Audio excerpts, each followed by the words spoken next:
Hey, what's up, guys? Welcome to Lawsplaining the Interwebs. I am your host, Nick Rekieta of Rekieta Law, a small law firm in central Minnesota. And with me today on stream, returning from an interesting debut, is Mr. PPP. How's it going, man? It's going well, my friend. It is a blessed day. I'm very thankful that you brought me on. I really do appreciate it because I do have a few important things to say tonight. I appreciate the platform to say them. Hopefully tonight's program is still an entertaining show. I don't know if it'll be as entertaining as the last time, but hopefully we're able to have a slightly higher level of discourse than we had the last time. Because that was a pretty wild show. I'll tell you that much. And I was 9 beers deep. We're only 2 beers deep here. So it'll have to... It'd have to be pretty wild. We'll have to ramp it up then. And since you're 2 beers deep, I got to grab... I'll grab some whiskey and start catching up. I'll get the whiskey going. What do you got tonight? You got some fancy stuff? Not too fancy. I've got Lafroig, a quarter cask, which is just... It kind of tastes like dirt. Dirt with liquor in it, which is good. Wait a minute. Aren't you supposed to be the king grifter? And you've got whiskey that tastes like dirt? Look, the more refined your whiskey palate, the more dirt and earth-like it tastes. I mean, dirt in a good, respectful way. The true grifter never parts with his money is the answer you should have given. But that's all right. You've already won the competition. For those of you who aren't aware, the reason that I'm on the program tonight, the primary reason I'm on the show, is the Academy of Grifting and Jewelry has sent me out to present Mr. Rekieta with his Grifter of the Year for 2020 award. This is very important because he went through a bracket that was unbelievably stacked against him. I don't know if you have the bracket I sent you or you could show it on screen. Let me give me just a second. I'll get it pulled up here. So the chat can see. Hold on one second. This the one? There it is. It's almost up. Which is something Hunter Biden didn't have to say, actually. Did you see that news? The Hunter Biden news? What news? There's always news about Hunter Biden and his shady dealings. Almost as much news about him as Dax Herrera or other shady people in the world. The news that Hunter Biden was at Larry Flint's Hustlers Club in New York, and they had to send out a worker to go get a fresh dildo for the strippers to use on Hunter Biden. What? I kid you not. Man's getting... I've missed this. I've missed this fucking news. Some incredible fucking shit here, man. Wow. Not a good look, but honestly, in the current year, it's more acceptable than, say, if this was 1990 or 1980. So, Joe will probably get away with this one because people are more tolerant of that sort of thing, although I may not be. Oh, I can't help but laugh at it, man. That's... You never want to have the news drop that you were getting pegged. I don't care who you are. Even if you're into Dax Herrera. Oh, no. Dax Herrera. Oh. No. You've heard that news, the sparkly purple one? No, I haven't heard that. So Jamie Lynn Hughes, who was Dick's ex-girlfriend, reached out to me and she said that Dax gets pegged by Marie on a regular basis, and when that news came out and she learned of it, she was jealous, so Dax bought her a big purple sparkly dildo to peg him, and then apparently he was pegged. That's one of the stories circulating around the internet there now about Mr. Herrera, is that he was pegged by a sparkly purple dildo. And also, I mentioned that you brought up Larry Flint. I don't think it's the first time we're going to bring up Larry Flint, because the People versus Larry Flint seems to be Dax's whole basis for reality. And his whole political viewpoint is from Edward Norton, the lawyer in that film. So I'm glad you brought that up. But anyway, this is the Grifter League Championships you brought up. Let's divert away from me dunking on Dax or whatever the fuck. See, if he was here, he could defend himself, but he chose to run away like a bitch. So what can we do? So here is the bracket. In the first match, our man, Nicky Rackets, I call him Slippin' Nicky. He's like Slippin' Jimmy. He's the real life Saul Goodman, the real life James McGill. He was up against Owen Benjamin, king of the Bears. Owen Benjamin, for those of you who aren't aware, has decided to put it lightly, start a cult compound in Idaho. He's calling it Beartaria. And he grifts. No, this is real. No, he's not. Beartaria? It's Beartaria, where the gravy floweth like wine. Onward to Beartaria, where the gravy floweth like wine. That's a real song. That's a real song. If there's gravy flowing like wine, though, I mean, I'm in. I know. The gravy is endless in Beartaria. He raised from his fans, he set a goal for $2 million, okay, in order to buy this property in Idaho that already had buildings and everything on it. It was going to be the compound. Tragically, our hero, Owen, king of the Bears, only raised $250,000, which he then proceeded to pocket and tell people no refunds. But I'm not great at math, but that's less than $2 million. Mm-hmm. I think it's less than $2 million. So, but the Bears went, well, Owen, this is $250,000. Surely you can do something for us. And so Owen has decided to purchase a piece of land with the $250,000, and the Bears will have to fund the buildings as they go to build the compound. Okay. So this is what he's done. It's pretty incredible. He makes a lot off super chats. He has his own cult compound, and somehow you defeated him for biggest grifter. Well, I don't know if you know, but I made way more than him on super chats. Is that true? Oh, you yeah. have the data. Oh, buddy. I didn't even know how much better I was at super chats than almost everybody. But apparently I'm pretty good at it. Well, that's what happens when you throw in the $20 minimum to be read immediately. Is that what it is, right? That you read all of them, but it's $20 to be read immediately, right? Yeah, and I can tell you the story behind that. It was because it was literally stream management. There were so many chats coming in, and it was like there were people who wanted to get a question answered at the beginning of a show, or they wanted to get a question for a guest.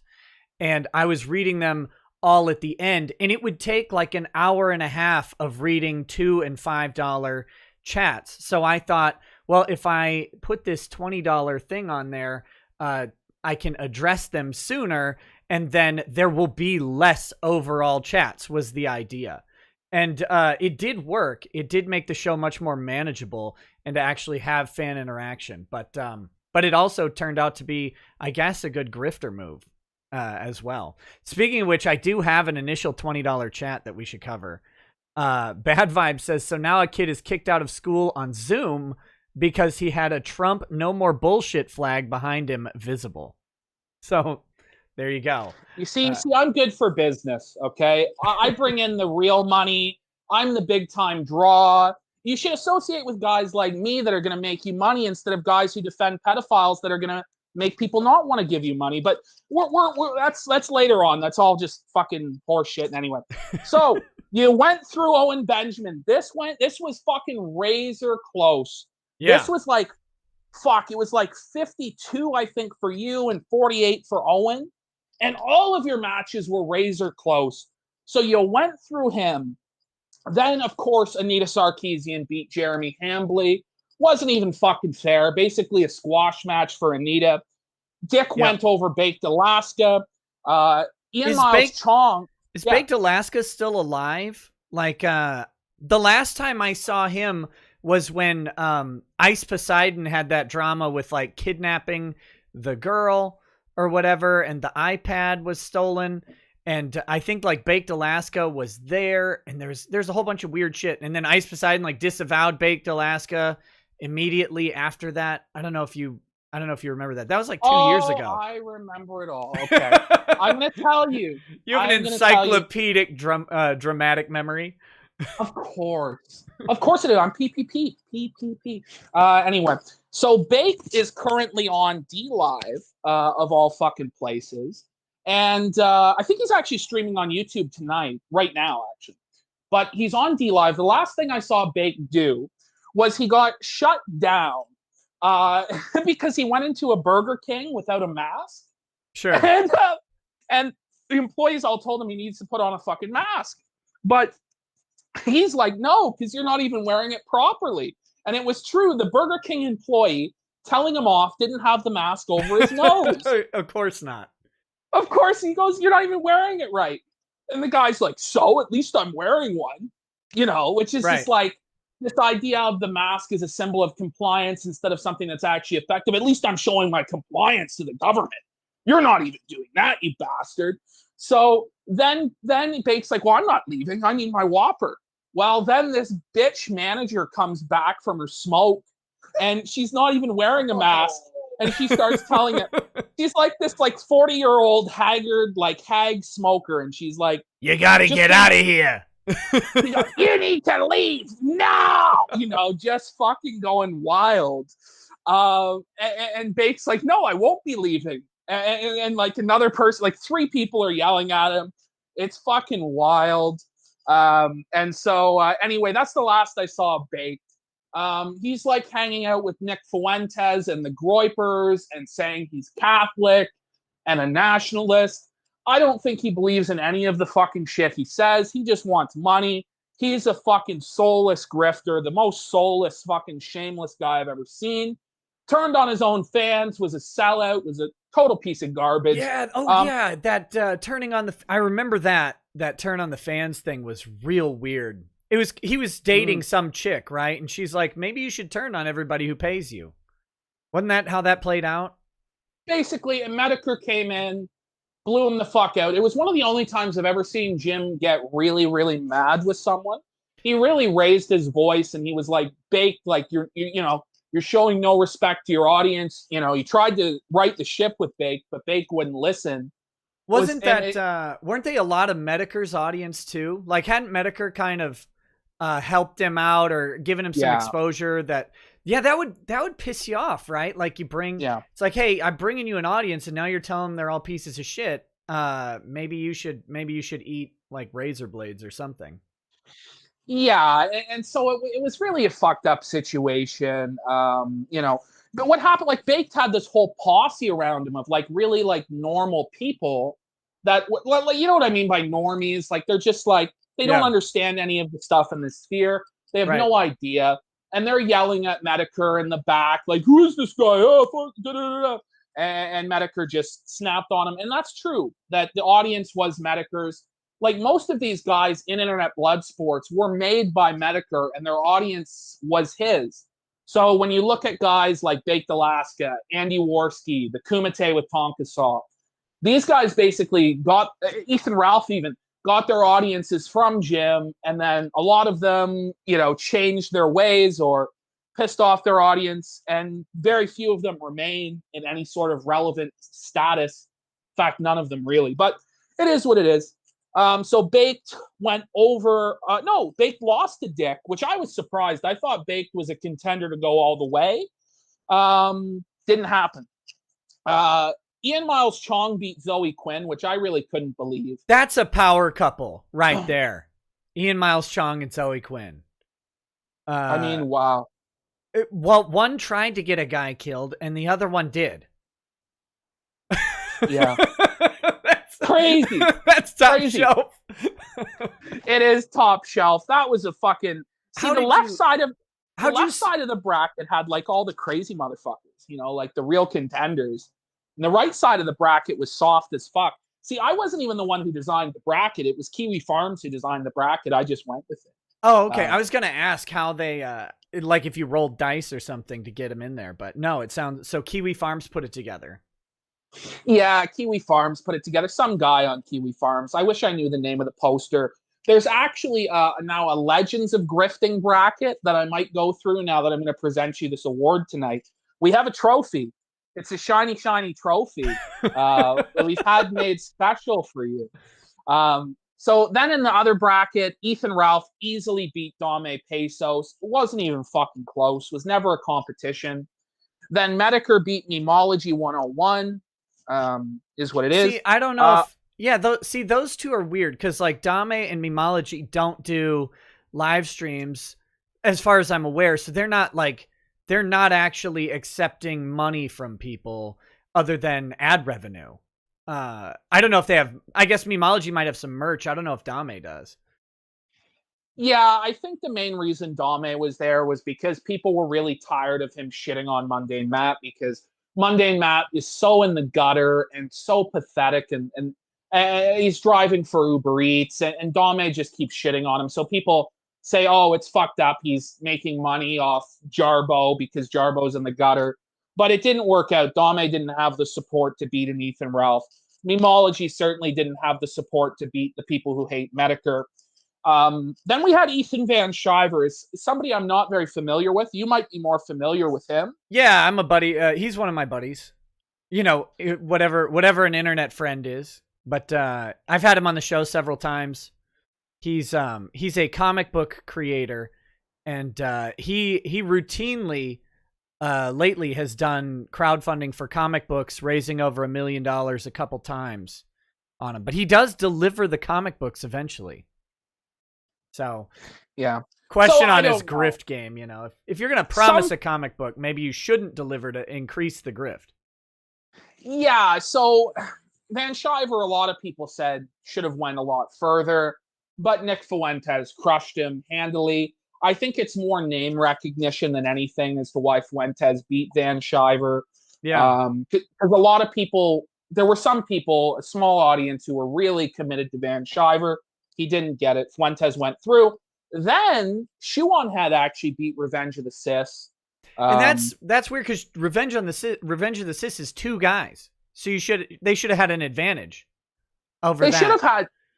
They should have had an advantage, but what it was that e-girls were basically represented entirely by a Shuon head. And so people that hate e-girls and think they're the worst grift all went to Shuon head and beat Revenge of the Cis out early. And I thought Revenge of the Cis was a top-notch contender for the title. They just didn't have it. So what I did is there was like a separate playoff bracket for e-girl. And it was like Shuon head, Brittany Venti, and some other fucking woman. I think it was Lauren Southern, because at the time, Southern was getting a lot of shit for changing her views. So we put those three in a playoff to go against Fuentes in the next round. What happened? Brittany Venti won to go against Fuentes. Then we'll talk about you for the most part and your path, because this might take some time, although we have 3 hours to fill. Yeah. So we went up against Anita Sarkeesian, and honest to God, I thought there was no way you could beat Anita Sarkeesian. I'm with you. I thought it's not possible. It is not possible to beat Anita. She is what I picture when I picture grifting. Yeah, she is a high level grifter. If people remember, of course, they had the original Kickstarter that made something like $250,000 or something like that. Then she had like a fundraiser to open a Discord server, and she raised $30,000 to open a Discord server. Look, I spent way more than that on my Discord server. Bullshit. Of course not. Of course not. It's just great. Like, what does it take? It takes literally like 4 clicks. Like, you just click Discord server. I accidentally made one when I made a subscribe star. Like, because I boomered up attaching the bot to my own server, so it actually created a dummy server and was sending all my subscribers to it. So I gotta ask you, how the fuck did you win? Like, what have you done that's more evil? What have you done? Because I don't even know your history that well. What have you done to be more hated as a grifter than Anita Sarkeesian? What did you do? What did you do, man? Well, I'm finding out something hurtful right now from you. And you're not intending to hurt me, so I'm not holding it against you. But I'm finding out that all these votes that I have garnered are votes of hate. When I thought they were votes of love. Well, I think for my audience, they certainly would have been votes of hatred. From your audience, maybe votes of love. But from my audience, they don't love you. They don't love the grift. I'm the most likable guy on the planet. I don't know what happened there. Where was the disconnect? Help me understand. Maybe it's the size of your nose. Maybe they just don't like you for that reason. Maybe it's, your $500 bottles of whiskey. I don't fucking know. Have you ever seen the movie Roxanne with Steve Martin? No, I never did. What's it about? Oh man. Okay, so it's how are you on on classical literature? Because I know you're a man of many and refined tastes. I do. That's right. I have a patrician taste. Depends what classical literature. All right. I try and read as much as I can, but it's been yeah. Go ahead. There's an old play, and if you haven't read it, I would encourage you to do it. You could get it for free on Kindle or whatever. It's Cyrano de Bergerac. Cyrano. Cyrano. Okay. And it's about a musketeer basically, with a legendarily huge nose. He's an ugly man, but he's also he has the sharpest wit, and he's as skilled with a rapier as any man. He's a fantastic swordsman with a razor sharp wit, and it's about his love story with the woman, and it is sounding as gay as absolutely possible. No, my friend, this sounds like some Three Musketeers shit, some stuff really up my alley. It is one of the most moving plays you can read. I've never seen it performed live, except that Roxanne with Steve Martin is a completely modern and completely unrelated version of Cyrano, including having several monologues lifted almost directly from it. And in Roxanne, Steve Martin's nose is like this long. He looks like Pinocchio. And he's a fireman. And in one scene, all the power is out in the town. There's a fire. And so he's literally walking through town sniffing the fire with a big fire truck behind him. Okay. But the reason I bring it up is there's a scene in the movie where he's always considering rhinoplasty, right? To get rid of that giant nose. Right. And he's holding up cards like with nose outlines up to a mirror so he can see what they would look like, and some of them are merchant-esque noses, which is pretty fantastic. Okay. So I just gotta ask, now this is on the borderline of acceptable, but we have to clear it up once and for all. Are you Jewish? Is there any Jewish ancestry to your family tree at all? None? To my knowledge, there is zero. I can tell you that I'm probably about a quarter Polish, and then after that it's a mix of German, Dutch, and French. Clear that up. Okay, Surfer needs to know because he's convinced. Are you a Mason? Are you a member of a Masonic lodge? No, it'd be hard for me to be a Mason because I'm a confirmed Catholic. Okay, they don't let Catholics into the Masons now. I thought they did. No, they did. They didn't. Catholics and the Knights Templars. Catholics joined the Knights. Ask him if he's a Knights Templar. Are you a Knights Templar? No, that's wrong. That's wrong. I'm a Knights of Columbus. Knights of Columbus. Are you a Knights of Columbus member? I'm not. My dad's dad was a Knights of Columbus Grand Knight for a while. And my mom's parents were actually not Vatican Knights. They were the Royal Order of the Equestrian Knights. They're like my grandparents on my mom's side actually met Pope Benedict, shook his hand, received blessings from him, and were part of some Equestrian Order of Vatican Knights.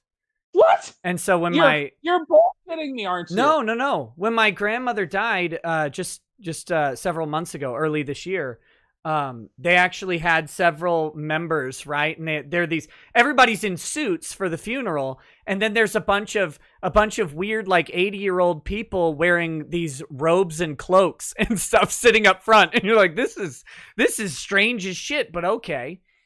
But no, they're heavy. Both sides of my family are heavily Catholic. I am what you would call a bad Catholic, because I married a Protestant, and we tend to attend Protestant churches when we do attend. But we've been revisiting a lot of Catholic traditions lately, learning the rosary and learning to honor sort of the liturgical aspect of faith. Now, you have children. Have they been baptized into the Catholic Church, or no? They've been baptized Protestant, which means they're probably going to purgatory or whatever. What age? No. I'm sorry to ask these personal, but what age? What age are your kids now? 12 down to my youngest will be 3 in a week. And they've all been baptized Protestant now. Yeah, we actually we insisted, because Protestants are notorious fence sitters in a lot of ways, and one of them is on the baptism question. So every church we've attended has offered the option of, they'll do traditional baptisms. They don't really like to. Instead, they prefer to do what's called a dedication and have them do a believer's baptism when they reach, like a teenage or adult year. Yes. But we felt that the tradition of sort of melding in the Catholic faith and that traditional birth baptism was important for kind of both sides of our family to understand that we do believe in the baptismal ritual as a strong symbol of faith and a symbol of dedication to raising your child, as a Christ follower. And then if they want to do a believer's baptism when they grow up, I mean, that's not going to harm anybody. So we didn't think there was any reason not to. So just because I know a lot of people don't really know my background, especially your audience. So I was raised in a very socially conservative Christian household. I was raised Church of Christ, which is part of, the Restoration movement idea. And I'm in the third generation of gospel preachers in my family. So my grandfather was a preacher. My uncle was a gospel preacher. And then from the time I've been 15 years old, I've been presenting full-on adult Bible lessons and sermons as well. So I have a very different conception of baptism than you do, or the Catholic Church, because what I believe baptism is for the remission of sins. And I believe that children cannot sin, and that none of your children really, even at the age of 12, know right from wrong to an extent where I believe they'd be held accountable for their sins. Maybe if the 12-year-old is very mature, they could be baptized. But I believe that, once you've reached the age of accountability where you know right from wrong, you're pretty much an adult. At that point, then you can accept Jesus Christ with full knowledge of his gospel and his works.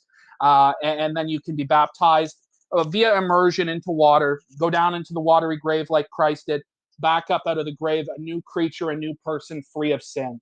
Yeah. So that's kind of my theological background. And so I don't know.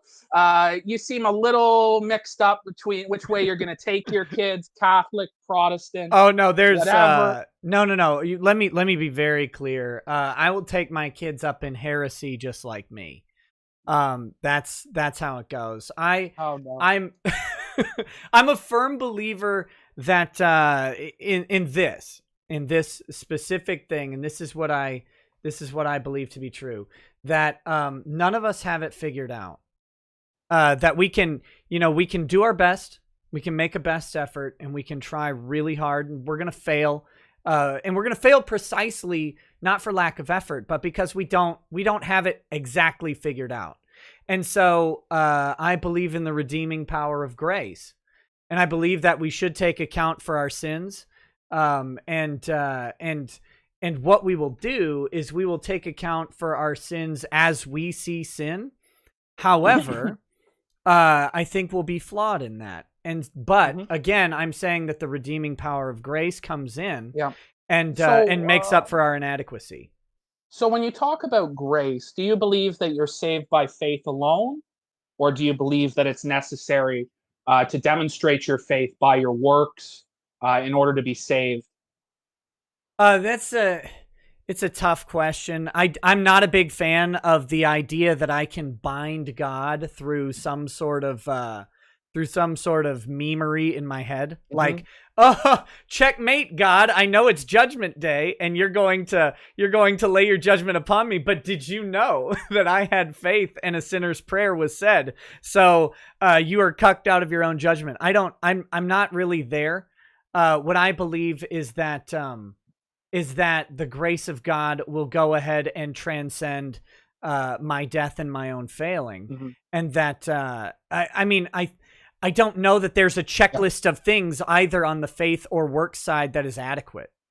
To because do it. Mark 16:16 says, "He that believeth and is baptized shall be saved."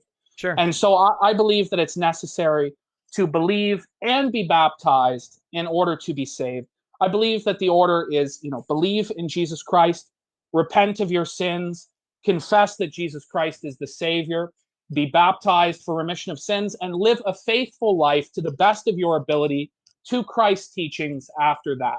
That's how I believe that you are saved. And that's just my background. That's my beliefs. And I'm very glad you've given me a platform to 2,394 people to allow them to know how they can be saved. But anyway, I know that that's the most important thing at the end of the day, right? Like in all honesty, this is 100%. All the jokes and memes aside, all the whatever we can do to reach people, right? Is the purpose is to show them in some way that there's something out there for them to put their faith in, something that's bigger than us and our failings. Because like I think just based on your character alone, you would admit that you fail from time to time. I know I do. Constantly. I mean, every time I drop a cunt bomb on the internet, I'm like, oh shit. See, I don't necessarily believe that profanity is sinful. I know many Christians do. Well, but I'm calling someone specifically a cunt. I don't think it's the word. Yeah. I think it's the intent behind it. Yeah, your intentions are what determine that. And if it's really hateful and you really hate the person and it's unjustified, then yeah, you probably are sinning. But yeah, none of us are perfect. Romans 3, all have sinned and fallen short of the glory of God, right? And so therefore, each one of us will never be perfect, but the goal is to strive towards that ideal of perfection, to strive towards being Christ-like in our actions, in our thoughts, and all this sort of thing. I'm glad you have taken some thought on it, because last time I was here, I asked you, are there more important things in life than money?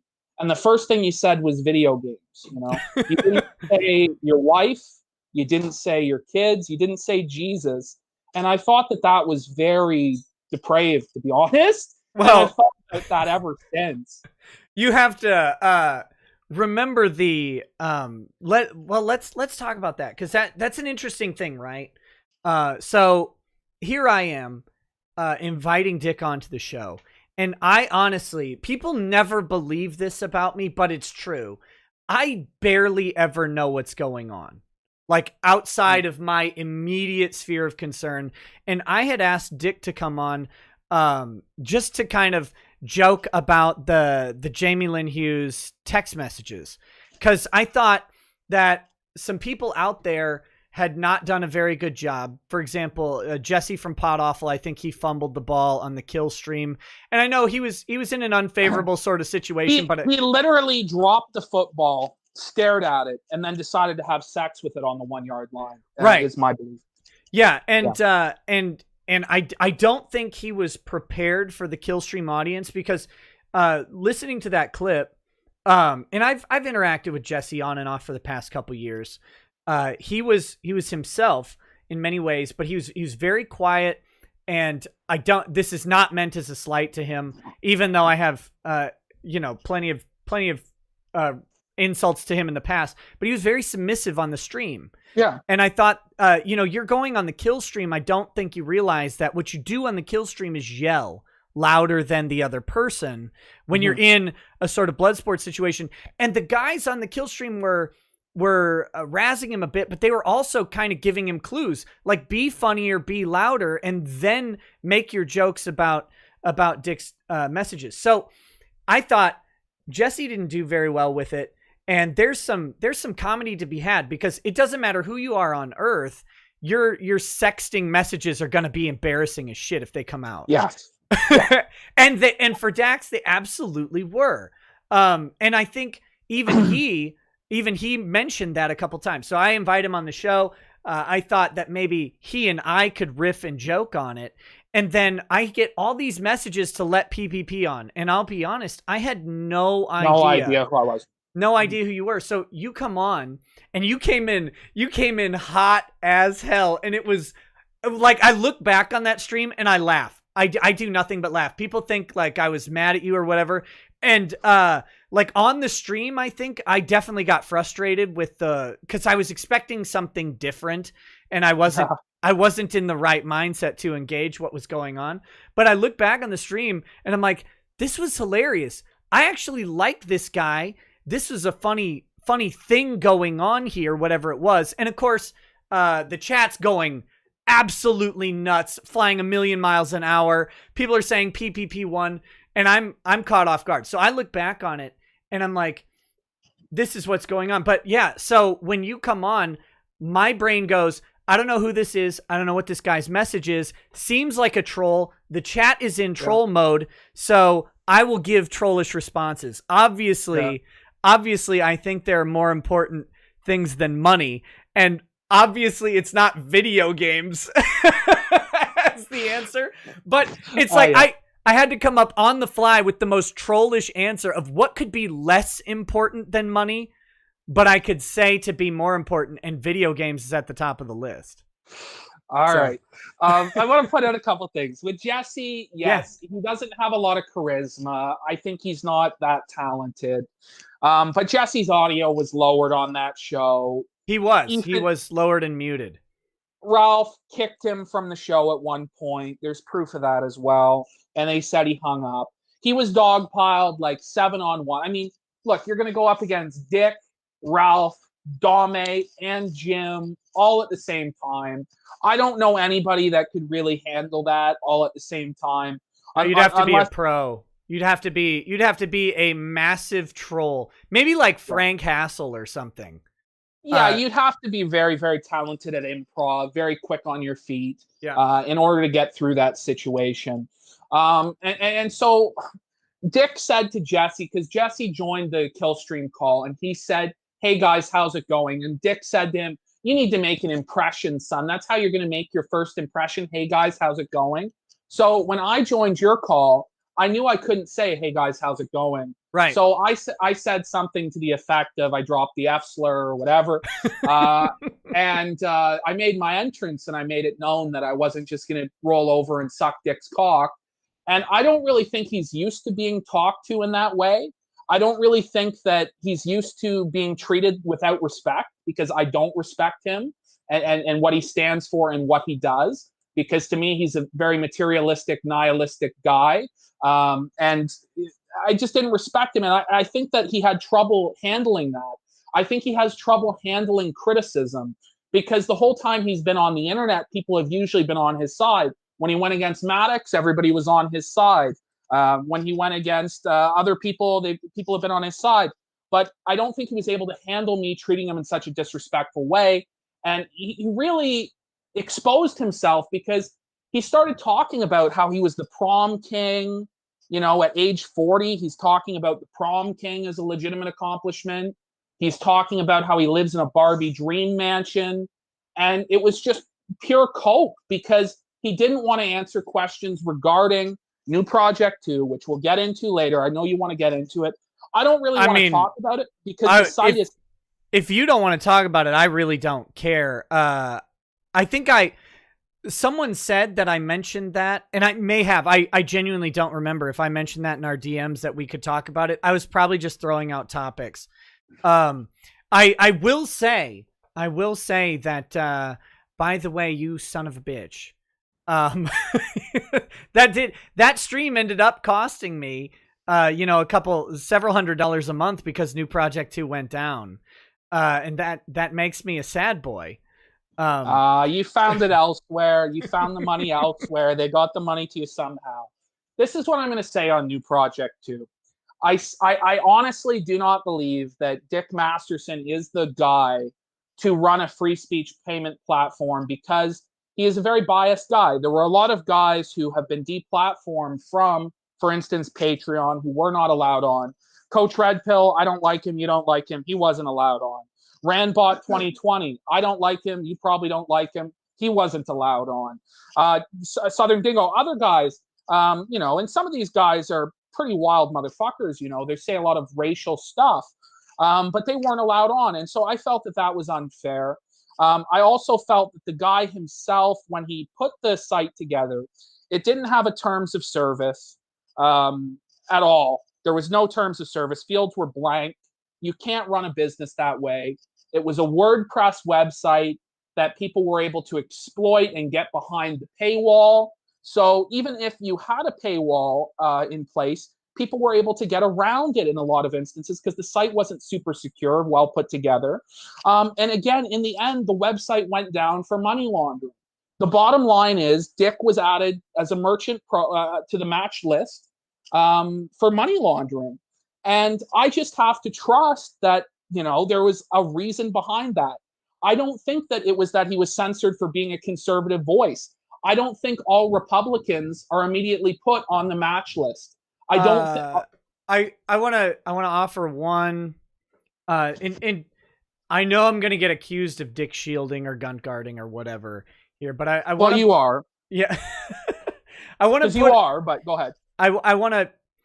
I don't think I am here because this is a topic that transcends dick quite a bit, okay. and that is that the match list itself is one of these nightmares of freedom and free speech, where and I am at core about as close to a free speech absolutist as I can think of, right? But Me when too. When I look at the match list itself, there's no, like, from a legal perspective as well, there's no review, there's no appeal, there's no getting the info exactly about like what's going on, what happened. You can't actually get the info.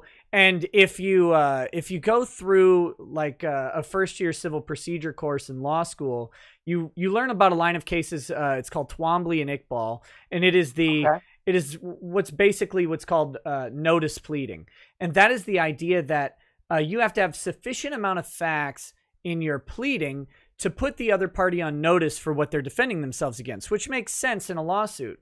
But the way it's been applied, and the way it was applied in Twombly and the way it was applied in Iqbal, were these people were right about their case.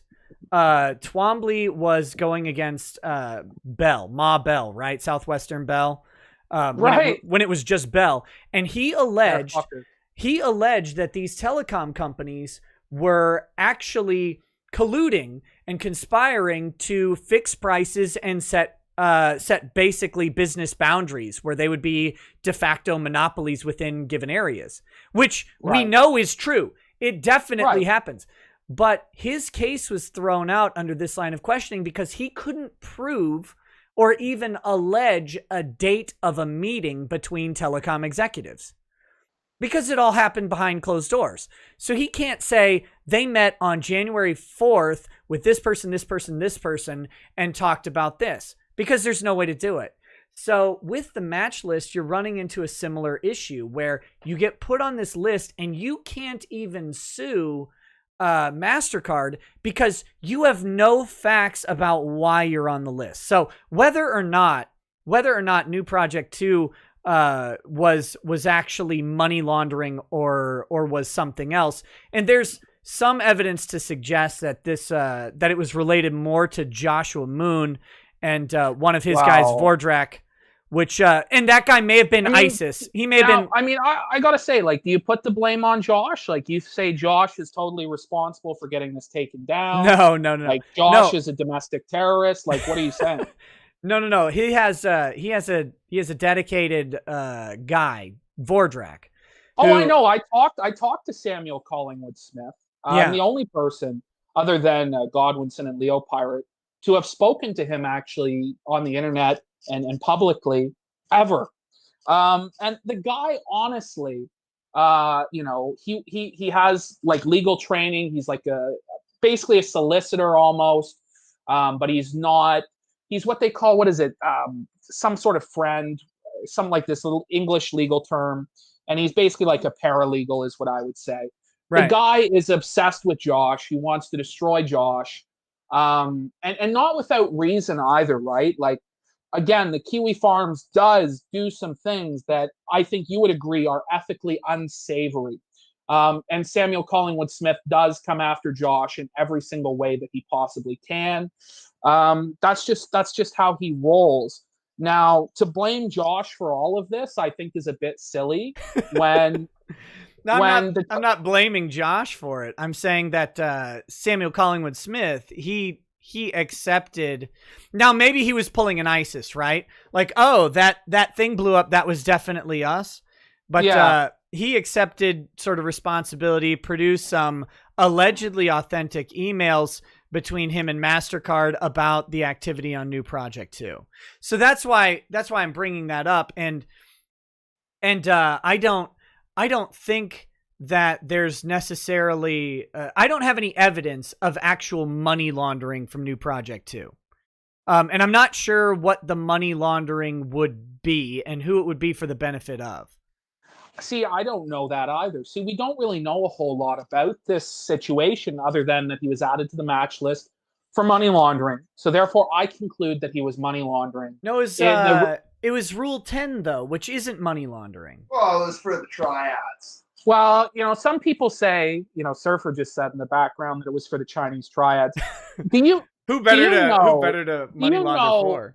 Because Dick went and signed up because he got pulled from Bank of America, right? Right. And then what happened was he went to a bank in Chinatown. Are you aware of this? He tweeted out, I signed up with a bank in Chinatown. So we went and looked at all the different banks in Chinatown, myself and Godwinson did. And it was Godwinson who found Cathay Bank, which says, open for all or accepting of everybody on the front sign. So we go, that's the bank. And it's like this shady, like Chinese bank. And it seemed like the only one that was nearby. So I don't know. Some people would say that he was laundering money through this Chinese bank for the triads. Others would say the Mexican cartel. Other people would say he's grooming kids and laundering money from selling child porn, other things. I don't know if any of these things are true. I don't really have evidence for these things. But people want to know why. And I don't think that I'm a conservative is a good enough reason as to why he was put on the match list, because you're not on the match list and you're a conservative guy. I don't think that was his argument, was that he was a conservative.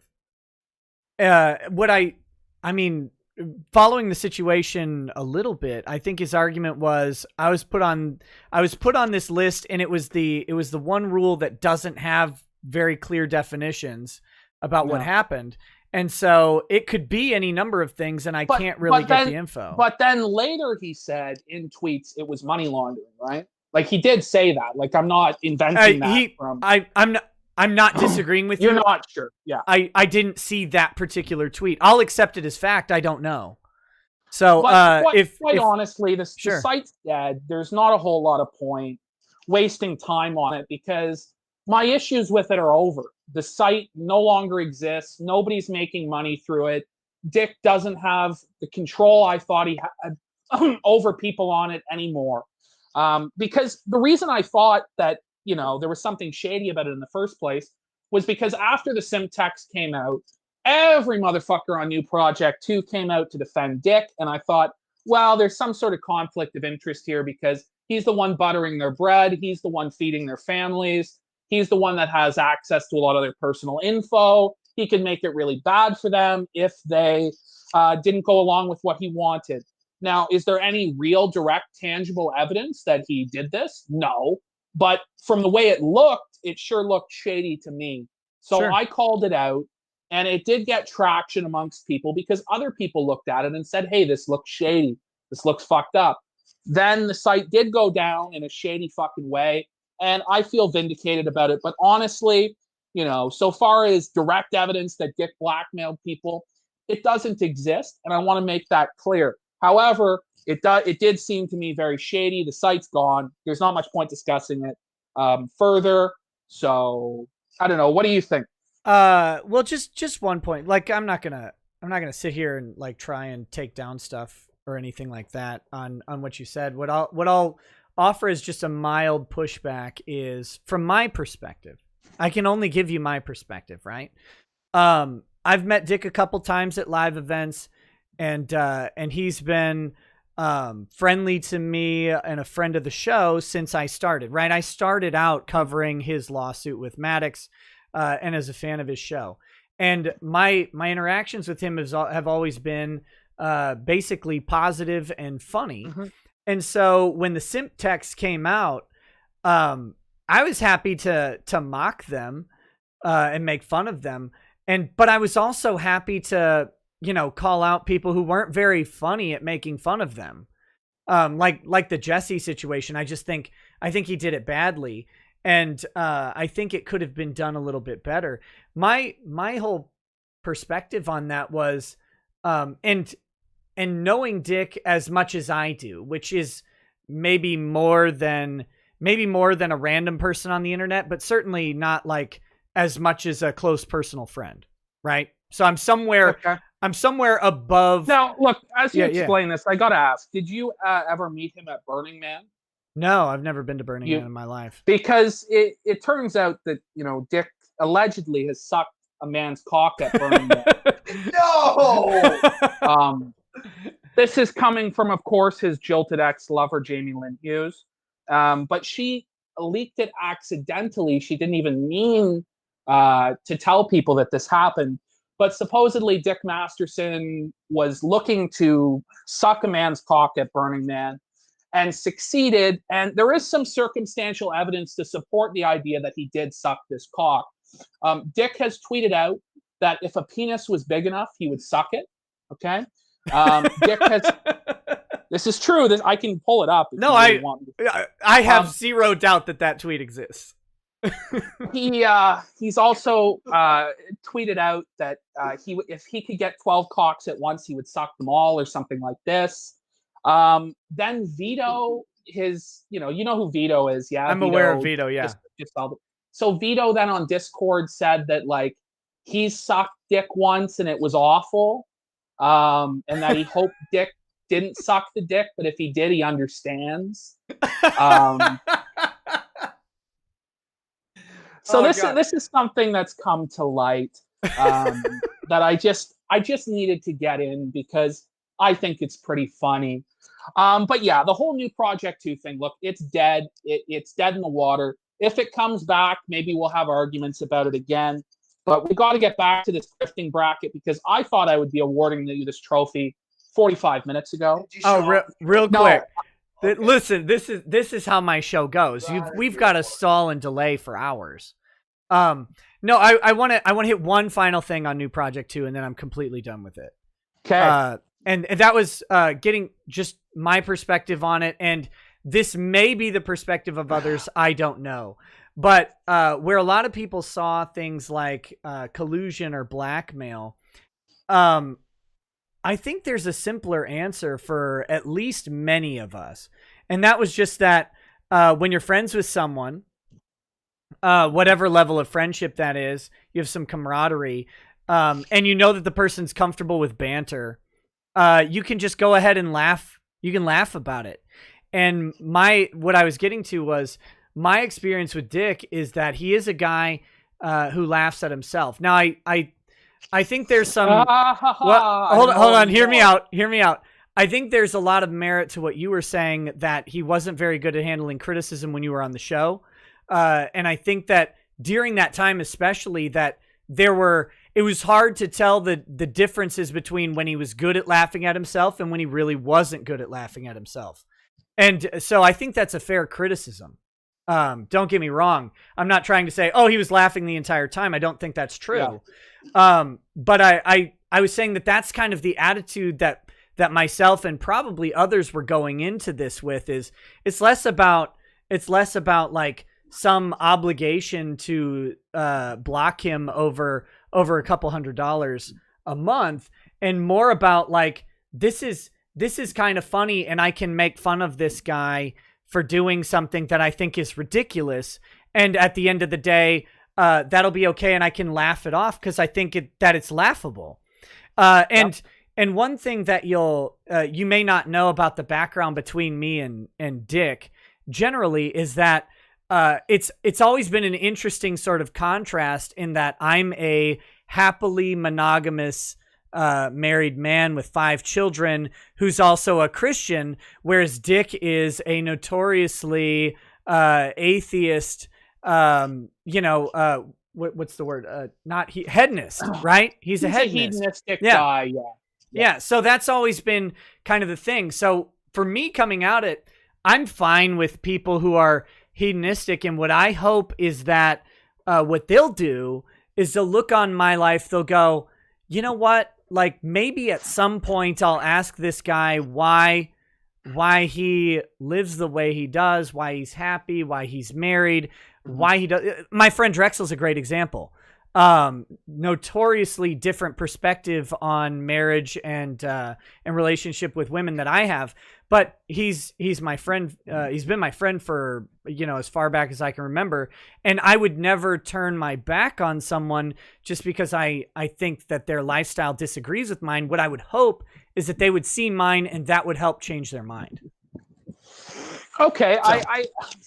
I what I'd just like to say, because you said Dick laughs at himself, he accepts it. Are you familiar with the phrase Karen Farms? Yeah. Now, see, that's what I was talking about, where sometimes it was hard to tell where he was laughing at himself and where he wasn't. And I think that there were several instances where he got a little too wrapped up in the criticism.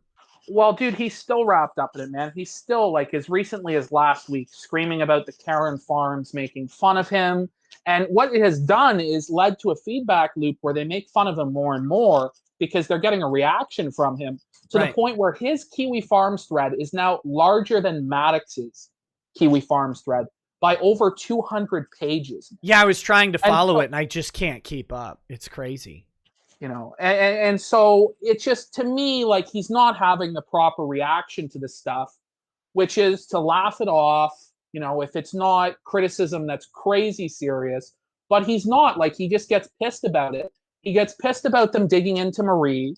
But when they were digging into Maddox and shitting on Maddox, that was fine. So it seems like when the Kiwi Farms digs into his enemies, it's acceptable and it's good. But when they dig into him, then there's a problem. And then he has to call out Josh. And then he has to call it Karen Farms. And so I think he's handled that very poorly. And it will haunt him for years to come. It will haunt him probably for the rest of his internet career, to be perfectly frank with you. And so I don't think he handles that properly. I don't think he likes criticism. I think he likes to be known as a guy who can handle criticism and laugh at himself. And so when he was winning and he was on top of the world against Maddox in the lawsuit and all this, then yeah, he can laugh at himself because he's the man. But when people are seriously questioning him and his ethics and his morals and what he does, then it's a fucking problem. So that's where I disagree. And so far as you say, with your lifestyle, the 5 children, married, being a positive influence on Dick, I don't think Dick gives a fuck about your children or your wife or your relationship. He clearly doesn't want that. When you look at the Jamie Lynn Hughes stuff and the way he led her along and strings her along and strings along Marie, because they both want children, he won't give it to them. He won't marry them. He won't commit to them. He's wasting their childbearing years and leaving them barren husks that he discards when they're no longer attractive enough for him. I think that's disgusting. I think it's the wrong attitude to take towards women. And I really just wouldn't associate too closely and make a key component of my business a guy like that. I just think that attitude is bad for business. It's bad for your reputation. I don't understand why you do it, but it's your life, right? It is. And one thing I'll say to that is, people can criticize me for associations all they want. I don't know. There's no way around that unless I were to be someone I'm not. And I'm not the person who says that someone else did something that I disagree with or disapprove of. I'm going to leave them on the side of the road. It takes something pretty harsh for me to do that. And what if somebody commits a crime? Oh, I criminal defense attorney. I mean, it depends on the crime. And wait a minute, you defend people who are guilty and you lie? No, I don't lie. Wanted to clear that up. No, that's an interesting part of criminal defense attorney things. And when I went into law school, I was not looking to be a criminal defense attorney in any way. And I would have probably said kind of the same thing you just said. But in working with people, what I do on my business is, one, if I know someone's guilty, which is really rare that I know they're guilty of a crime. I may know they did something or whatever, but we're getting into the legal semantics here. But if I know someone's guilty, I'm ethically obligated to get them a plea deal to have them admit their guilt. And I do that. And I tell people that up front. And I say, look, if you want someone who's going to go into trial and proceed with the charade, you got to go find somebody else. I don't do that. And to give you some background, like, for example, I don't do DWI defense because I go, you know what? If I was driving and you were under the influence and you hit me and either took me away from my kids or took one of my kids away from me, I don't approve of that. I don't approve of that behavior. I don't drink and drive. And I'm going to refer you out to someone else unless you want to plead guilty.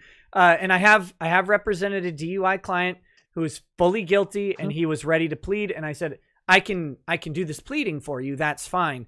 But if you want someone to go in there and defend you, I'm not going to. It's against my personal ethics, and there's someone else better suited to do it.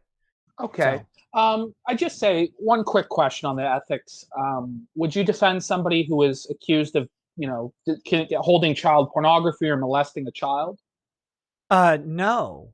The closest I've come to that, and I'll tell you, again, this is all public, so you can find this stuff if you really like. You'd probably have to drive to a Minnesota courthouse to get it, and if you did, that'd be really boring. I'd just give it to you if you wanted it. But I assisted in representing a guy, and before you pass judgment on what representing means, just hear the whole story. No, you go ahead. You tell your story. On a guy who ended up pleading guilty to raping his own daughter. Okay. And I did not run the defense. What I did was I subbed in for the defense attorney. I'm listed as the attorney of record, but if you go look at any of the filings, my name is only on the plea agreement because I came in for the plea hearing to help him plead guilty to the crime that he admitted to committing. And that guy went to prison for 12 years. And that's how that went. I was not in a position when I first heard the case.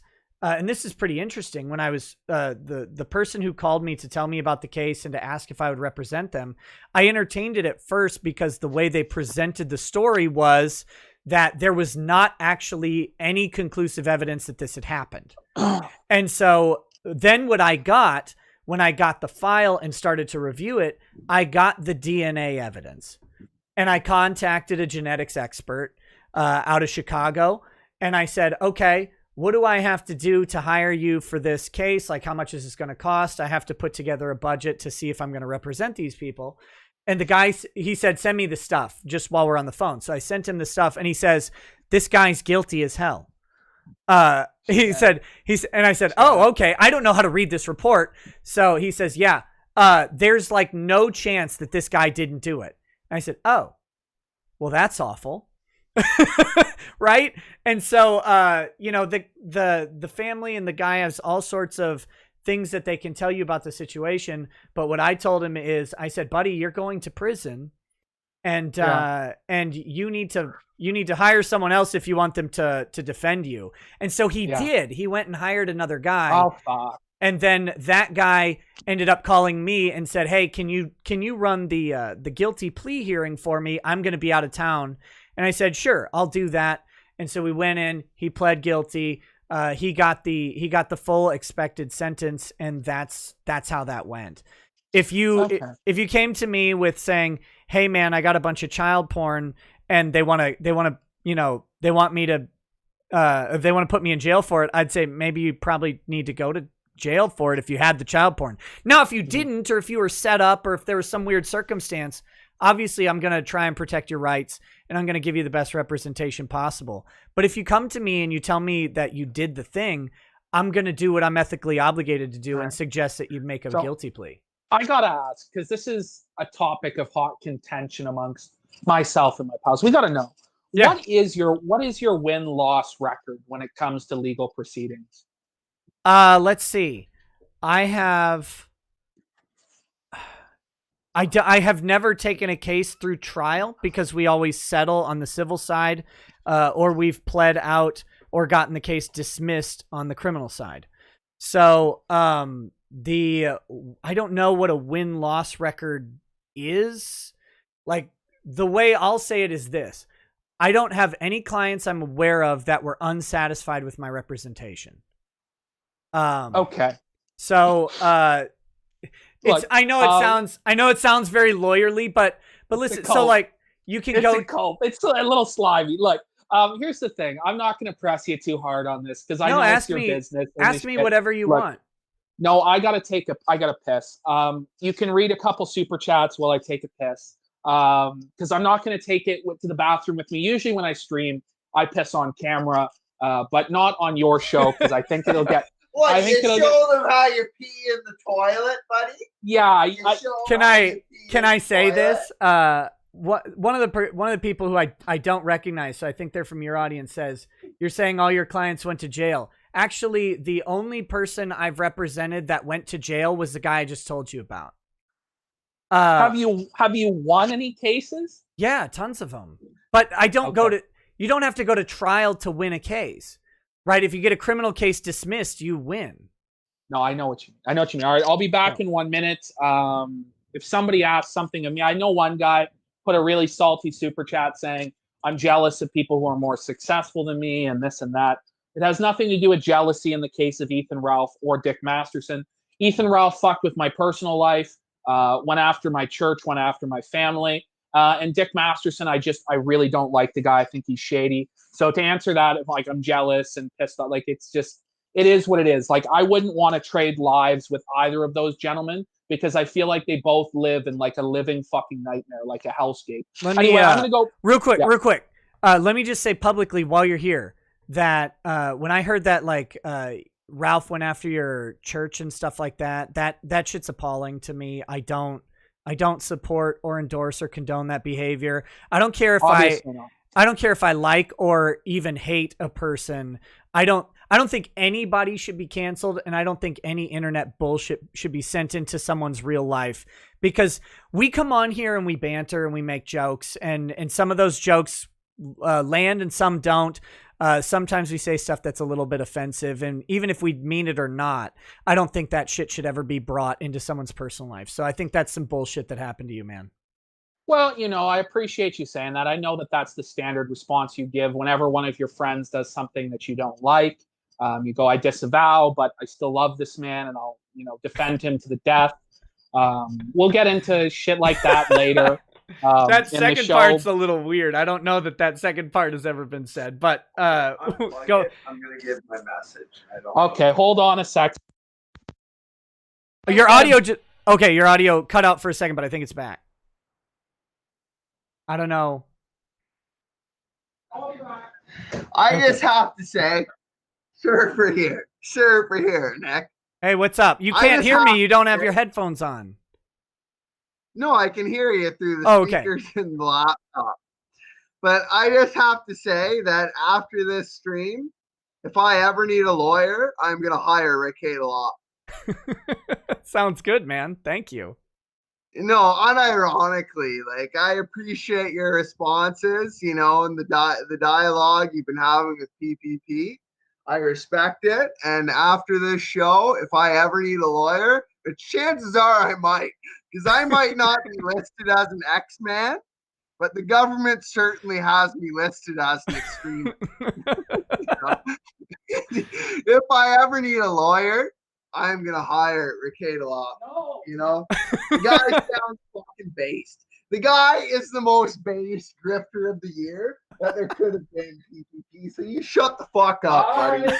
The guy is unironically the most base grifter of the year that could have won the competition. But now Surfer has to take a pee. I'll be back. Here's PPP. Well, that was Surfer. Give me 1 sec. I need to get set back up. Yeah.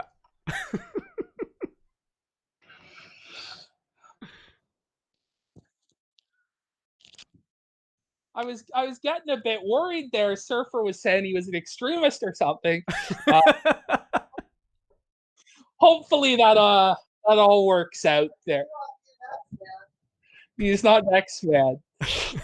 Let me speaking of the grift, I think it would be improper if I didn't read a couple super chats real quick, and then we can get back to the Grifter League Championships. We diverged from that a long time ago, but we got to go back. We got like getting over the wall, right? We got to get there. Sakaki Onsai says, "Good evening, Grift Father. For PPP, I think I only speak for myself, but I pay Nick because he does interesting content with all sorts of people I'd not have a beer with. It gives a new view of life. Hashtag Grift me Amadeus." So there you go. Julio Santoyo says, "Hey, Nick, have you watched the Astartes series on YouTube?" I have. Yes, it's great. Niati Mo says, "While I hope PPP saves your wretched lawyer's soul, for the sake of the audience, let's get more conflict going here." Mithrin Emrith says, "There are some people, Ron Toye, who have eminently punchable faces. Dropping a C-bomb on them is actually the lesser of two evils if you think about it, Nick." That's true. That's true. Kyle Cowden says, "God bless you both for talking about God's saving grace in an environment such as this.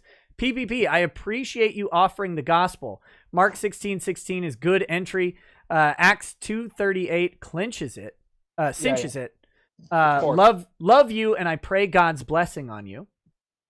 So there you go. Acts 2:30, of course, state it's the day of Pentecost. They asked Peter, "What must we do? What must we do to be saved?" When they were pricked to the heart, he says, "Arise, every one of you, be baptized, and wash away your sins." So Acts 2:38 is an excellent verse. I like Mark 16:16 as well, but they go hand in hand. So, two more, I think. Yeah, two more, and then we can go on. Sika Lother says, "Can the People's Populist Press go into detail on how Ethan Oliver Ralph ruined his life?" That'll be up to you. I don't know if you want to do that or not. Look, I'm just gonna say this. Like, he contacted my mother, my father, even my grandfather. He contacted a lot of people. Now, he personally, are you saying he personally did this? Well, he and I have the voicemail. I probably could still get it where he calls my brother on his cell phone and stuff like this. Look, the guy called me at 3 a.m. when I had to work at fucking 6 a.m. to tell me about some fucking Boulder Master and Super Berries or some fucking super. Yeah, I mean, look, he got Surfer's phone number. I think I might have given it to him because I was so drunk. But he called him anyway. Fucked with Surfer. Look, the reality of it is I don't really want to get too deep into my family and my church, really, because a lot of damage was done, and still to this day, some of it is kind of irreparable. But yeah, look, the guy is, and people say, "Oh, you have no evidence, you have no proof." Look, this man has done this with a lot of other people. Like, for instance, are you aware of the term job lynching, Nick? Yeah, like the job lynch mob is what Dick would call it. But yeah, where That's what he would call it. You organize a bunch of people to go after someone's employment, right? So just as recent as last week, Ethan Ralph listed his ex-girlfriend Aid's employer in an article on the RalphReport.com and encouraged people to try and get her fired. Yeah, so, not a fan of that. Not a fan of that. So the reality is there are many instances that we can point to where he's done stuff like this. And so I don't really need to present that much proof because most people are going to believe it just because of his past behavior. And that's on him. That's not on me, man. Like, well, but to lightly push back, just because he did it to someone else doesn't mean that he necessarily did it to you. And no, exactly. In a court of law, there's a reasonable doubt, but this isn't the court of law. This is the court of public opinion. And most people are going to believe me. Did he do it or not? Like, I'm not asking you to present evidence. I just, Like the way you're presenting the situation, I'm unclear. So can you clarify for me? Did he do this or not? Yes, of course he did. He's just saying he didn't. He sent you a super chat to say he did. It was only $5, the cheap fuck. He needs to send a $20 fucking super chat. Cheap fuck. You know, I haven't. And then maybe we'll read his fucking garbage. I didn't see it. You know, but you can tell he's angry. Again, once again, just for the record, right? You don't approve of him trying to get his ex-girlfriend fired. Do you approve of him supposedly leaking a sex tape? And do you believe he leaked it? My statement on sex tapes was simple. Don't make a sex tape ever. Yeah. And then if you make one, for God's sakes, don't ever leak it. Like that's just a terrible plan in general. Whether or not he did it, I think there's a lot. I don't know, but it sure looks. No, don't bullshit us. I actually don't know, but it looks like it. And I don't think I've ever maintained that he didn't. I don't know. It seems like it though, from what I've seen. So okay, do you believe there's a reasonable doubt to suggest it? Because let's think about this, right? So somebody hacks Ralph's phone. They clone his phone remotely, even though he has two-factor authentication, and he's very well versed in cybersecurity. Let's assume this guy hacked his phone, right? He did it, right? Like the guy hacked his phone. This is the defense, right? Is that the idea? I don't think anybody hacked a phone. That's what Dick Masterson said.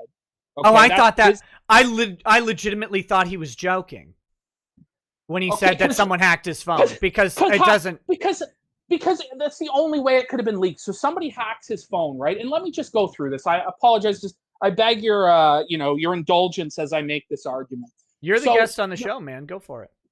This man, his phone is hacked, okay, by a person who hates him, obviously, who wants to fuck up his life. Somebody like me, somebody like a guy on Kiwi Farms, right? Somebody fucking hates him. And all they do is take the sex tape off his phone. None of the messages, none of the Discord stuff, none of his photos, none of that gets leaked. Just one specific video that is then sent to the ex-boyfriend of Faith in real time from his account on a live stream, and is then opened up in real time on the live stream in order to prove that he hadn't been cucked by the ex-boyfriend. Why would a hacker do that? Can you explain that to me? No, like I said, I thought the hack thing was entirely a joke. I didn't think anybody took that seriously. So what is the defense? Because that's his defense. What's your defense of it? I don't have a defense of it. I don't know why would I have a defense of it? Because this man you're associated with, you have business ties with. I've seen you defend him before. Are you going to be going on his show in the future? Knowing that he's done this stuff? Well, come on. Tell me the truth. Yes or no? Give me a real answer. I haven't been invited on a kill stream in a while, so it depends on... If you were invited tomorrow, would you go? Knowing what you know. Depends on the topic. I don't know. Depends on the topic. That's a bullshit lawyer answer. Why don't you give me the fucking truth? Yes or no? Last time he asked me to go on a show, I didn't go on it because I didn't want to do the thing he asked if I would do. So it literally depends on the topic. If you had a good topic, maybe. But like... All right, man. I don't know. That's your fucking decision, man. I'm just telling you. This motherfucker is now got this 18-year-old girl pregnant. You know that, right? You think that's a smart move? No. I think it's terrible. It is a prime age to get women pregnant. Well, look, I'm just saying, like, teen pregnancy tends to be an indicator of a lack of success in life. Is it not, Rekieta? From what you know? I think that's probably a strong indicator, unless, outside of... If you have teen pregnancy within like a marriage or something that has some strong foundational roots, sure. But in general, I think it's not a good thing. And to be brutally honest, when I saw that she was pregnant, and this is awful, right? Because I'm a pro-life guy, right? And oh no, it's not going. It's not going. It's not going where you think it was going. But it was just, I celebrate children, right? I'm of the old merchant perspective that children are a measure of God's blessing upon you, right? So when I see someone is pregnant, I want to be happy and celebrate it. And what I saw that she was pregnant, I thought, man, that is not the outcome. That is not the situation you want to be in. And to be very clear, like, even irrespective of their ages, their relationship is so young in general. They're not married. I don't know that there were indications that they would have gotten married prior to this. And that type of stuff, just, it's like, this isn't the way I want people to live their life. And so, but to get back to this, like, you've asked me what my defense of it is, and I don't know why people think I have a defense of anything anyone else does. Because just admit that you can't defend it because it's wrong. Just say it's wrong and move on, man. Oh, sure, it's wrong.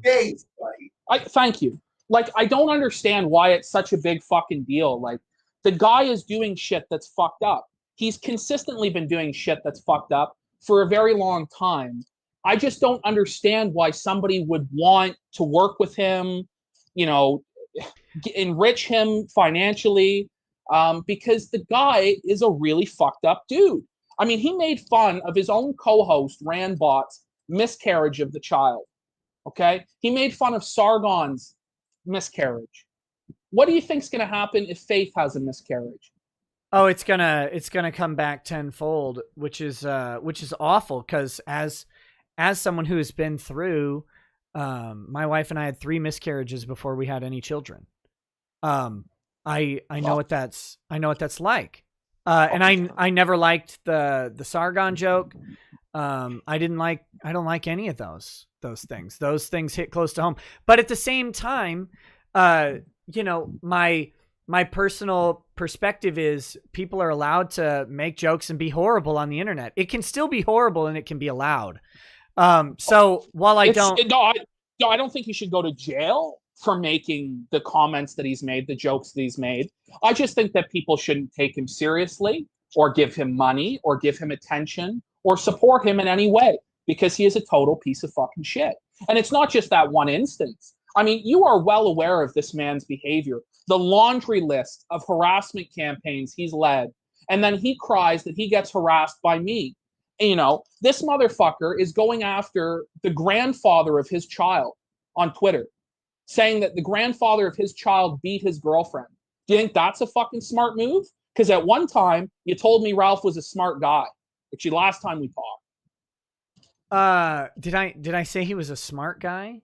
You did. You said, well, I'm you trying think he's to... stupid? And I go, yeah, he's stupid. And you go, yeah, like, I think he's a smart guy, Well, I don't think he's making smart moves recently at all. But I also see someone... No, and like, there are facets of people that are interesting. And how I'll get to this is pretty simple. Anyone who can attract thousands of people to engage their behavior is in some way smart, right? Like, you have done this. I'm not going to come out and say PPP is a giant idiot, because you have entertained and attracted several people to you, even if there are things that you've done that I personally could disagree with. I don't know that there are. I'm not saying that there's a bunch of, PPP's done a bunch of stuff I hate. I'm not making an accusation. I'm sure there's some things I've done that you wouldn't like. I have not gone to the same extent as Ethan Ralph. I don't think very many people have, to be honest. But like, when he is rejected by, would you say 99% of polite society would reject him? I have no idea. I don't have a lot of faith in polite society personally. Well, I don't either, but I mean, half the population are liberal, and they would consider him to be a Nazi who should be thrown in a fucking wood chipper. The other half of the population, who happens to be conservative, would disapprove of, I think, of his degenerate behavior. Ralph's a traitor to the white race. Well, of course Ralph's a traitor to the white race. Of course. I don't know. Look, the fucking reality of it is I think most people in the world think that he is a fucking scumbag.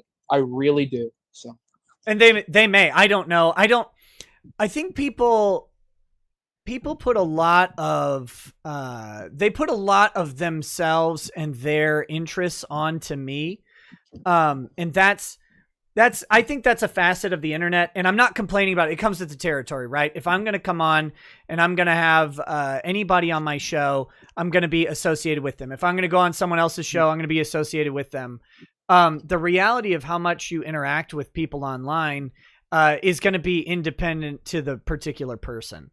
So the other part of that is some people get really interested in a subject and they'll assume that you have a similar level of interest in the subject. I, frankly, on the average day, I am thinking about nothing other than where I have to drive my kids next. And, oh, dear Christ, can I have a few minutes to try and research topics for my show? That's honestly you're a grown-ass man, an adult with responsibilities and a family. Whereas Ethan Ralph pays no bills, lives with his mother, pops pills, and drinks all day, correct? I don't know if that's what he does. Maybe it is. Well, does he live with his mother? I literally don't know. I've seen that. I don't know. I've seen that. I assume it to be true. I don't have any reason to disbelieve it. But again, I don't know. Cause like when I go through to try and read into any of this stuff, I'm catching up on thousands of Kiwi Farm pages to try. Well, again, because you're an adult man with responsibilities, I don't expect you to know every ounce of the lore about Ethan Ralph. I don't expect that at all. But the reality of it is this man has no actual responsibilities. Are you aware he's never worked a job in his life? No, never.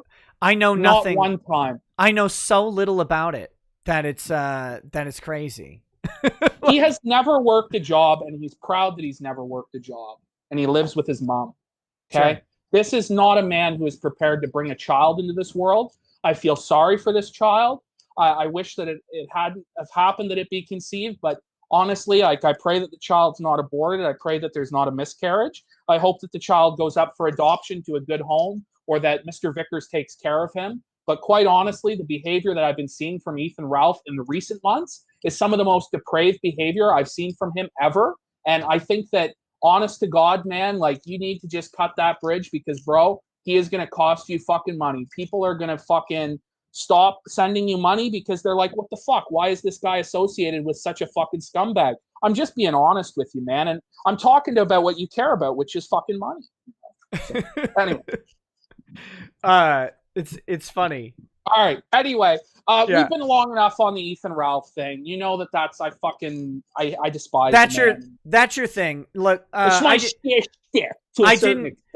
didn't bring you on thinking that Dick and Ethan just magically wouldn't come up, right? And one thing that you'll, as you learn about me, you'll learn something very, very, very basic.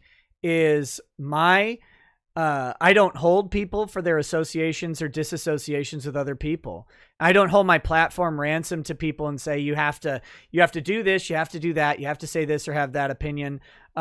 Anyone who knows me knows that. And if anything is said on this show by me or one of my guests that bothers someone, that's up to them to deal with that. And if dealing with that means they don't like me, then that's their issue. I don't hold people's opinions about you against them, and I wouldn't hold your opinion about someone else against you. So if people want to hold my opinion or my guest's opinion, that's up to them. I'm not saying, look, you have to fucking do this or you're dead to me and I fucking hate you, you're a motherfucker. That would be funnier. Yeah, no, I'm just kidding. I'm just pointing out that these fucking guys have a lot of ethical lapses. I don't think it's good to be associated with them. I don't demand that you disavow, but I'm just bringing to your attention things that you may not know about these people, and your audience may not know, because the reality of it is that most people aren't as invested in this shit as me. I can recognize that. I'm a fucking nerdy dude. I get obsessed with fucking shit. I zoom in on it, and I go. So your Nintendo Switch. Well, I've got the Nintendo Switch now. Oh no! Full on fucking soy boyism there. How long until you're at the Hustler Club in New York, sending aids out for a fresh dildo? God, let the day never come. Let the day never come. We can unite on this, brother. Never get pegged. Never get pegged. Never get pegged. I knew a guy who got pegged in 10th grade, and he's never recovered to this day. There is no recovery. He still lives with his parents. He's never had a real job. I mean, getting pegged is fucking tough. So Diddler Dax is doing better than most fuckers who've been pegged.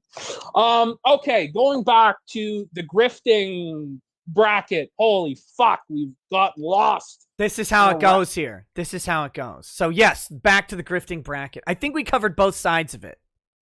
We've covered both sides of it. I'm just going to cover your matchup. So you beat Anita. Holy fucking shit. So then Dick beat Baked Alaska. Then he beat Ian Miles Chong. So, you know, he's no slouch either. I just can't believe that Baked Alaska got beat. Like, Baked Alaska to me is the epitome of the grifter. And the guy got BTFO. Yeah. You know, like, Nick better be fucking proud. I think he beat the epitome of the fucking grifter in Baked Alaska. No, it was Dick who beat him. It was Dick who beat him. That's impressive, buddy. It is impressive. It really is. What were you going to say, Nick? I was just saying, I think, like, for me anyway, I remembered hearing about Baked like 2 years ago, and then he has fallen so far off of any of my radars, which are admittedly limited, that I honestly thought he might be dead in a gutter somewhere. Because he was like, he blew up and then he disappeared. And I was like, oh, well, there it fell goes. off the face. It fell off the face of the earth. So yeah. Can you grab me a beer? Yeah, buddy. Thank you. So anyway, so you fucking go up against Dick. And this was really funny to me because here I have, you know, you, I thought kind of was a real enemy of me because we had that, you know, disagreement on the show. Yeah, thank you. We had this disagreement on the show and I go, whoa, he's fucking tweeting at me. He's engaging with this. Same thing with Dick. He's tweeting with it, engaging with it, this poll. You guys are going back and forth campaigning for it. I thought it was funny as shit because, to be honest with you, I don't really think that grifting is a term of endearment or something you should be super proud of. To be honest, and you guys are like, yeah, I'm the biggest. No, I'm the biggest grifter. And Dick is like saying, well, I only do one show a week. Rekieta does 3 or 4. He's basically a blue-collar worker compared to me. There was some back and forth that was good. You said, what did you say? You were going to give a 5% discount on shirts and raise the prices of the shirts 10% or something yeah, like exactly. I think I have to own up to that. I have to do that now. I'll give a promo code for 5% off, but we got to raise all the prices by 10%. Genius. No, what you do is you raise the prices 10% like a few weeks before you're going to do this, so no one really notices, and then you hit them with 5% off, and they'll bite, buddy. But I don't avow such behavior because I try not to be a grifting motherfucker. The reason I'm kind of against grifting is it's not that people making money on the internet is bad. The issue I have with it is that oftentimes it really changes the way people present their content and the way they present their show.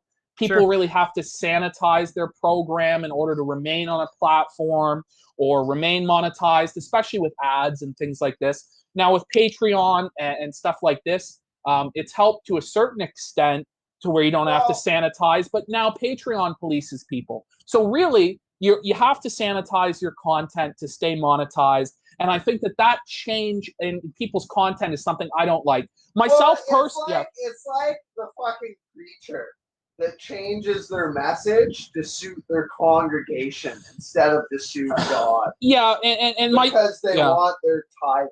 Now, myself personally, also, I don't like it when I watch a video and immediately I get hit with, hey, check out our sponsor, NordVPN. And the first 2-3 minutes of the video is a sponsorship. I don't like that. I also don't like when I personally go watch a video and there's like not just 1 or 2 ads, but like 40 fucking ads. And so I personally have made the decision with my audience to not do that. I don't ask them for money. I don't take sponsorships. I don't put ads on because when I watch videos, that's not something I like. Now, am I totally opposed to making money? No, because I have a PayPal button. So if people really want to donate, they can donate to me. Very few people do. You had the famous Lemon Off with Ralph, yes. right? Yes, the Lemon Off with Ralph. I was going to ask you about that because in a non-accusatory way, because again, everything I see is so on the periphery. But there was I know there were some grifting accusations about you because you cashed out the lemons or something. And so I was going to ask, I was just going to ask the story. I don't know what's up with that. So here's the problem with DLive and why I don't use it as a platform anymore. The reason I went on DLive, and to be perfectly honest with you, the only reason I did was to piss Ralph off, which it did. It pissed him off because what ended up happening was I was getting more viewers than Ralph on a consistent basis. Now, he says that it's view botting and all this shit. Here's the reality about DLive. DLive bots your viewership no matter what. Every time somebody joins is basically the equivalent to 3 or 4 people. So your audience on DLive, in my experience, is about 25%. It's the real audience is about 25% of the DLive number in reality. But what Ralph kept saying is, "Oh, your audience is fake. You know, it's all fake. You don't get any lemons because I don't ask for them." And the problem with DLive is you can't turn off the lemons. So if I could have, I would have. Now it just happened that night, Joshua Moon of Kiwi Farms, he didn't want his lemons anymore, so he sent me about $300 worth of lemons. That night.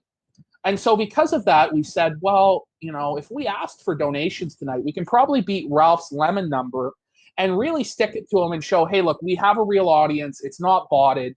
People will put their money where their mouth is, and we can embarrass him in this way. And so what ended up happening was we got a lot of money from the audience. We got about $1,000 or $1,087 Canadian in donations, about $800 American that night. You ruined my joke. Damn it. I was going to say about $25 American. Damn. God. Yeah. You grifted me out of my own joke, you jerk. Maybe I should have this trophy over here. By the way, people are going to love this trophy when they finally get to see it. We had put a lot of work into it. But anyway, we ended up beating Ralph in lemons by, I think we beat him by about 20,000 lemons or like $200 or something. At the end of it, Ralph was having like Warski send him donations and begging his mods for donations. He still couldn't beat our lemon total. We had guys sending in like $100 at a time, shit like this. And I took the money and I cashed it out because I did not want my audience's money to just sit in a fucking DLive account and just sit there and we do nothing with it. So I took the fucking money. And what's going to happen with the money is, me, Godwinson, and Kraut, we're going to Cuba and Surfer with the money, and that's what's going to happen. So I did the great Lemon Heist. You're going to go to Cuba? We're going to go to Cuba. We're going to drink. We're having a great time in Cuba. As soon as all this COVID shit is sorted out. And I told the audience at the time, as we were asking for the money, that that's what was going to happen. I was going to go to Cuba. Is Godwinson actually going to come with us to Cuba, though? He is, if he can get out of England, because the lockdown is so fucked. And, you know. Anyway. The guy is like a fucking baronet. Out of curiosity. Get out of fucking England? Yeah, go ahead. And again, forgive my lack of knowledge here. But I have heard some unsavory things about Kraut. And there are people who would suggest that an association with Kraut would be similar to maybe what you would suggest an association with someone else would be. So here's what I have to say about Kraut. Red pill me on Kraut. Yes. Don't coach red pill me on Kraut though. I don't want to be aborted. With Kraut did some fucked up shit. Kraut ran like a doxing server. He got Rage After Storm fired. He was trying to fuck with all sorts of people. And at the time I was really against Kraut. Because I'm, you know, a far right guy, and Kraut is a liberal kind of guy. And the reality of it is that when Kraut was pretty much at his lowest point, Godwinson and me had him on, and we just bullied Kraut relentlessly. Just shit on Kraut, fucking embarrassed him. I teased him about how he quit smoking. I lit up a cigarette and laughed in his face, told him he was a loser and a swine and a scumbag and a piece of shit. Fucking destroyed Kraut on that show, right? Sure. And Kraut was basically in the gutter. No one took Kraut seriously. His channel fell below 100,000 subscribers. His Patreon fell off. I mean, he was just a fucking total loser, right? And that's just the reality of him. But what ended up happening is, it was funny, is that, you know, when we started fucking with Ralph, it came together where Kraut hates Ralph, I hate Ralph, and Kraut started to take himself a lot less seriously, because when Kraut was first on YouTube, he was the serious scholar and academic, and people looked up to him and thought he was something special. And after he was exposed and destroyed, he started to make fun of himself and understand that the internet's not such serious business. He doesn't have to run these gay ops anymore. He can just do his little memes and stuff like this. And then he started, building his channel back up. Now it's at 250,000 subscribers today because he stopped focusing on the drama, focused on his content, and then made fun of Ralph on the side. So for me, even though I disagree with Kraut politically, hated his prior actions, bullied him for it, shit on him. I remember Kraut made a meme of me at one point because I was shitting on him and Sargon. Kraut was one of the first people to find my channel, actually. And he made a meme of me in drooling from my fucking mouth, fat man tits, pretty accurate depiction, wearing a hat saying, "At least I'm not a cuck," like a MAGA hat that says, "At least I'm not a cuck." That's funny. Oh, God. And then at one point after that, somebody infiltrated Kraut's Discord server pretending to be me, and Kraut thought it was me, and Kraut leaked a bunch of info to him that was then released, and I got the credit for fucking up Kraut's Discord and getting shit leaked, where if you remember, Kraut was saying he was going to drill Jim's kneecaps with a fucking drill. I don't remember that, but that's okay. Pretty, that's a little bit unhinged. You know what I mean? So the guy was fucking in a really dark place, and I think he's really come around. He makes fun of himself. He's got a real job. He doesn't take shit as seriously anymore on the internet. And so that's the reason why I associate with Kraut, is because he's become a little bit different. Plus, it's really funny to have this coalition come together of people who are so disparate in their beliefs. I mean, on one hand, you have people like King of Pole in my coalition, who like denied the Holocaust on a stream with Jim. And King of Pole's a big fag. Yeah, no, don't say that. Fuck. Anyway, and then you have people like Matt Jarvo and Kraut who are really liberal. I'm more of a right-wing guy. And all these people have come together simply because they really don't like Ethan Ralph. He is such a poisonous fucking person that he has actually united Nazis and like fucking like left-wingers into like one coalition against him. And I think that that's something that's pretty beautiful, actually. We've really come together to hold hands and sing Kumbaya. I was going to make a Kumbaya joke. Okay, so to clarify, though, it's not a hypocrisy because he's redeemed, or it's not a hypocrisy because he's aligned with your enemy? Or not aligned against your enemy? I just don't really think it's a hypocrisy because, again, I condemn everything that he's ever done wrong.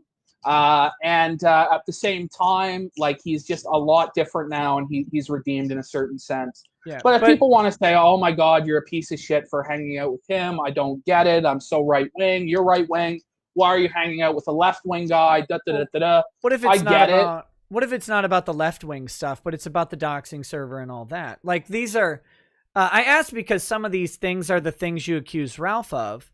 And so then the follow-up question would be, is there a redemption arc for someone like Ralph in the same way that there is for Kraut? There's always a redemption arc for everybody, which is to accept Jesus Christ as their Lord and Savior and turn from their sins and live a righteous lifestyle. And if Ethan Ralph did that, I would forgive him and I would accept him as a Christian brother. I don't think the odds of that are very high. Has Kraut done that? No, he's not. But at the same time, he's been more open to it. Because of my relationship with him. I know that for a fact. So, I mean, with you and Ralph, I don't know. You've said the same sort of similar thing. So it is what it is. But I get you're trying to do a cross-examination here and all this sort of thing. No, I'm actually not. I'm literally just learning. Like, I don't condemn your relationship with Kraut, but I know that some people are going to have these questions, right?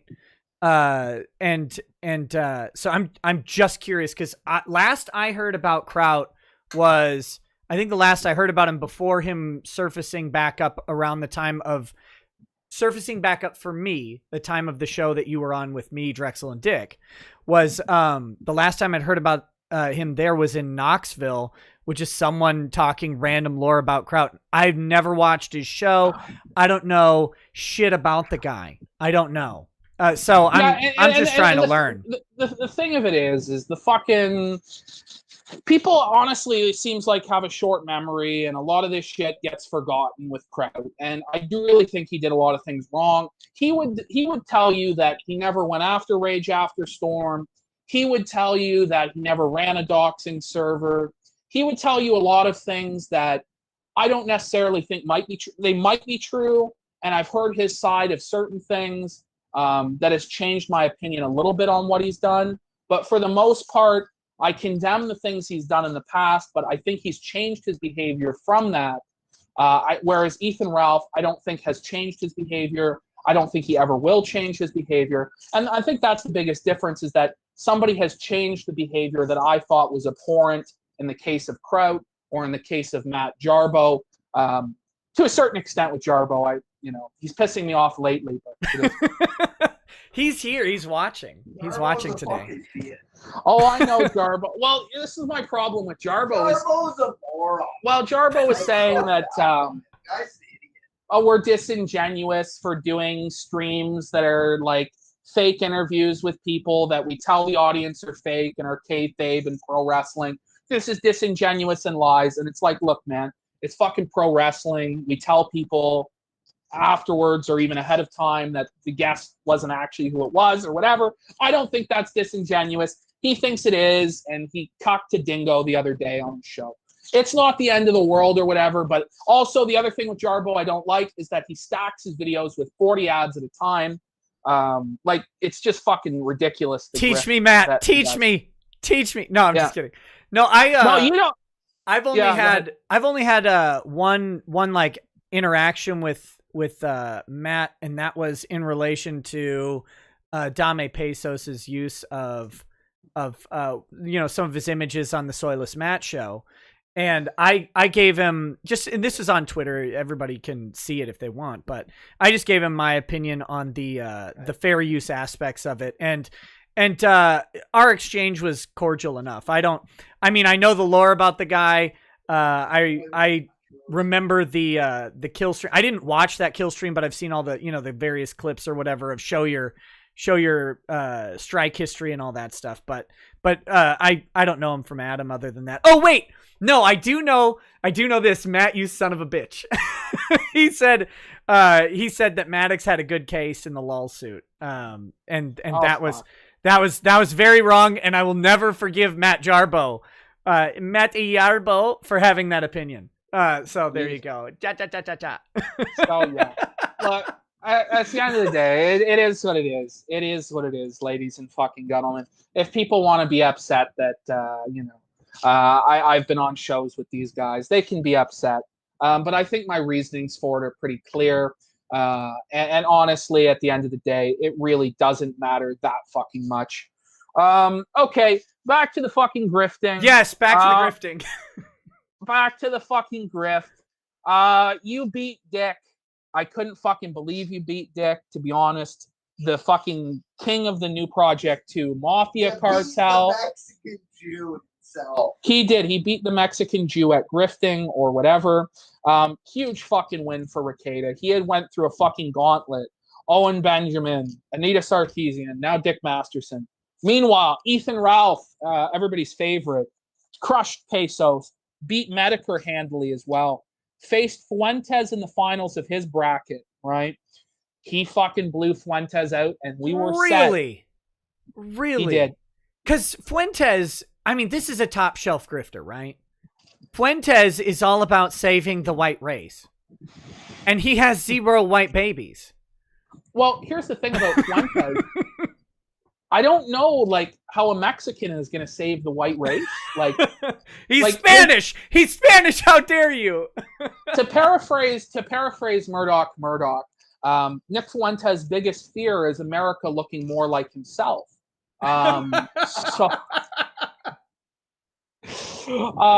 Fuentes is a big league fucking grifter. Did you see him with the cat boy? I saw. Again, just bits. Someone in my Discord is like, "Oh, remember when Nick Fuentes went out on a date with a cat boy?" I was like, "What the fuck is this?" So I go and I find the video of it or whatever, and I'm just skimming through, and I'm like, "This man is with another man cat trying on clothes and shit. What is happening? What was that? It was Educate me. Crazy, okay? So there's a guy named Catboy Cammy who has now become very prolific as a streamer. He's very popular in Russia. I don't know how or why, but because he does blackface and yellowface, all this stuff. Oh, that's the same guy? Same guy. Okay, yeah, so, I've heard about his recent antics. Catboy Cammy doesn't really fit with the Nick Fuentes brand because Catboy Cammy before that date was known for like literally sucking a black dildo on stream. Literally dressing in a French maid outfit and pouring milk over himself in public. I mean, the internet is wild. This and touching his anus with a black dildo. Yeah, he did some very strange behavior for an alt-right figure.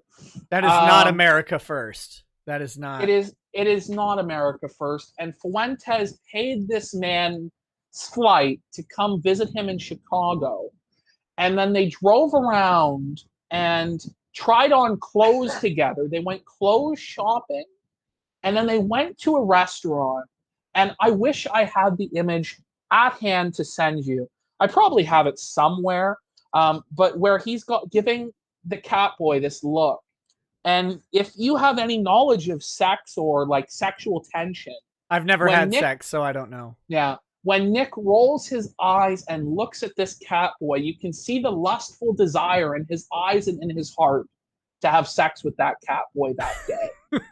And I don't know for sure if they had sex, but this look in the eyes, I mean, it was just fucking crazy. And a lot of people know what I'm talking about. Some people don't. I made a number of videos about this because I thought it was really funny that the savior of the white race is a potential homosexual. I don't know why it keeps turning out that the saviors of the white race are homosexuals. Have you noticed this, Rekieta, that a lot of the saviors of the white race, like for instance, what's his name, Millennial Woes? I was going to ask, hit me with some white race saving homos. I need to know the lore. So Millennial Woes was involved with some homosexual stuff. Ryan Dawson, known as like Alternative Hypothesis, alt-hype, he is a known homosexual. You know, there's a few different names that are suspected homosexuals. Richard Spencer's at the top of that list because he's very effeminate. We have Superboy Milo, of course, right? Like Milo, the queen of the homosexuals. But I don't categorize him as fully like alt-right, like because he's also Jewish, right? So I don't really consider him quite to the same. Plus, he standard. Black dudes are into him, I think is how it goes, right? He prefers black men, if I'm not mistaken. Then like you had, I don't consider Sargon and V really alt-right, but did you know that like V is like a vor fetishist? And he's into like, do you know what vor is? What is vor? That's like the sexual obsession with being consumed, right? Yeah, he's a vor fetishist. Weird. It is weird. Him and Sargon apparently had a Second Life relationship where they would role play being homosexual in Second Life. No. Yeah. So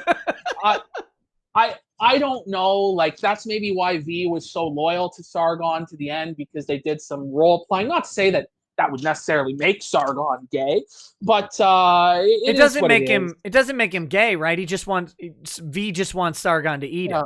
It's like that episode of Black Mirror where the two guys are playing. Did you see this? Where they're playing video games together, and they have sex in like the virtual reality video game in the latest season of Black Mirror. I don't know if you watched the program. I haven't watched the latest season. I watched the first 3, I think. Yeah. Don't really watch the latest season. It's not that great. There's only 3 episodes in it. And of the 3, only the second episode is halfway decent. The first one is about these 2 guys. They play video games together, this fighting game.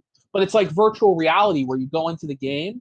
And so they're having sex with each other. One guy is a girl and the other guy is a guy. And they're having sex within the game. Yeah. So, and the whole tension of it is, are we gay or not? And anyway, that's that episode. I didn't really like it, but it reminds me of the Sargon V thing. Yeah. If Sargon were to eat V and fulfill his vor fantasies, would it be like half price after 9 a.m. or 9 p.m. or whatever at an Applebee's? Like, is that how that would work? I don't know, my friend. I don't know. I don't fucking know. So it came down to Ethan, Ralph, and actually we'll finish Fuentes and Ralph. So Ralph and Fuentes was, I think, 75% for Ralph to 25% for Fuentes. Blown out, man. Just blown out. A large part of that has to do with my audience just hates Ethan Ralph. I think it should have been a little closer than that, because Fuentes sells so much merchandise. He sells subscriptions now to his America First website. Have you heard about the fact that Milo Yiannopoulos has been the one helping Fuentes get his site online? No, I have no idea about it. Yeah, so Milo is the one who's helped him with infrastructure and getting this website set up. And it's interesting because Milo, it's been revealed, is an informant in a federal case regarding Charlottesville. Have you heard about that? No. Is that's not the Fields case, because that's done? Or was he... I think it's a different case. It doesn't have to do with James Fields. It's something like a civil suit or something like this. But it turns out that Milo has done some informing for the federal government, and also Milo has, I don't know if you've seen it, his orange hard drive of dirt that he showed on the kill stream. Did you ever see that? No. Yeah, he has this. What he says is he has gigabytes and gigabytes. He says he's recorded every call he's ever had, every message he's had on every platform. He has all this dirt, and he's just waiting to release it because he's bitter and pissed off that his career didn't go anywhere, and so he's going to destroy all the other people. He is the one rumored to have leaked the clip of Spencer. I'm sure you've heard it, where Spencer says, "I meant to rule over them. These people will worship me." So Milo. I just wish I had that the political thing, like that political pundit shtick. That is the most profitable thing on the planet. Like the Fuentes America First stuff. I can't sit there and do that. I wish I could, because it is beautifully effective. And it's brutal. Well, I don't know, buddy. You can always expand your grift. I mean, don't limit your horizons to just the law and being a shady lawyer. I mean, get in on the political grift. I mean, people. Well, the thing is, though, it's not really time. Like, the time to get in on that political grift was 2016.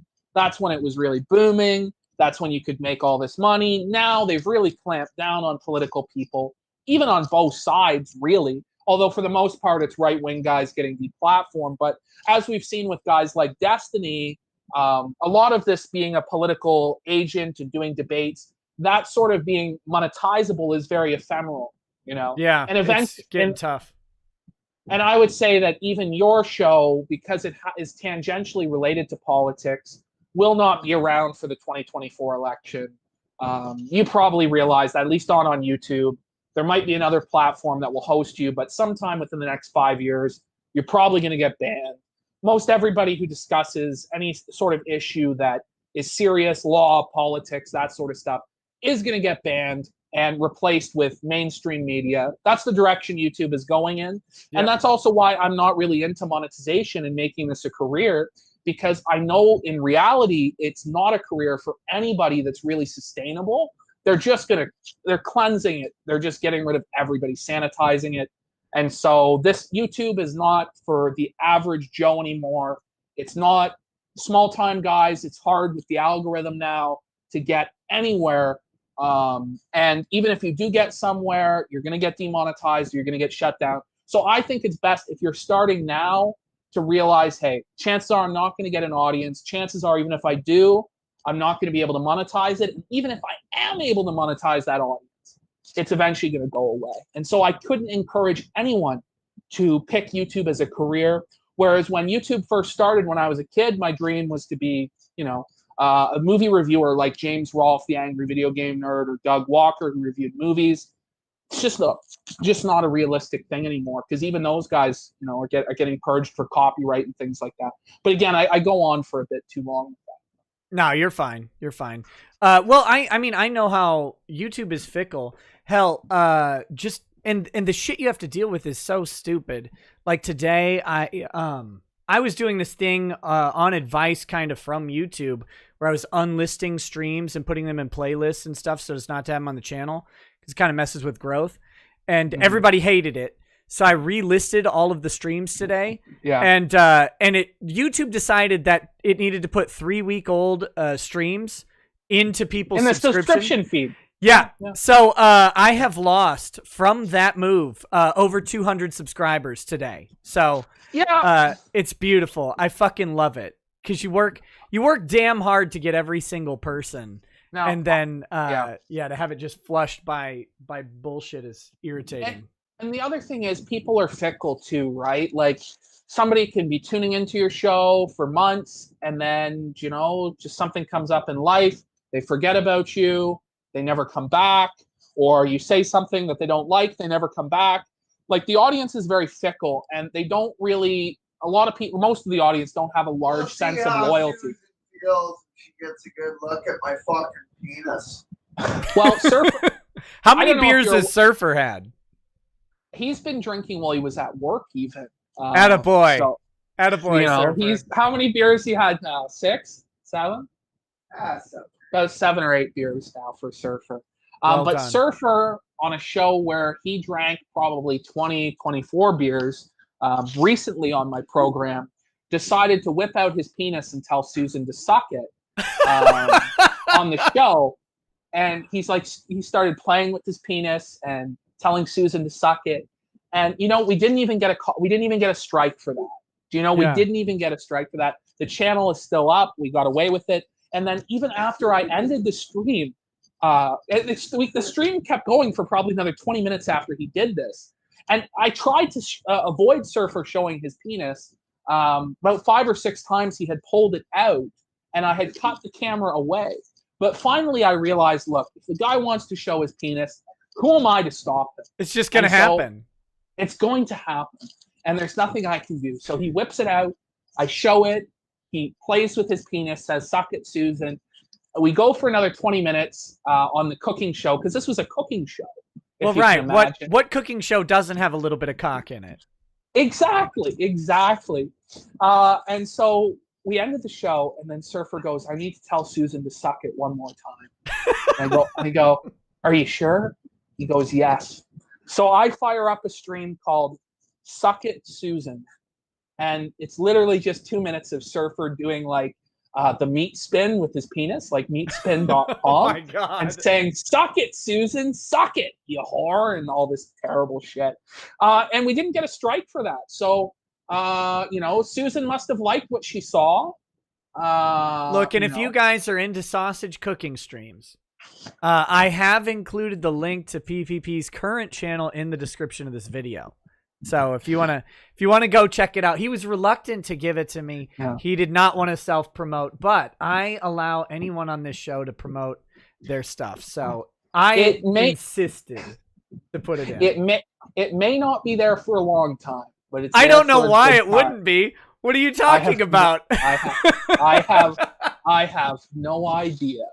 But you got a Johnsonville spinning around like a madman. So fuck it. It's wild. The show is wild. That same show featured Surfer coming through the bathroom door while I was taking a shit with a sword. He fucking cut through the door with the sword 4 times. There's so much crazy shit that happens on the PPP next show. show is gonna be Duck Alaron. So yeah, and then I got something special for episode. Yeah, so it's gonna be Duck à l'orange on the next Cooking with Surfer. Somebody in chat said, "Oh, he's only got 12 videos." What you have to remember is I probably made about 1,100 videos now, if not more than that. A lot of them are lost, but you can find them on my BitChute.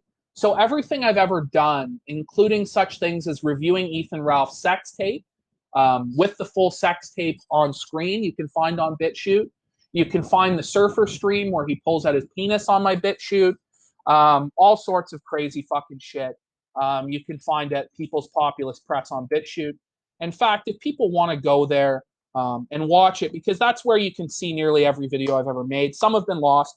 Well, I guess I couldn't put it. Send me the link in Twitter and I'll put it in the video description.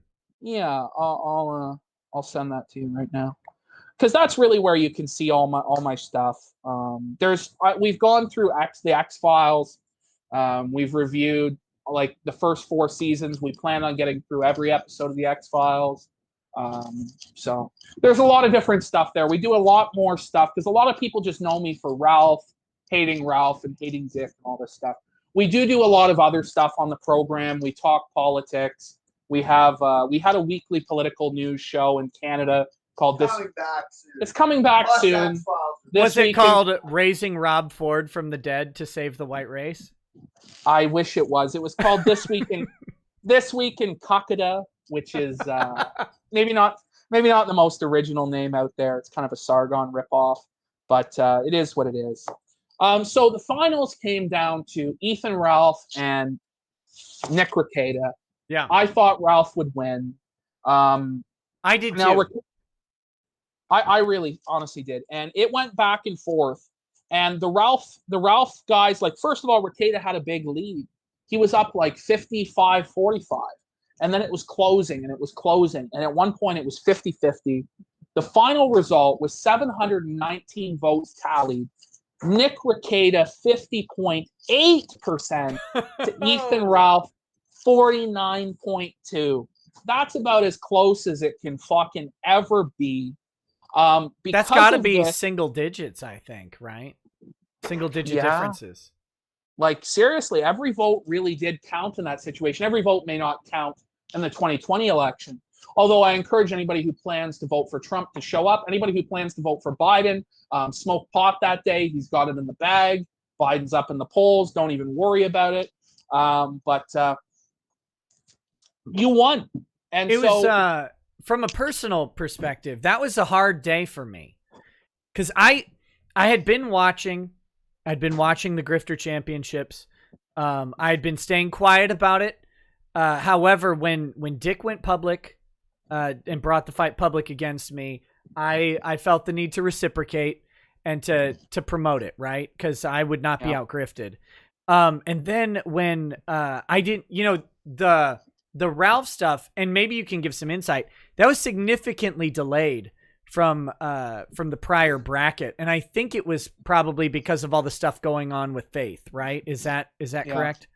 Okay, so there was a significant delay, and I believe, at like family Bible camp, which we do we do every Labor Day. We go to a Bible camp as a family and just spend some time. And it was nighttime.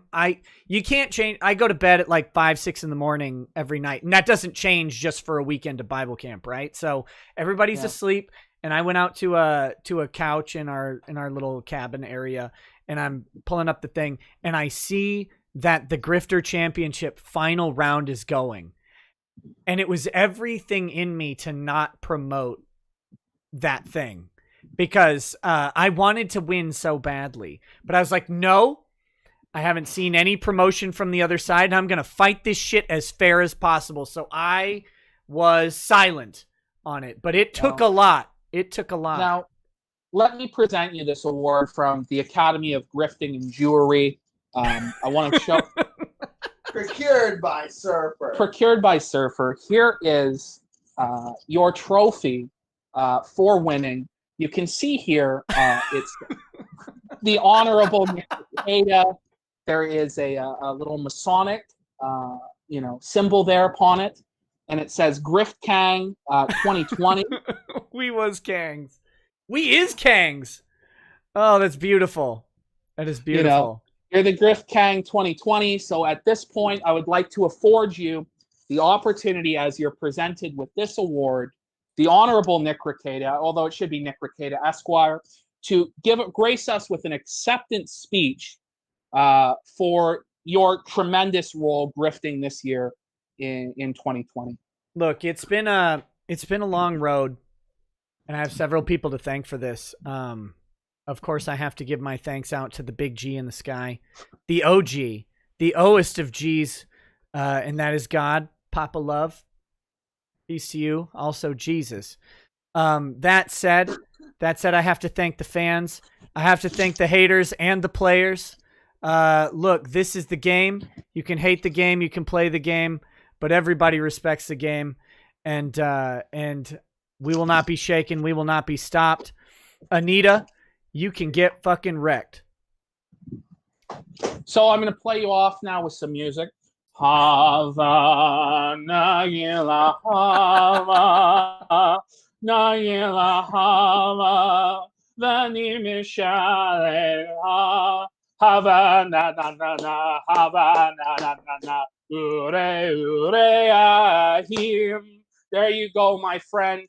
That was my makeshift yarmulke. Your makeshift yarmulke. Here we go. Our hero, the king of grifting in 2020, Nick Rekieta. Everybody, he's going to be back. We're going to do the Legends of Grifting bracket next. If you want to vote on that, you're going to have to go to @PowerOfTheTruth on Twitter. And the winner of Legends of Grifting, which, you know, it encompasses way more female grifters because we didn't include enough. I mean, people like Pokimane, I think, are in Legends of Grifting. Holy shit. And so it's going to be intense. The winner of Legends of Grifting will face Nick Rekieta in the finals to determine the king of all kings of grifting all time. So get excited. How do I beat Pokimane? Do I have to reveal that I have a secret boyfriend? Like, is that how I do it? I don't know how to step on those toes. I don't know. I mean, the fact that you said you had a wife tonight is going to disappoint so many of the Rekieta fan girls who love you. I know, it's tough. It's tough. I've kept it a secret for a long time. I let it slip out with a little bit of whiskey, but it is true. It is true. I am married to a woman. But I think the secret boyfriend reveal might damage my tier 3 subs. I don't know. Oh, fuck. Okay. One thing I got to ask you about before we get in, because I want to, in this last hour, get into the lolicon stuff, because that's kind of why I wanted to come on. Yeah, we completely avoided that. Holy shit. Yeah. So I wanted to ask you, though, one question, because I've heard about this stream, because you're known for your relationship with Vic Mignogna, right? Vic Mignogna. Yeah. Vic Mignogna. I don't really know a whole lot about him. I guess he was dismissed unfairly for like a politically incorrect remark from being an anime voice actor, right? Something like that. He was the target of a Me Too campaign. So it wasn't politically incorrect speech, although I think that might play into the genesis of the campaign, is people didn't like him because he's a Christian, he's conservative, in an industry that is largely not. But there were some particular women who came out with stories about him that he maintains to this day are not true. And I probably think that they're not true because, you know, most women who talk about that shit are liars. That's just been my experience with it. There's not a police report, like, get the fuck out. Go to the cops. If someone molests you, go to the fucking police, please. And it really bothers me when these allegations come up 10, 20, 30, 40 years later, like with Brett Kavanaugh, for instance. Even Surfer got accused of rape. Yeah. I had an experience Surfer. Surfer was Me Too. Damn. Okay, sorry. Yeah, I also had an experience in college with a girl who accused me, but thankfully everything went away with that. But honest to God, like, I just don't believe all women. I don't hardly believe any women. I want proof for claims because it's just too common now. Too many guys are getting fucked over in this way, and it's not right and it's not fair. People always assume that you're guilty of this stuff even when you're not, and so it's very, very sad. Now, The only thing I wanted to ask about Vic is apparently there's a stream. I don't know if this is true, where you're drunk and you say that, like, Vic is a piece of shit and, you know, you don't want, like, this sort of fucking thing. Is this true? Like, what happened with this shit? Because somebody said this. I don't remember exactly what was said. There are two streams that are in question. There is a YouTube stream. There's a Twitch stream. I believe the Twitch stream is gone because Twitch unlists content unless you go back and, like, specifically grab it. And I have never done that on Twitch. So that one is probably lost to the ages. Maybe somebody archived it. I hope so. I hate the fact that stuff goes away. That being said, the YouTube portion of it's still up. I was definitely drunk, but what I said about Vic was certainly honest at the time. I'm not going to walk back anything I said. I did not say he was a piece of shit. Okay. Because I don't know what you said. I just wanted to clear it because people were saying, "Oh, you got to press Rekieta on this. You got to bring this up to him because he avoids it and all this shit." Oh, I don't avoid it at all. I have the same opinion now that I've always had, and it's pretty straightforward. I'll tell you if you want to hear. It's real quick. Yeah, just let me know because I just want to get it out there because people were saying you gotta ask him about this. I really didn't want to ask because I really don't give a shit. But I just wanted to make sure that my fans who asked, they got what they wanted, right? So no, it's real simple. I maintain the same position that I've always maintained about this, is that after about a year, this was after Christmas, so we were coming up on 1 year of the Vic Mignogna situation. After about a year, what I wanted Vic to do, and what I still want Vic to do, is to start going out more publicly, engaging his fans, and saying to these women who lied on him that they're liars. One place I wanted him to do something like that was on my show, obviously for the grift. But really, I invited him on for a Christmas show that had nothing to do with that. He declined it for the, the whole like lawsuit stuff. There's an image issue. I get it. And I don't begrudge him for that. But I wanted him to go on any show. I want him to stand up for himself. And I want him, and what came out that night was me saying, look, people have been fighting on your behalf for about a year. I want you to come out and join us on that fight and show, and entirely for his sake and his engagement with his fans, show the people who've been supporting you for a year that you stand with them and go after these people and go hard and just let people know that they're appreciated. And he has not done that, although I will say he has done a little bit more public condemnation and a lot more, and this is most important, a lot more of thanking of his fans and supporters publicly than he had been doing for about a year. So my personal opinion is, if you have a giant platform, like because a bunch of people know who you are or whatever, and you get involved in something like this, that you should use it to the maximum extent, because you're going to be penalized for having it, whether you use it or not. If you're in any way even remotely approaching a public figure, defamation gets a lot harder for you. So in my opinion, if you're going to get penalized for being potentially a public figure, use that status, engage your fans, and tell the people, this is bullshit. I want to let you guys know that I'm with you, and that I didn't do this. That's what I wanted from Vic then. That's what I'll want from Vic until he fully engages that. I still like the guy. I still consider him a friend.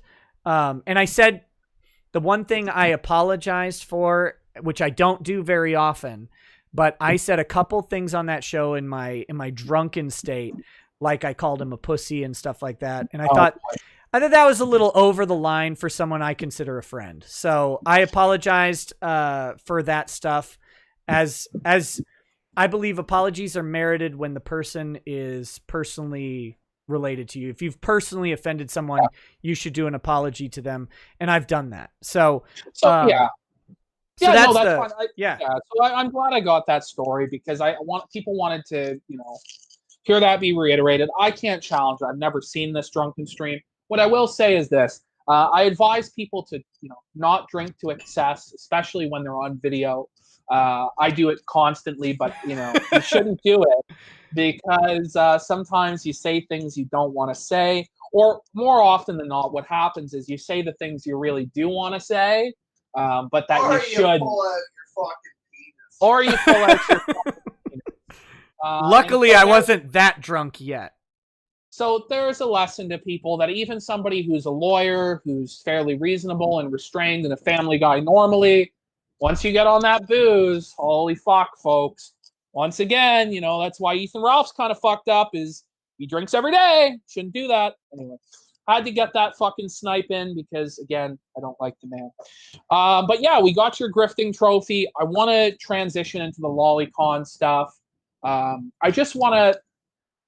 You heard it here, folks. PPP wants to transition. Sorry, back to you. Good one. Good one. Man, you're getting quicker, you know. The more I drink, the quicker I get. That's right. So I have 2 videos I'm going to send over to you, actually, that I'd appreciate if you could play. They're not going to get you banned. One is a Digibro appearance on the Dick Show. Oh, Jesus Christ. Digibro is a fucking degenerate. So, wow. That'll be interesting. Okay. I haven't watched this. I didn't listen to that show. So this will be new to me. I've never been a big fan of Digibro. Ever since his, are you familiar with his famous line from the Dick Show like a year and a half ago? Yeah, so that's what I've sent you. And then I've sent you another video, which is Digibro's sexual fantasy. And I just want people to understand exactly kind of what this guy is. And if you watch these 2 clips, I think you'll understand my issue with him. And this is kind of where this whole lolly thing started for me, was with Dick saying, you know, he's a good guy, he's harmless. And when I seen these 2 clips, I said, no, this guy is not harmless. The second clip in particular I've sent you is very damning. But let's have a look at this first clip, which is Dick's natural reaction that most people would have to being told what he's going to be told by Digibro. This is 45 seconds. You guys will see it in the upper right-hand corner of your screen. Up from the chat there. So here we go. Let me okay, it's unmuted. Here we go. However, I will say this, Digibro. I don't know if this is accurate because I don't know the terminology of like anime shit, but you are self-professed what is it, lolicon fan? Yes. Does that mean what does that mean? It means that I am a huge fan of illustrations of little girls getting fucked. Oh. Now, see, that makes it. You see what when you do that? Yeah, it makes it very uncomfortable. Yeah. Of course it does. But like, I have to fight for that shit harder than anybody because I like that shit. Hold on, and if I'm not doing PPP. anything wrong and I'm looking at the shit, that means I got to be on the front fucking line. Okay, sorry, I didn't want. It's hard to hear you with Digibro is still talking and with the 2 voices. What were you saying? Sorry about that. Oh, sorry. I thought it was over because I can't really tell. But with this man, right from the horse's mouth, we hear he likes to masturbate to little girls getting fucked. That to me is a confession that you're a pedophile. Would you agree or disagree? I mean, it's hard to argue otherwise, man. I'm not a fan of lolicon. And I think well, here's what I'll say about lolicon. I am glad that it does not directly result in the victimization of a child to make the content. But I think if you are into, especially sexually into lolicon, because I've been corrected on this. A lot of my audience, as you may or may not know, is anime related due to the Vic Mignogna stuff. Sure. So many people have said lolicon isn't entirely sexual. So realize that when we're talking here, we're talking about the sexualized lolicon and not just the fact that there might be a kid in some anime. I don't know the distinctions. I don't care. Here's my thing. Yeah. If you have sexualized illustrations of children and you are sexually aroused by that, you should get therapy immediately. Immediately. Don't stop getting therapy until you are no longer aroused by that. That's my opinion.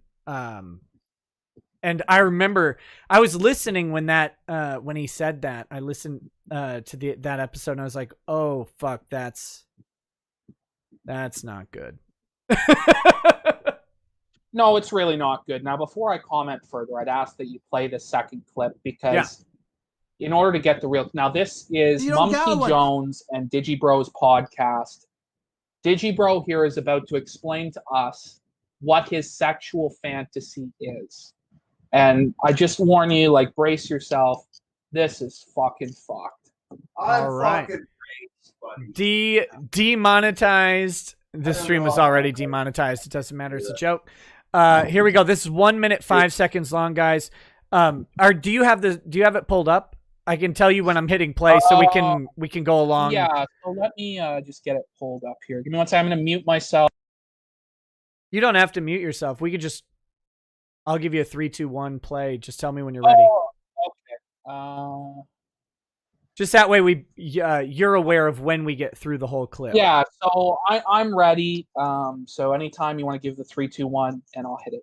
All right, 3, 2, 1, play. You don't got one. You want vanilla. You want to fuck your vanilla brother. Look, I'm describing my fantasy. Let me describe my beautiful fucking fantasy to you, monkey. Let me describe what I want from my life. What I want, all I want, is to have a cute little lolly sister who's grown up with me, who looks up to me, who we understand everything about each other, we get along just right, and she thinks I'm the coolest in the world, and we just get away from society, we go out to live in the mountains in a cabin, just the two of us, and we spend all our time together. She takes care of the house, I make anime videos and make money that way, and we get to have a little sex on the side, and it's just a quiet life. Just a quiet life out in the mountains. Nothing complicated. Nothing retarded. No taboos or any of this other extra shit. Just me and my cute little sister quietly enjoying life until she's too old and we have to commit double suicide because she's not attractive anymore. No. Gross. Okay. I'm a lawyer. So I have to be as fair as possible. I don't have to be. I try to be as fair and present balanced sort of opinions. What the fuck is the context to this? Is there a defensible context to this? No, there isn't. I mean, this is on a podcast, and he is in all seriousness telling us his sexual fantasy, which is to have a younger sister that he grows up with and has sex with. And he said, like, when she gets too old, we're going to commit double suicide. What if she doesn't want to commit suicide? Is he going to murder her? Like, I took that portion as a joke, the double suicide thing. I don't. Well, let me explain. The reason I take it as a joke is because in the sexual fantasy, right, the lolicon would never age. Like, that's the implication. So that's why I take that is a joke, but that's not better. It's clearly not like a fantasy. This is clearly something he wants to have happen. And it really concerns me that this sort of a person who would think like this and express this publicly and be proud of this, I really think that they're a danger to children. I really wonder if this person would kidnap a child and try and like raise it. And we've heard cases of people who kidnap children and keep them for 15 or 20 years chained up. Like, this is something that does happen. Elizabeth Smart or whatever, right? Was that the name of that chick? She eventually escaped like a year ago, and it was huge news because she was gone forever. Was that Elizabeth Smart? Am I making that up?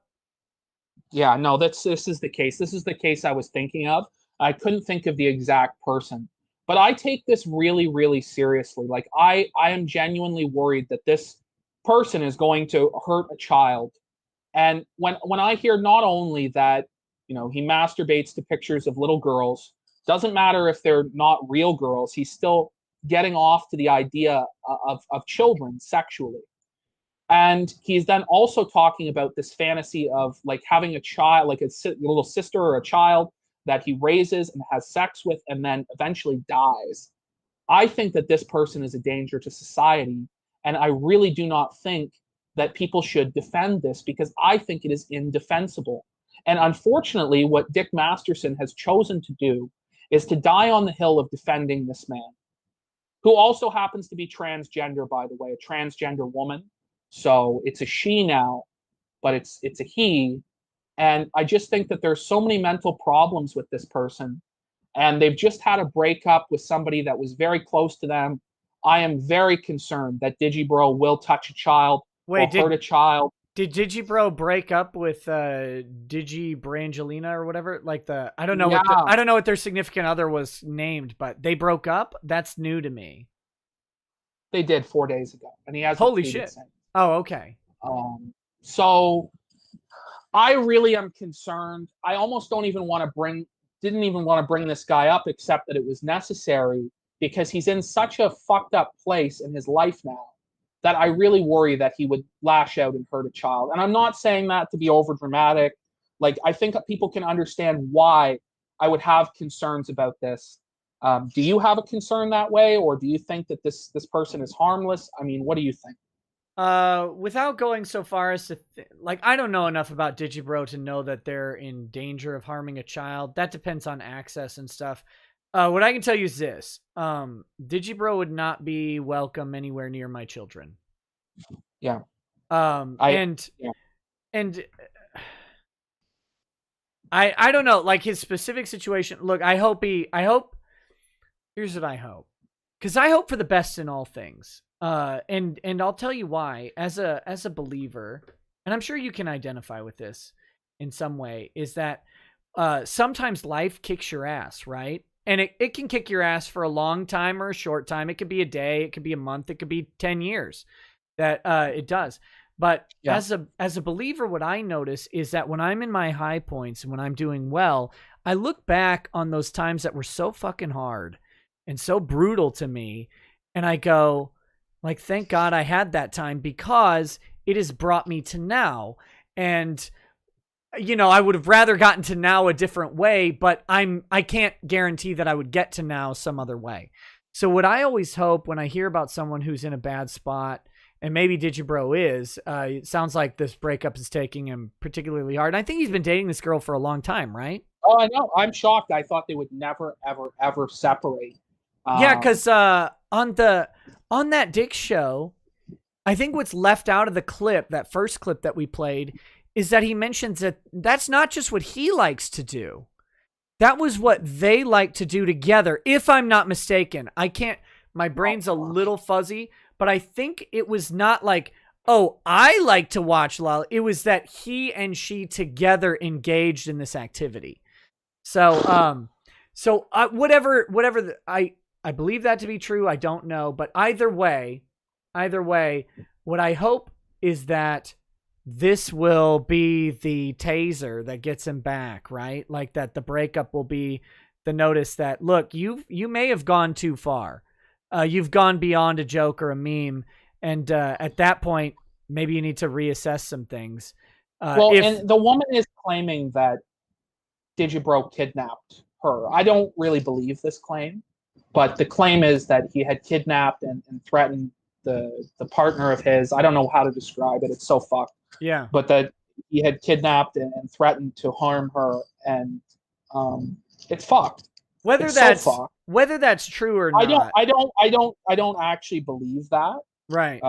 Myself, from what I understand, but you know, because I don't generally believe people that say shit like that. But here's what you need to do. If that sort of accusation is levied at you, right? Now, if it's false, it can be false, but you need to ask two questions. One, why does this person feel like they need to distance their relationship from me in this way, right? Rather than, look, we had a bad breakup, we had some fights, or whatever. It's, he literally kidnapped me and was holding me in the relationship. That's one thing. Why are they doing that? And two, do people believe this, and why? And if they do, like if people accept at face value this lady saying, oh, he kidnapped me and was holding me in this relationship, and then people are buying into that without any evidence, you have to ask, okay, why do they believe that? Now, maybe it may be completely unfair, but you got to ask those questions. Well, the question I have to ask you is, if somebody says to Digibro, it's harmless to masturbate to Lolly, it's harmless, there's no victim, is this enabling that behavior? Is this keeping him in that mind state? Because I cannot imagine telling somebody it's okay to masturbate to pictures of children. That's just me. And my issue with Dax, where I'm really starting to get disgusted with him, is that he says it's fine. It's a victimless crime. And he is enabling this man's mental illness. And I really genuinely fear for a child to be harmed. And I don't know how Dick would feel if a child would be harmed. Would he give a fuck? Would he care? Probably not, to be perfectly frank with you, because he just seems to only give a fuck about himself and about enabling his own degeneracy. And his worry is that, well, if Digibro's degeneracy is outlawed or frowned upon, then that his particular brand of degeneracy will be frowned upon and outlawed, which I think does not fucking follow, okay? Yeah. Like, I really don't think that that makes sense. And I really do believe that there is precedent under U.S. law and Canadian law, pretty much every English common law system I've looked at, to suggest that lolicon is currently banned and should be banned. You know, in Canada, we had a case that was R.V. Sharp that happened in 1999, where the British Columbia Supreme Court, which is a province in Canada, so the equivalent of a state Supreme Court, let's say Florida or Colorado, right? Yeah, struck down the laws against child pornography in Canada. Okay, because they struck down the laws against child porn. Holy shit! Yes, the Chief Justice Duncan Shaw wrote in his opinion, there is no evidence that demonstrates a significant increase in the danger to children caused by pornography, and a person who is prone to act on his fantasies will likely do so irrespective of the availability of pornography. Did you guys go back to your French roots and guillotine that motherfucker? Well, what ended up happening was the Conservative Party that was in opposition at that time wanted to invoke in Canada what's called the notwithstanding clause, which basically allows us to ignore the courts. We have things in Canada called the reasonable limits clause, which put a reasonable limit on your rights. And the notwithstanding clause, which is meant for Quebec, because they're a French province, they can ignore decisions in Canadian law that would cause them to not be able to discriminate against English people. So, for instance, the court have ruled that it's wrong to not have signs in English and French in Quebec, because the rest of the country does. And Quebec says, no, we invoke the notwithstanding clause, we don't use it. But it didn't end up having to go that route, because the Supreme Court of Canada overruled the provincial decision. Good. And it kept the laws in place against child pornography. And when you look at Part 5 of the Canadian Criminal Code, specifically Section 163.1, it defines child pornography to include a visual representation, whether it was made by electronic or mechanical means, that shows a person who is or is depicted as being under the age of 18 and is engaged or depicted in explicit sexual activity, or the dominant characteristic of which is the depiction for a sexual purpose of a sexual organ or the age or the anal region of a person under 18 years old. R.V. Sharp interprets the statute to include purely fictional material, even when no real children were involved in its production. So in my country of Canada, the law states that lolicon, simulated child pornography, is the same as child pornography, and it's illegal. Now, I know that that doesn't necessarily apply to the States, although sometimes you will look to other English common law countries for precedent, right? Yeah, it's rare when they do, but that's not unique to Canada. I believe Great Britain has similar restrictions on lolicon. I've seen convictions in Britain because of lolicon. And the American law is written in a similar way. It's currently interpreted a little different. It's because the 2003 Protect Act, right? The 2003 Protect Act? I don't know the specific act or the specific year. But what I do know is and what do you think I am, a lawyer? I researched this? No, I'm you know kidding. What I mean? But no, what I do know is that the intent behind the language in the U.S. was people were attempting to get around the idea of creating child pornography by changing the media that was used for it, right? So they had to carve out like electronic reproductions because people were like, well, look, it's on a hard drive, not a tape. Yeah.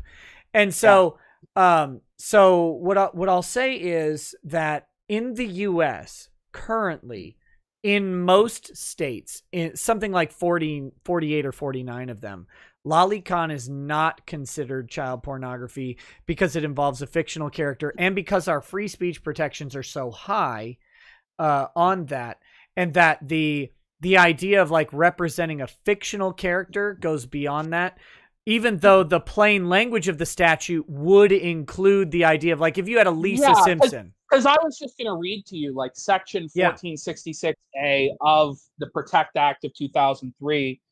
In general, any person who is in a circumstance described in subsection D knowingly produces, distributes, receives, or possesses with intent to distribute a visual depiction of any kind, including a drawing, cartoon, sculpture, or painting that depicts a minor engaging in sexually explicit content, and B is obscene, or 2A depicts an image that appears to be of a minor engaging in graphic bestiality, sadistic, or masochistic abuse or sexual intercourse, including genital, oral genital, or oral anal, whether between persons of the same or opposite sex, and B, this is the key, lacks serious literary, artistic, political, or scientific value, going back to the Miller test. Are you familiar with that? Yeah.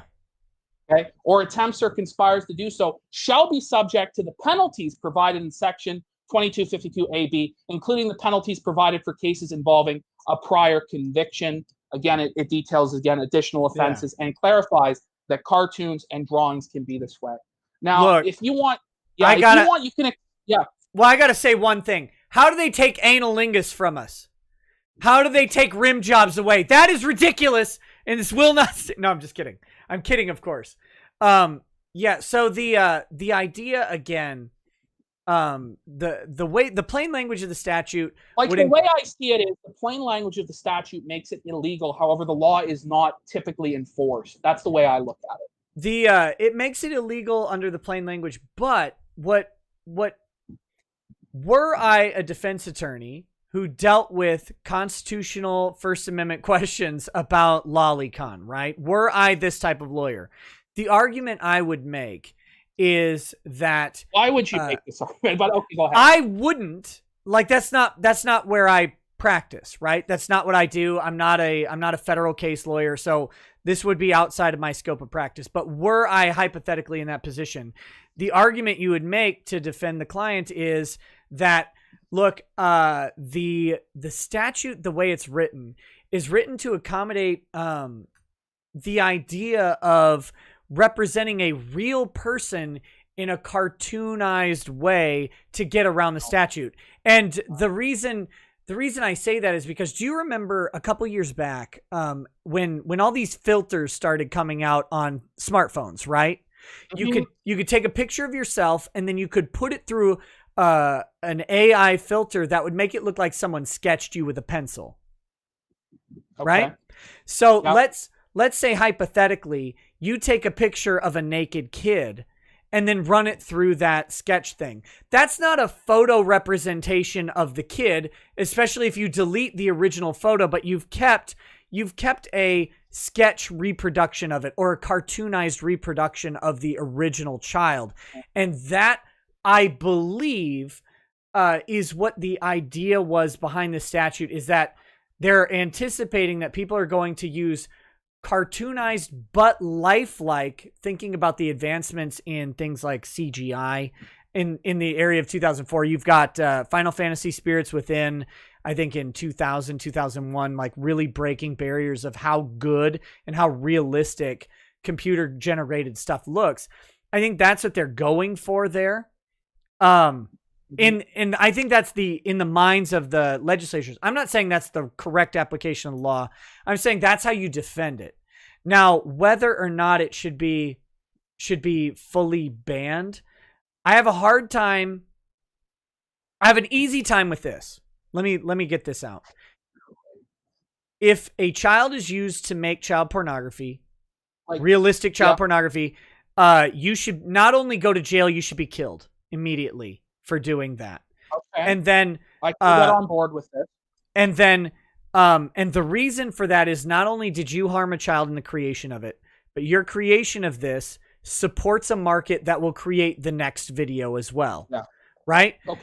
Okay, like I can understand, like look, man, the average layperson really doesn't grasp like what you're saying, because you're bringing out like these legal theories to try and weasel a guy off of a conviction. I mean, what I'm more concerned with at this point is a lot of people say my position is extreme, that lolicon should be banned, that it should not be legal. I have an extreme position an anti-free speech position because I don't believe people should be able to publish this. That means I'm not a free speech absolutist. What I would say to them is this: nobody is truly a free speech absolutist, because who amongst us is going to say child porn should be legal? Right. Okay? And even if you go to that extent, would you then say sex with animals on camera is acceptable? Okay? And then, okay, so you accept that. Would you say if you have sex with a dead person on camera, is that speech? So obviously people would say no to these things. So nobody is a true free speech absolutist when it comes to things that are obscene. And in my opinion, lolicon meets the Miller test definition of what's obscene. Sure. I mean, I really think it does. Do you think that it's an extreme position that I have the radical position that it should be illegal? Because I think that that's the position that has been the law in this country since pretty much the founding of the country. I will say, no, I don't think that's a radical or extreme position. Here's what I think. I think the current application of U.S. law is the radical and extreme position. I think if you walk up to any average adult, right, and you say, look, should a picture of Lisa Simpson getting anally raped by a burly truck driver, should that be legal? That the average person, or let's take the legality out. You think, is that an acceptable picture? They're going to say, no, that's fucking disgusting and degenerate. Yeah. Why would you even think of that, right? Like, I don't think that your position is the extreme position. I think it's probably the mainstream position if you really get down to it. Well, that's what I think. And Dick tries to paint me and people who think like me as being anti-liberty, anti-free speech, as being no better than Jerry Falwell, you know, and I just don't think that that's fair, because I think that there are some things that we all agree are obscene. Therefore, I do not think that just because I think that this particular thing is obscene, that I'm anti-free speech or that I'm anti-liberty. Like when you look at this Miller test for obscenity, right? And you would agree with me that the founding fathers intended for obscenity laws to exist, right? Because they existed since the beginning of the country, correct? Oh, the founding fathers. This is a misnomer, especially amongst the right, or a misconstruation amongst the right, that we have any system that resembles the founding fathers at all. It's important. It's important to remember that the original 13 states, after the Constitution was passed, after the United States was incorporated, they had, except for Rhode Island, every state had a state-enforced religion. You had to be a Quaker to be in Maine. And if you weren't a Quaker, you had to keep it quiet, or you had to donate to the Quaker church. Like, that's just how it was. And you had to be I think you had to be a Catholic in Kentucky, for example, which is why we have bourbon. So that was a good thing. And it's not until the Civil War and Reconstruction that we fully flesh out that the constitutional requirements of the federal government go down all the way to the state level. So I think the founders would be absolutely abhorred by the idea of, and remember, most of these guys, I know we can point to Thomas Paine or whatever, but most of these guys, even if they're not actual Christians, they're deists who... They're deists, like Jefferson or Benjamin Franklin, right? Who revere the moral code of the Bible. These guys would be abhorred by the idea of normal pornography. Right, much less drawn depictions of children engaged in pornography. So I think it's safe to say that the founders probably would have allowed state-level laws against child pornography or even lolicon pornography. And to the chat, remember, to all of you defending lolicon, we know that there's more to lolicon than the sexualized aspect. We're talking about the sexualized aspect specifically. Yeah. So because the main argument is slippery slope, right? Which in and of itself is basically a logical fallacy. But let's just take it on the face of it, that because I ban lolicon, okay, does that necessarily mean that we're going to ban all pornography? No. Does that necessarily mean that you're not going to be able to say the N-word or the F-slur or whatever term you want? No, that doesn't logically follow. That doesn't make any sense. And the reality of it is that obscenity laws do exist. There's precedent for them already. And you would have to abolish already all laws against child pornography and bestiality porn and all this stuff in order to have your true free speech utopia. And I don't think anybody is willing to do that other than sick, fucking depraved people who would probably also be in favor of selling children on the street corner because it doesn't violate the NAP. So that's just well, as a full-on Libertarian cuck or whatever, I will say that I am for ultimately the removal of these laws. However, like now listen though, but hear me out. Go ahead. I know I've heard this before, but you go ahead. No. The world in which the removal of these laws exists doesn't exist, right? Like that world, we're not there. I can't see us ever getting there. It's like Adam Smith with Wealth of Nations, right? He writes Wealth of Nations, which develops basically the underpinnings of modern capitalism in the West, but he also writes Moral Sentiments.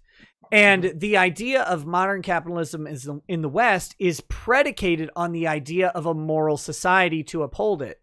And so I will say, for example, I am for the legalization of all drugs. All drugs. Yeah, I am too. But I don't think we're ready for the legalization of all drugs. I don't think as a society we get there. And so I say the same thing that as a conceptual free speech absolutist, I would love to see a society where it's not illegal to make this. So let me give you a little background on me. From the time I was 15, I was a libertarian up until probably a few years ago, where I've began to believe that some authoritarianism is necessary because things are getting way out of whack. Like for instance, I've held the belief that in the past, and I don't anymore, but I held the belief that abortion should be legal even though I was pro-life. And I just believe that if we had a correct society that taught people the right values, people would never need to do abortion. I'm not necessarily for the use of heroin, and I think if people were properly educated and they were informed by Christian values, they would never use heroin. Therefore, I would support its legality. However, I've kind of moved back on these positions because I realize that sort of utopian libertarian society that I hope for and dream for and would love to see happen is not reality. People act in very selfish, fucked up ways. Yeah. People's IQs simply are not high enough to handle the responsibility of a purely libertarian state. And what I would like... You never smoked ecstasy before, buddy? I know you have. Who's out there smoking ecstasy? No, don't do it. Surfer did. Surfer smoked Wellbutrin one time. What I'd ask you, so you're set... 15 times. Yeah, well, two questions. Two questions for you. Are you in... just yes or no. Are you in favor, then, based on your libertarian beliefs, of legalizing child pornography and bestiality? No. And that sort of thing? No. Okay, good. Because that's what I thought you had said. The other question I would have for you is, do you believe that a child should have the right to sell their own body because it doesn't violate the non-aggression principle? No.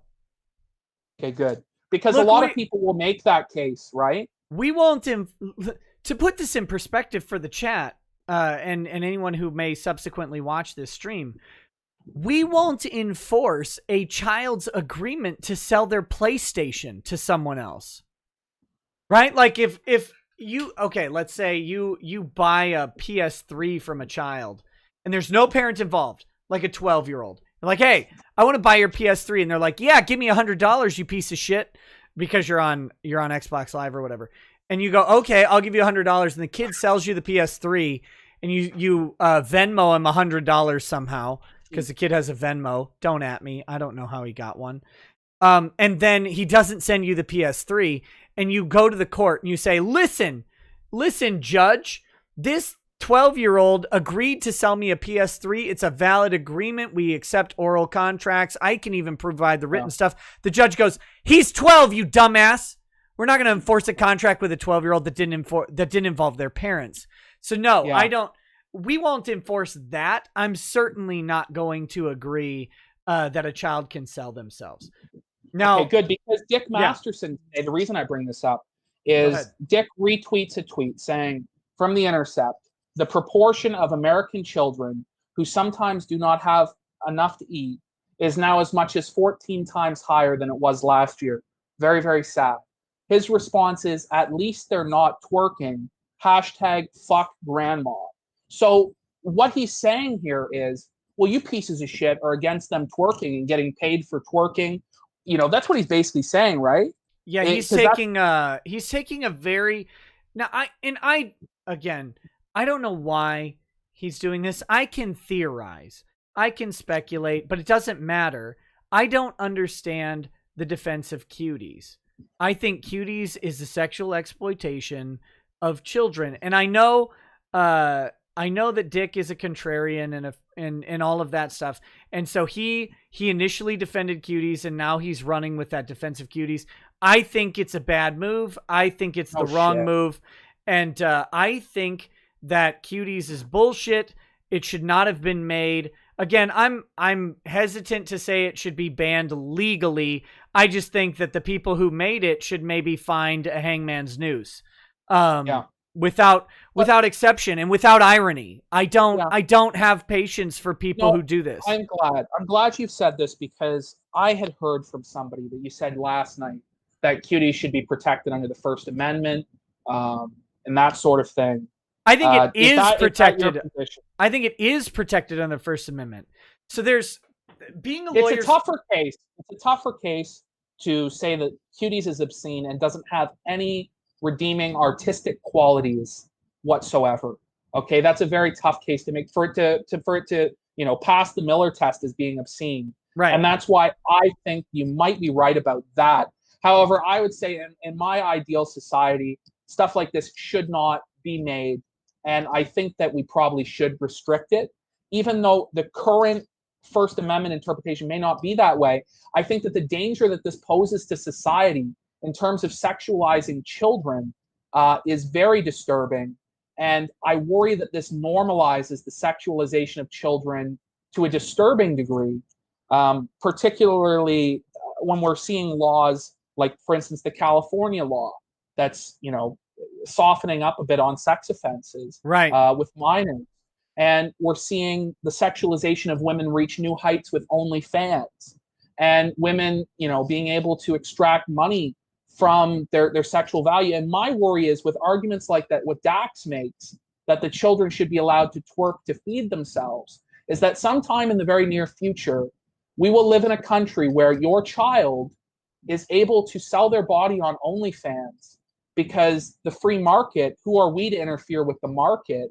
Who are we to stop that child from doing that? And these sort of arguments, I think, are very dangerous. And I think Cuties is very dangerous for society as a whole. But that's just my view. If I can whine and bitch for a second, this is the hard part about being a legal commentator, right? Because I have to hold two positions for the purposes of education. And one is, what is the legal standard?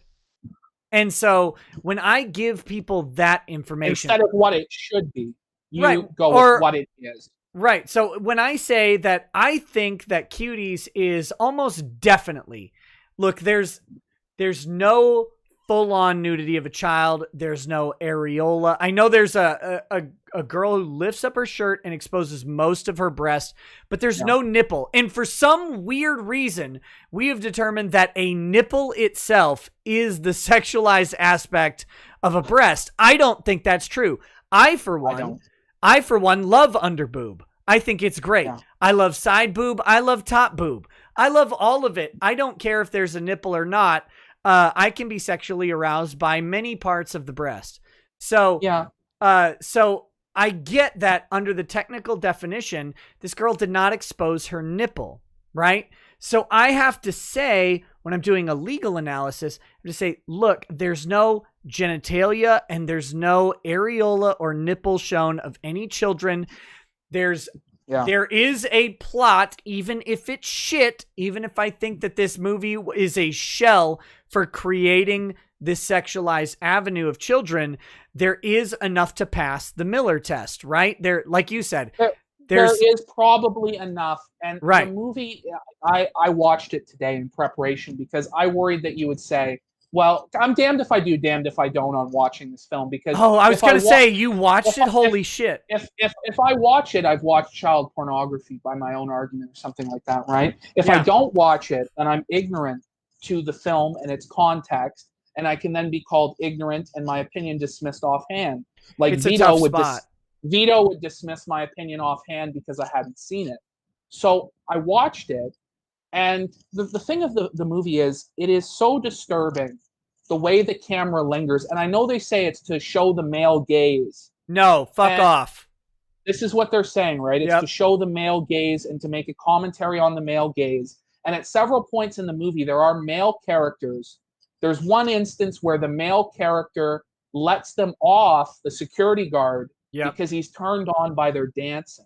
Gross. There's another instance where the final dance scene, one of the judges is like turned on, and one of the guys in the audience is turned on, but everybody else in the audience is disgusted. The ultimate message of the movie is both a rejection of hypersexualization and a rejection of traditional Muslim values, where at the end she's dancing and she realizes, I love my mom, I love my family, I can't do this dancing. She runs off stage. She goes home. It's supposed to be the father's wedding or some shit. And they want her to wear the traditional wedding dress. She refuses to wear that. She refuses to wear the sexualized outfit. She wears a t-shirt and jeans and walks outside and jumps jump rope with the other kids. So the ultimate message of the movie that they're trying to go for is sexualization of children is wrong, but the other extreme of tradition and Islam and burqas is also wrong. I get where they're coming from, but I don't think the movie has really enough artistic value to truly justify, to me, what they're showing, which is children twerking, which is close-ups of children's asses and vaginas, and them doing simulated sex acts, them blowing up condoms, them taking nude photos of themselves. This movie is very, very, very shocking and very depraved. And for that reason, I don't believe it should be available for consumption. I just really don't think that its artistic value and its themes justify enough its existence. And therefore, I'm against it. But I watched the film, and I understand what it's trying to do and what they're trying to say. But at the end of the day, these children were twerking. The director did how many takes of these children twerking and showing their bodies? That's exploitation, and that is fucked. Well, and two things. One, we as a society are against like the sexploitation and blaxploitation of the 70s and 80s, right? Like if you go back, and I've been doing this on Twitch. Twitch has the watch parties thing where you can go and watch anything on Amazon Prime. Like last night we watched Night Call Nurses. Night Call Nurses is an excuse to show tits at every single possible chance without actually being pornography. It's great. I love it. It's fantastic. But as a media creating society, we've moved away from this idea, right? We've said that we think that was sexploitation, that we were taking women.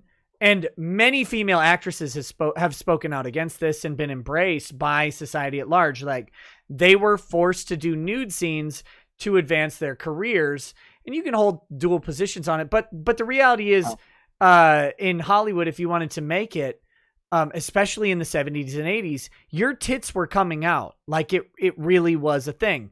And so we're against that for grown women. We're against that sort of pressure for grown women. Hell, even Daenerys Targaryen, whatever her real name is from Game of Thrones, you know, like some of the scenes she did were questioned by her feminist peers who were like, you didn't have to do this. And she's like, well, it's the integrity of the story, blah, blah, blah. And they believe that is exploitation. So we frown on exploitation of grown women. Here with Cuties, we're supposed to embrace the exploitation of children. And I think that is appalling and disgusting. And the people in chat keep bringing up 600 children were auditioned for this picture. And the idea that they watched 600 children, you know, doing this sexual behavior. They recorded it. And it makes you think that maybe the producers had some ulterior motives. I had a stream with two guys. Chuck Dixon, who's a legendary comic book author. I believe he's the guy who created the character Bane, for example, like to give you an idea from Batman. I had a stream with him and a guy named Brett Smith, who is a Marvel and DC colorist for decades. Two guys who are right in it. And when we were talking about Cuties, when I mentioned that 650 children had auditioned for the role, Chuck, without a pause, and this is a guy who has done major media, right? He says they will probably make more money off the videos of those kids' auditions than they will off the movie. And that cut me straight to the fucking core. That's fucked. That's fucking fucked. So, and one thing we have to realize too that a lot of people don't maybe not know is that this movie won an award at Sundance, which is why it has, been given this release on Netflix. It was hailed by critics, but we have to remember that, the runner, the co-founder of Sundance was just busted for child pornography. Right? Oh, Sundance is trash. And here's the thing. Any art house cinema, I made this joke the other day. If you have art house cinema, it's an excuse for softcore pornography. It really is. Like there's an art house movie you can go watch right now on Amazon Prime. I have not watched it, but I did some research on it. It's called Bang Gang. And obviously it's a play on gangbang, right? And it's about a bunch of teenagers who basically engage in an orgy. And that's the art house movie is like this, the sexual reality that kids are. And I'm like, what sexual reality is it? Like most high school students are not actually in a reality where they're going out and having sex with a bunch of people. Like I get that there's probably 5 to 10% of high school students who are in that world. The 90% of normal students are not actually in a position to engage in a gangbang by the time they're 19 years old. It's fucked up. And I'll tell you this, man, I'm not somebody that wants, because I love movies and I love adult movies, like things that explore deep themes, things that are, we're struggling with ideas, and we need to allow certain freeway of things that some people might find offensive or wrong in film in order to have the world of art that I want. But some things are too far, and we need to draw the line, I really think, with children, because we don't want to live in this world where children are being sexually exploited. And, people say it'll never happen. Pedophilia will never be accepted. Now, not to say these are exactly the same thing. I disagree thoroughly that pedophilia will never be accepted. I think we're well down the road of it being accepted. Yeah, no, I'm glad you agree with me, because I was going to say, my grandfather said, when I was growing up, homosexuality was unthinkable. He's 82 years old. Yep. And he thought I would never see the day that there would be gay marriage. But what happened was it was a slow process. They have a mental illness. They can't help it. You have to tolerate them. They have a mental illness. They're not harming anyone. It might be sick. Fucking electroshock. Yeah. It might be the Mike Pence rule from from Surfer coming in the chat. You might think they're sick or degenerate or sinful, but you have to tolerate them because they can't help it. They're born that way. The argument then shifted from tolerance to, well, you have to accept that. You have to accept it and hire these people for teaching jobs, and you can't discriminate in any way. You have to accept it. And then it moved to celebration now, where it has to be in the media. And if you say one bad thing about homosexuality or the Bible's view on homosexuality, you're an evil person. You can't hold the view of hating the sin and loving the sinner anymore. That's not acceptable. And people never thought that would happen, but it did happen. It's a tough place, right? Because it's gone from the idea, like you said, and you articulated this well, but I wanted to add one point, is it's gone from the idea of accept me to celebrate me. I have never run out and had a fucking parade because I'm a heterosexual. That's not my identity. That's not how I choose to define myself as, I'm a hetero male. It's real. It's true. I am a hetero male. I really enjoy sex, and I really enjoy it with my wife. And and that's great. But you're not going to find me running a parade float about it, because that's weird as shit to identify your entire being with sexuality in any way. We're more than that. It's just strange to me that it's like that. Maybe someday it won't be like that. I don't think so, though, because it's just, that's what they want. They want it to celebrate it. They want it to be trendy. They want it to be cool. And I really think that, particularly with women, maybe not the same case with men, but a lot of women are like a lesbian for college for attention, and then they hop back on the dick after. This is a real thing that happens where people realize that their social value, instead of being stigmatized now, it's actually going to go up. People will hire you for a job simply because you're gay. People will give you preferential treatment because you're gay. And so for people now, it's actually more advantageous to be gay than straight in certain cases, with certain communities in certain parts of the country. Well, this is not the case in like bumfuck Oklahoma or Kansas, but certainly in Los Angeles or New York, this is the case. Well, we've gone that far down the road in California, where they're actually advocating the removal of equal rights protections, because they want to give preferential treatment to minorities, to women, and to I shouldn't say homosexuals only, because it's not just homosexuals, it's homosexuality, transgenderism, etc. It's all of the LGBTQ spectrum that they want to give. They want to give specific preferential treatment to them, to the point where they're willing to risk the removal of equal rights protections, which is crazy. What a fucking disaster. And I'll be honest, I'm only 24 years old. I never thought in my life, when I was growing up in the mid-2000s, that it would be like this. No, me either. And so it's just fucking crazy to me. Just absolutely fucking wild. I remember back in makes me want to hit a Jew in their mouth. No, surfer, no. I remember back in 2003, 2004, I can't remember which year specifically, my buddy and I are both very conservative Christians. We're in college, in undergrad, and we're in this literature and film class. And our teacher, a guy by the name of Viet Din, who was super nice, but he was also super gay, right?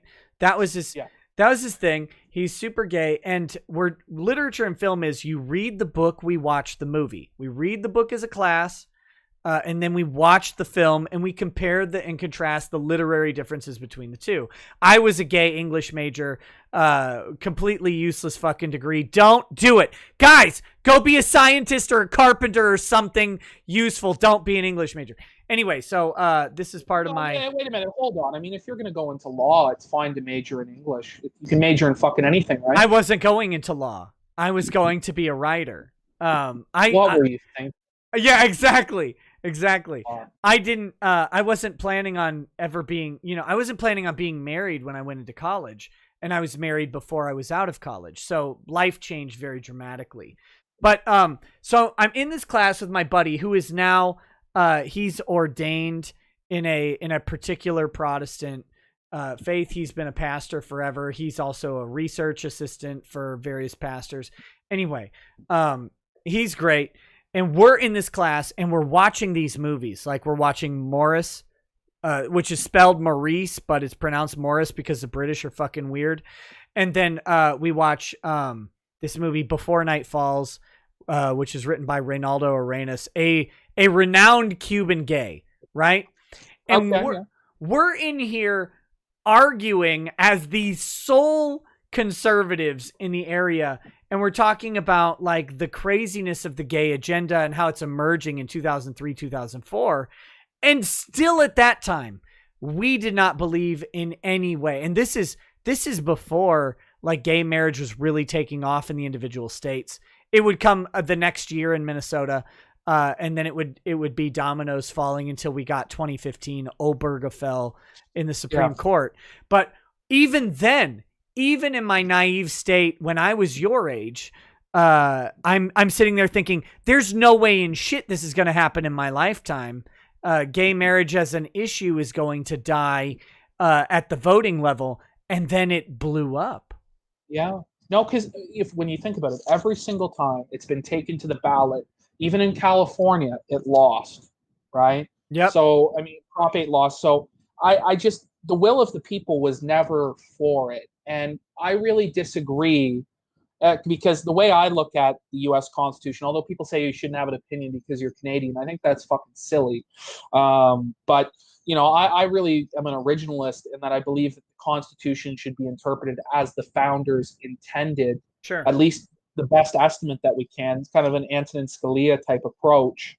Yep. And I find that a lot of the time these judges on the Supreme Court are activists that are creating rights instead of actually defending the rights that are in there. And I do not think that the Founding Fathers ever intended for there to be a right to gay marriage. Certainly not within the amendment. Well, the amendment that they used happened way after. Isn't it? What amendment is it that they used to justify?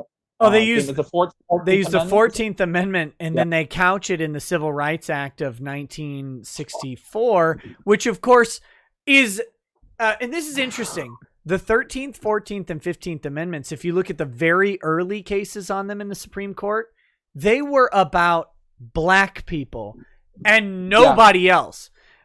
Since then, of course, the Supreme Court has expanded what the 13th and 14th and 15th Amendments were for, to be beyond just freed slaves. And so the 14th Amendment, now we take the 1964 Civil Rights Act, which again was about black people very specifically. We want to make equal rights because the rights of black people are being suppressed in Jim Crow, the South. And it's important to remember that Jim Crow was a government thing. That was a law. That was, whether or not that was the will of the people, that was the law in effect. The government was doing that. So we want to take this reversal of specific government oppression against a specific community, and now we want to expand it to everybody, and that is crazy. That we've done that.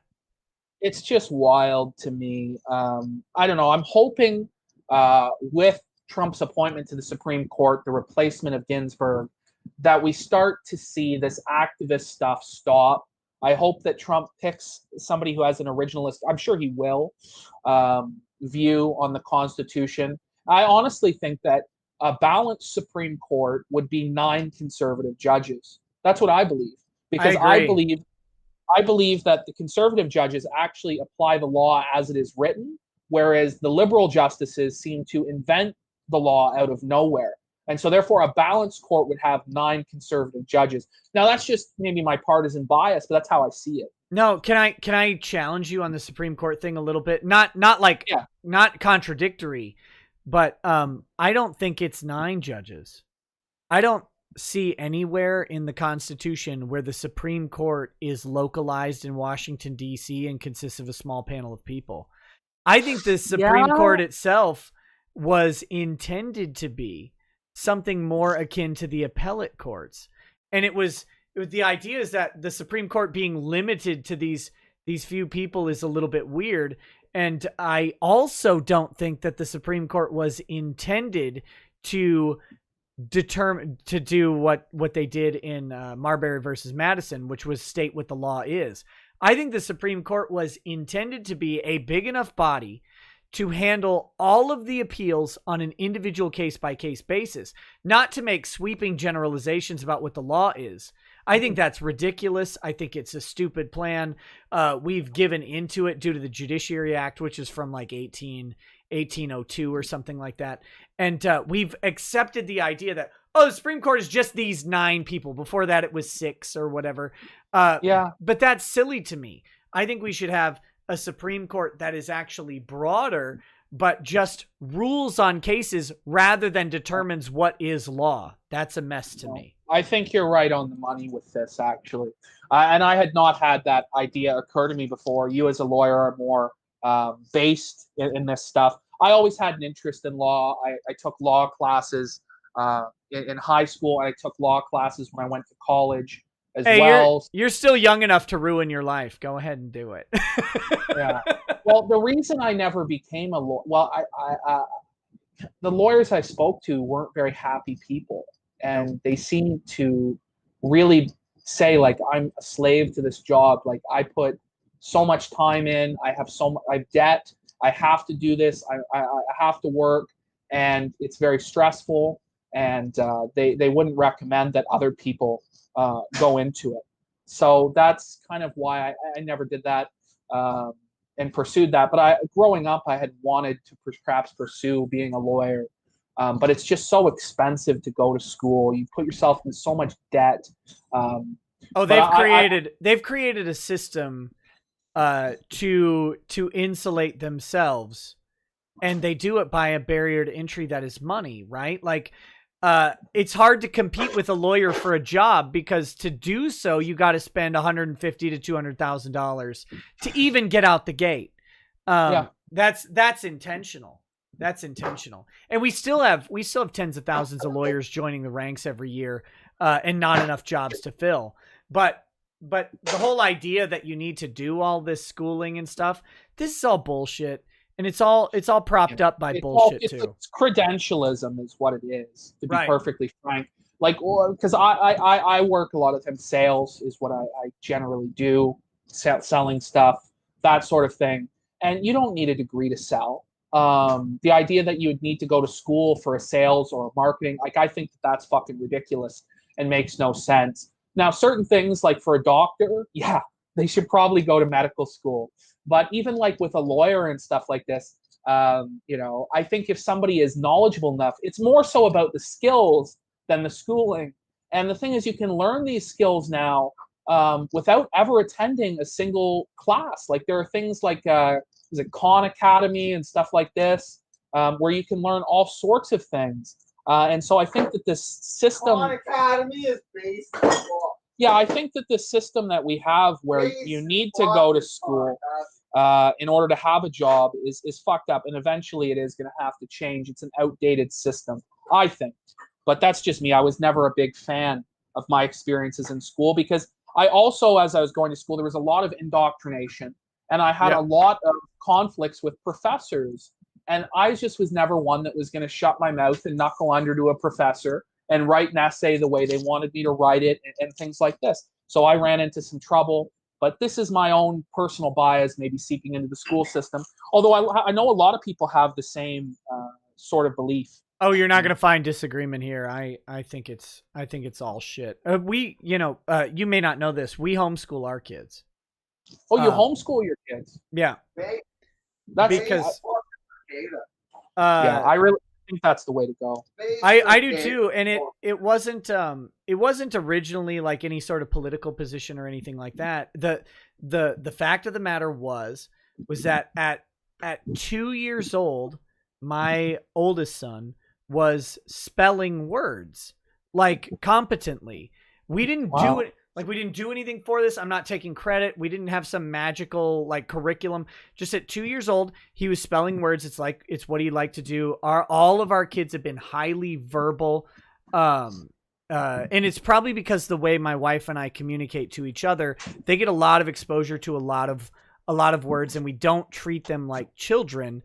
But he was highly verbal and spelling. And it was like, if we send this kid in 4 years from now to kindergarten to learn the alphabet when he is spelling words, he's going to get lost. He's going to get... And so it's like, we can't do that. We have to start educating him on our own, because if you know anything about public education, they're playing to the middle 30-40%. And if you're above or below it, you're going to get left behind. It's absolutely true. It's a real shame the way that the school system is structured, because the kids that have like a high potential to really improve society are not catered to and are not directed in a way that would utilize their skills or their potential. And a lot of the time they're allowed to slip through the cracks. And I just don't think that that's right or that's fair.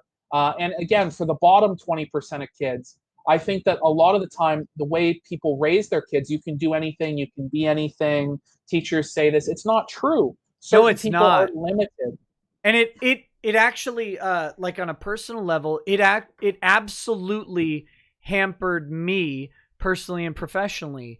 The idea that you can do or be anything. I told you, I went to school to be a writer, like a legit weirdo sitting at a typewriter, clacking out words in Los Angeles writing screenplays and books. That was my life plan, and that is the dumbest fucking life plan on the planet when you really like analyze it. What are you, a 23-year-old graduate from college, going to go out and like tell a competent story to other people with real life experience?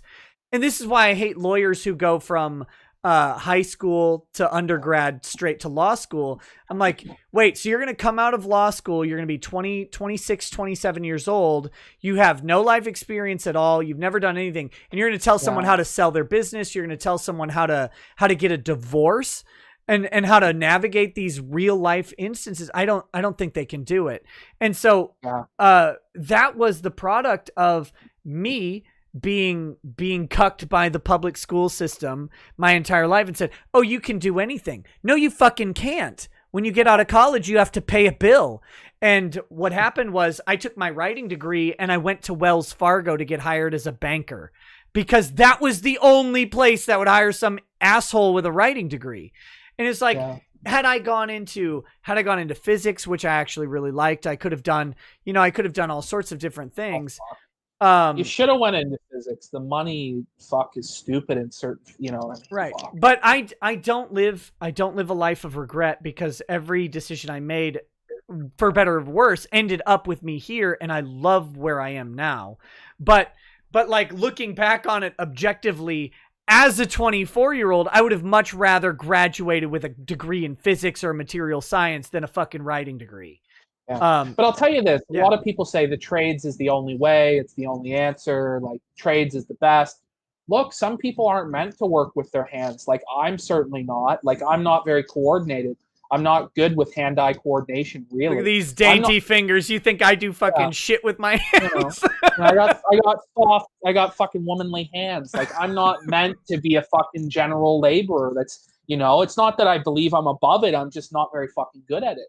Right. And there are certain people who are like, so this idea that, trade school is the one size fits all solution for people, that's not really the fucking case. And the reality of it is if you go into the trades, you can make good money, but you're going to work really fucking hard, and be prepared for that. Like, you are going to work fucking hard for your money, and your back might fucking go out at 40. If you're a fucking bricklayer or some shit like this, man, you don't fucking make it to 65, 70 still fucking working. So if you're going to go in that path and you're going to do a field that wrecks your body, you need to be saving your fucking money as well.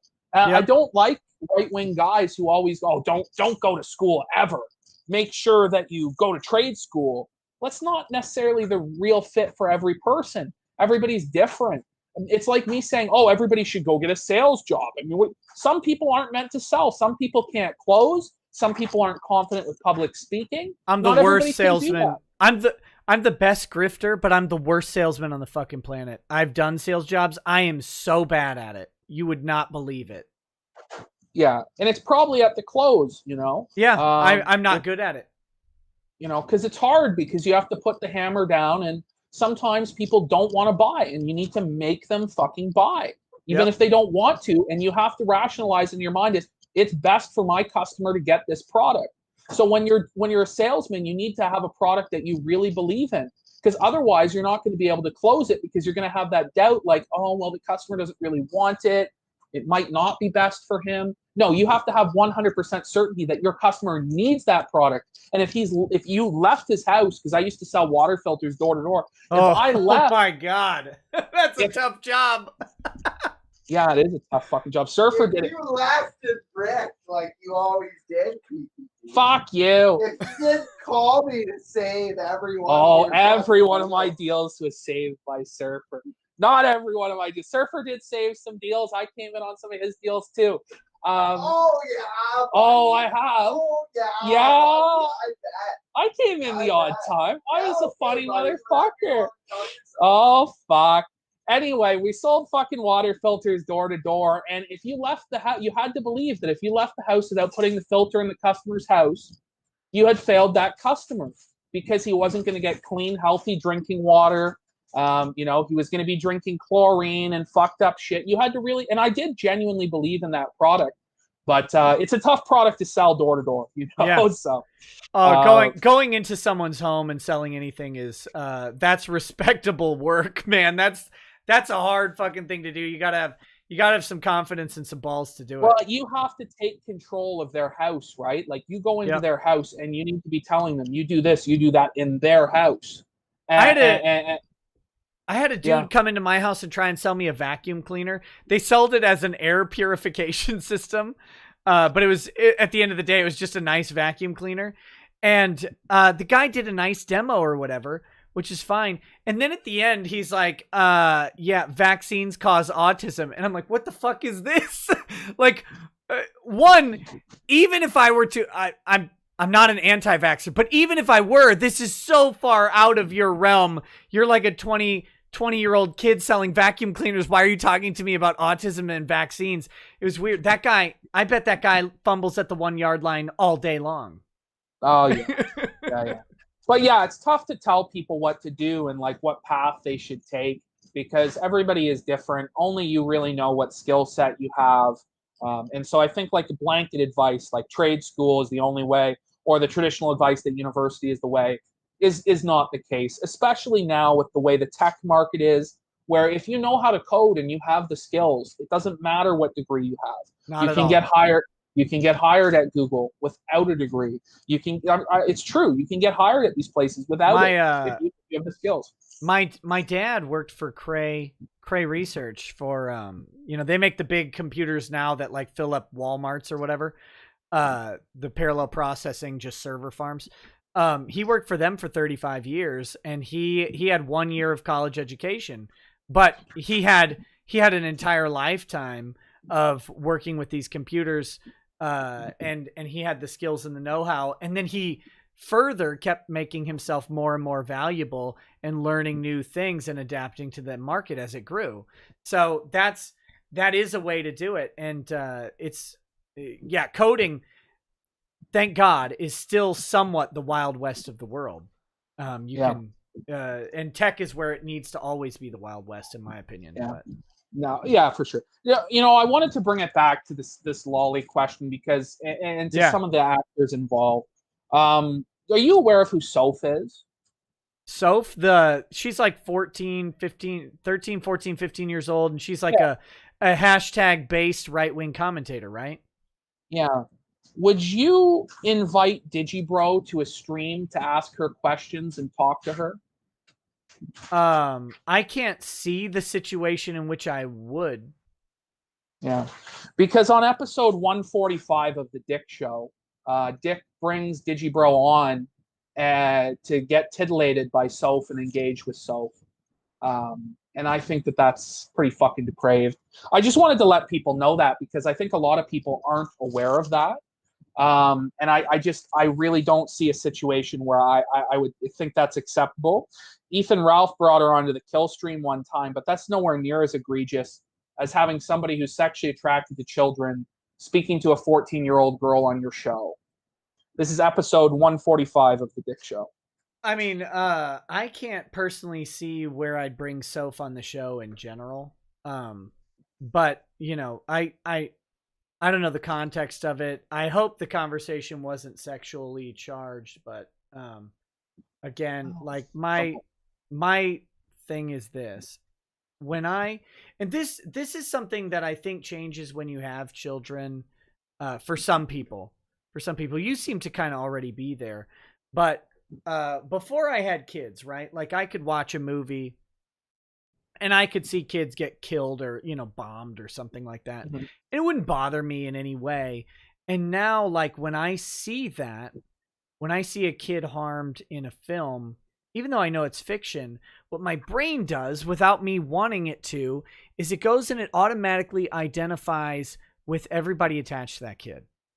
And there's no escaping it. Like you have to try and shut it off, but it doesn't work for me anyway. And it makes things really tough because I'm always been a guy, and I still am a guy who believes we do need to confront the evils of the world, at least in somewhat sanitary ways. So like, I have perused gore sites in my life, and I've read horrific accounts of things that have happened to people. And like, but the second there's a kid involved, all I can see, and this is played out in some court cases I've been in with the protection of children. where I get really personally involved is when I'm representing a kid who's like the same age as one of my kids. It's like I can't not see my own child in the situation, and it's brutal. So for me, like I don't know the context of the Soph show, so I can't comment on it specifically, but I would just hope that it wasn't in that way. You know, it wasn't doing that. But I can't see bringing Digibro on a show either, because I think he's a weirdo. Well, this is the thing, and it's just I question this guy's judgment. And again, this is part of the reason the new Project 2 stuff. I don't want to get back into it, but why I really just I don't think that this guy is a good role model for young men. He presents himself as, you know, somebody that young men should aspire to be, and I think his nihilistic lifestyle of wine, women, song, sex, drugs, rock and roll, anything goes, is not what young men should aspire to be. I think you are a much stronger role model for young men, and I would sooner have them listen to you than to him, because at least you have a family of 5 children, a wife, you have a job, you know, well, you have some school, you're a lawyer, and you do this stuff. So I just would sooner see guys on the right move away from this guy, because I just don't think that he supports family values, and I think he's a crazy fucking guy. Like, I think that he has real problems with alcohol and drugs. Like, are you aware, for instance, that Dick says that because he's such an alcoholic, he regularly shits his pants? I do remember the pants shitting streams, or the pants shitting shows. So, I want to Dick guard just or Dick shield. Is it Dick shielding? Dick shield him. I want to Dick shield because I'm going to tell about, you know, his father, you know, and his father's pair of underwear. Do you know this story? Yeah, I love that story's hilarious. All right. No, but I want to Dick shield just a little bit. In that I want to contextualize, and I don't know if you saw this episode or not, and it's always like for me, it's hit or miss when I consume any particular media, because I do not listen to the Dick Show every week. I would love to have the time to do that, but I don't in my life anymore.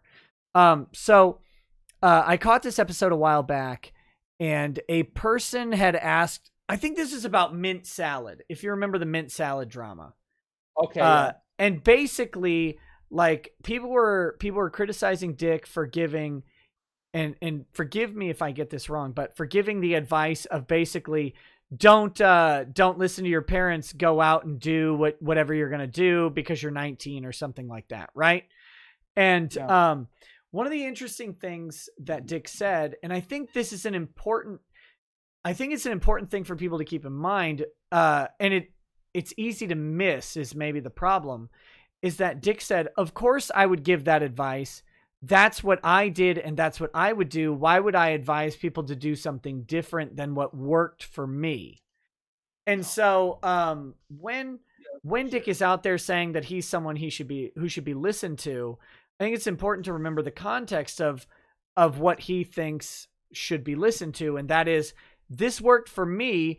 If you understand that that's the caveat that you're entering into when you listen to my advice, then go ahead, do the thing. Because his advice is always do the thing. If you're asking, I think he said this on a different episode, if you're asking me about it, you already want to do it, so go do it. And that's the hedonism, right? Or the hedonism, that aspect of it. Do as thou wilt. Right. And I don't necessarily agree with that, but me being someone who's listened to his show forever, when I consume his content, I'm always lensing it in that perspective. Like, I wouldn't do half the shit that Dick does. So I find it as some sort of comedy when he advises people to do these sort of things. And I think maybe, like, again, to be deferential, I think for him, he's probably seeing it the same way. But I can also see that an audience member who's new might not catch that, right? They might not know that back lore. This is the situation, right? Is that a lot of young guys are desperate for guidance, for a father figure. We have sky-high divorce rates, many broken homes. And somebody looks at Dax, who's supposedly a multimillionaire, lives in a mansion, is successful, and they say to themselves, well, I want to emulate that man. I'm going to look at that man like I would look at my father. And I think that there are people like that. And I think that it's very dangerous to allow somebody like this to be a father figure to young men. And I think that we have a responsibility to tell people, like, this guy is fucked up. These things are fucked up. They're not going to lead you to a successful life. I mean, Hunter S. Thompson said, right? Because Dick loves Hunter. I have a Fear and Loathing poster on my wall. I've read, The Great Shark Hunt. I've read pretty much, well, not that. Surfer, no. 5 sheets of high-powered water acid. All right. Full of cocaine and a whole galaxy of uppers, downers, laughers, and screamers. Also a quart of tequila, a quart of rum, a case of beer, a pint of raw ether, and 24 amyls. Not that we needed all that for the trip, but once you get into the serious drug collection, the tendency is to push it as far as you can. All right, Surfer. The only thing that really worried me was ether. There is nothing in the world more helpless and irresponsible and depraved than a man in the depths of an ether bay. And I knew we'd get into that rotten stuff pretty soon. So that's every the omniscient voice of Surfer coming down. He can't be stopped. But the quote I was going to say is, he said, drugs, violence, insanity. I wouldn't recommend them to anybody, but they work for me. Right. Very few people in the world are able to function highly on drugs and violence and insanity. Dick might be able to do it, although I'm starting to doubt it by him shitting his pants and losing his mind at Karen Farms and all this sort of thing. But I think that, well, this is the thing. Now, I'm going to tell the story of Dick shitting. Like, he apparently has shit every pair of pants that he has, underwear that he has. So he goes in to his father's underwear drawer, and he takes a pair of his father's underwear, and he puts them on. He gets drunk and shits himself in his father's underwear, in just total decadence and depravity. Shitting yourself in your father's underwear. Well, to be fair, I don't think he wanted to shit himself. I think it was a product of the liquor, right? I don't know, man. I don't know how much liquor that is, because I've had a lot and I've never shit my pants from liquor. I don't know, man. Like, fuck, that's some wild shit. And then what he does, so he shits his father's pants, okay? Right, yeah. And he takes the pants, the underwear, he washes them, and he replaces them in his father's drawer. And then his father is driving along listening to the Dick show, and he hears Dick tell the story of how he shit in his underwear, and the father gets self-conscious. He thinks, of the underwear I'm in now, are they the ones that were shit in? Wouldn't you? You gotta wonder. You're like, what fecal matter is in there? Is that mine or is that someone else's? Oh, fuck. Oh my god. So that shit's really fucking funny. But see, it is, right? Like that is funny. I couldn't imagine. You gotta. It's funny. It's very depraved and decadent. It's shit in your fucking pants. So here's the challenge question for you, right? And you have to know this is coming. What's the answer? Is the answer just like you? Is the answer you find some way to deplatform and ban Dick, or is the answer just you speak out against him? Is the answer, because here's the risk I always worry about on anything, right? Is if you tell me right now, like if you're like, hey, you have to do this, I'm an authority over you and you have to do it, I'm gonna say fuck off because I'm bad with authority. And I think a huge portion of Dick's audience, and as someone who is easily included in Dick's audience, I can identify with that. So if you run out right now and you say to everybody, look, Dick Masterson is bad. Dick Masterson, he gives bad advice, or he gives advice for people that won't work for you, or whatever. It will have the reverse effect because they want to do what they're told not to do. Exactly. It's unfortunate, but I really do think we have a responsibility to condemn certain behavior. Like for instance, right? Like no, like for instance, shouldn't we tell people to go out and shit their pants immediately so they stop? Get out there. There's only two things left with Dick that I want to get out there for people. I fucking know I'm bashing the guy a lot, and we could talk about things that are maybe more productive. But these two things, one of them is really funny, and I'm going to save that for last. But and people have been saying Juju the cow. But Faith Vickers, you're familiar with Ethan Ralph's. Yeah, I know a decent chunk about that situation. Are you aware that she spent time at the Barbie Dream Mansion with Dax Herrera?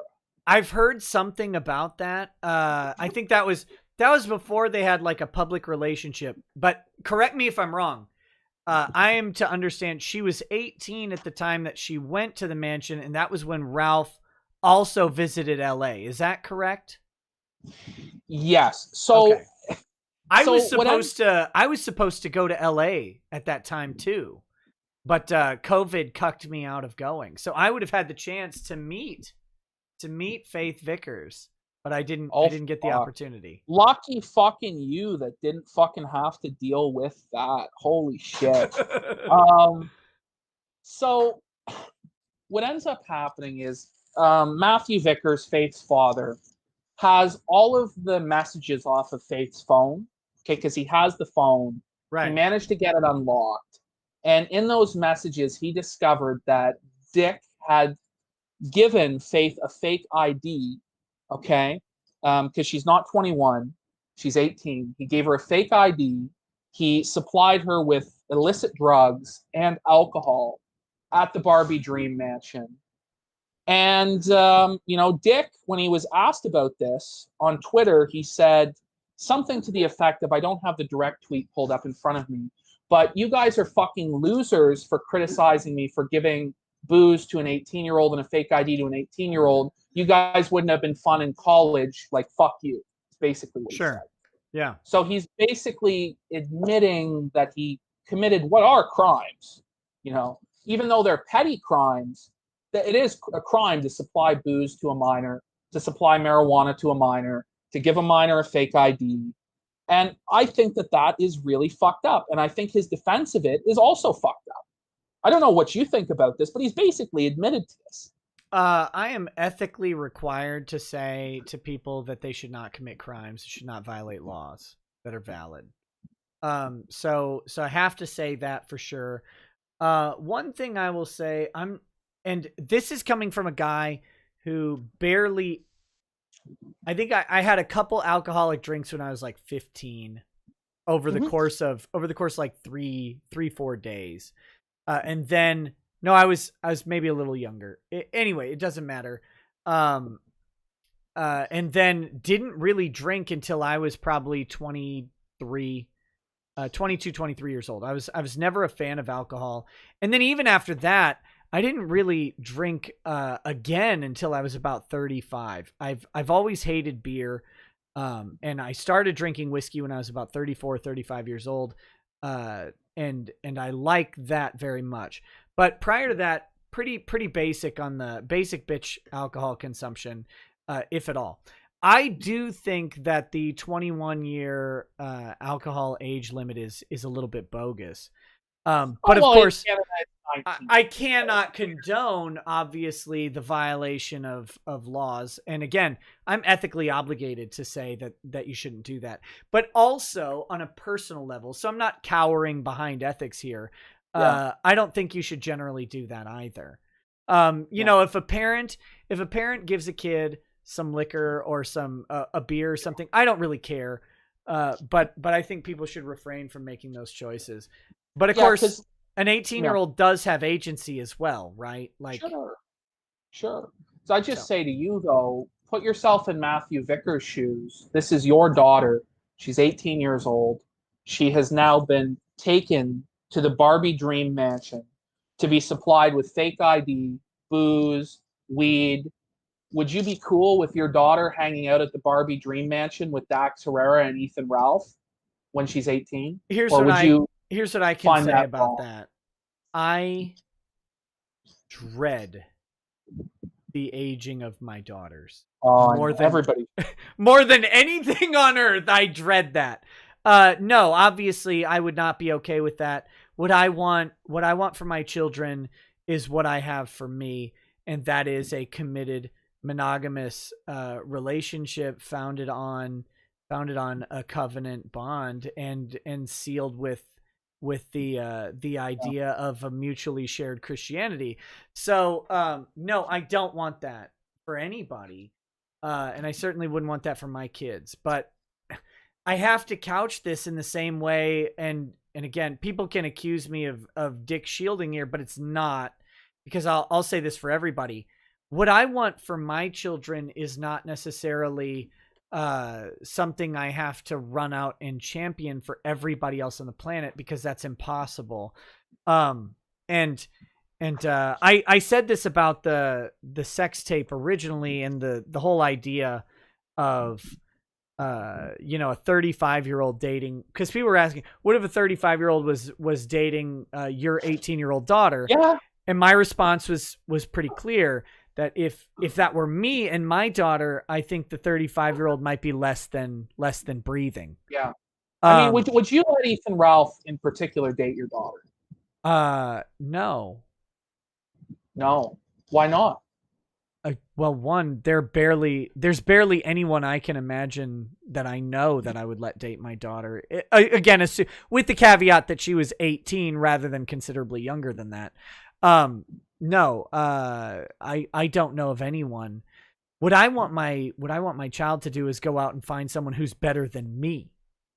Right? Oh. And that's so somebody who lives with their mother, has never worked a job, would not be considered your, ideal boyfriend material, obviously. No. But and again, I'll counter. 18, I will date her. I'll counter. Well, no. Caveat emptor, surfer. Caveat emptor. No, I will say this also, though, is that I don't think that I was the ideal, according to the perception of my in-laws when I was dating, and even when I proposed to my wife. I don't think I was the ideal man for them either.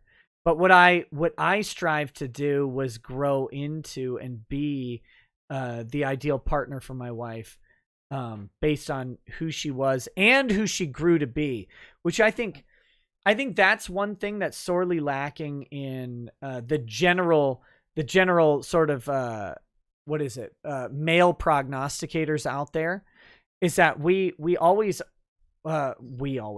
they always talk about being the ideal man for a woman and having a set of criteria.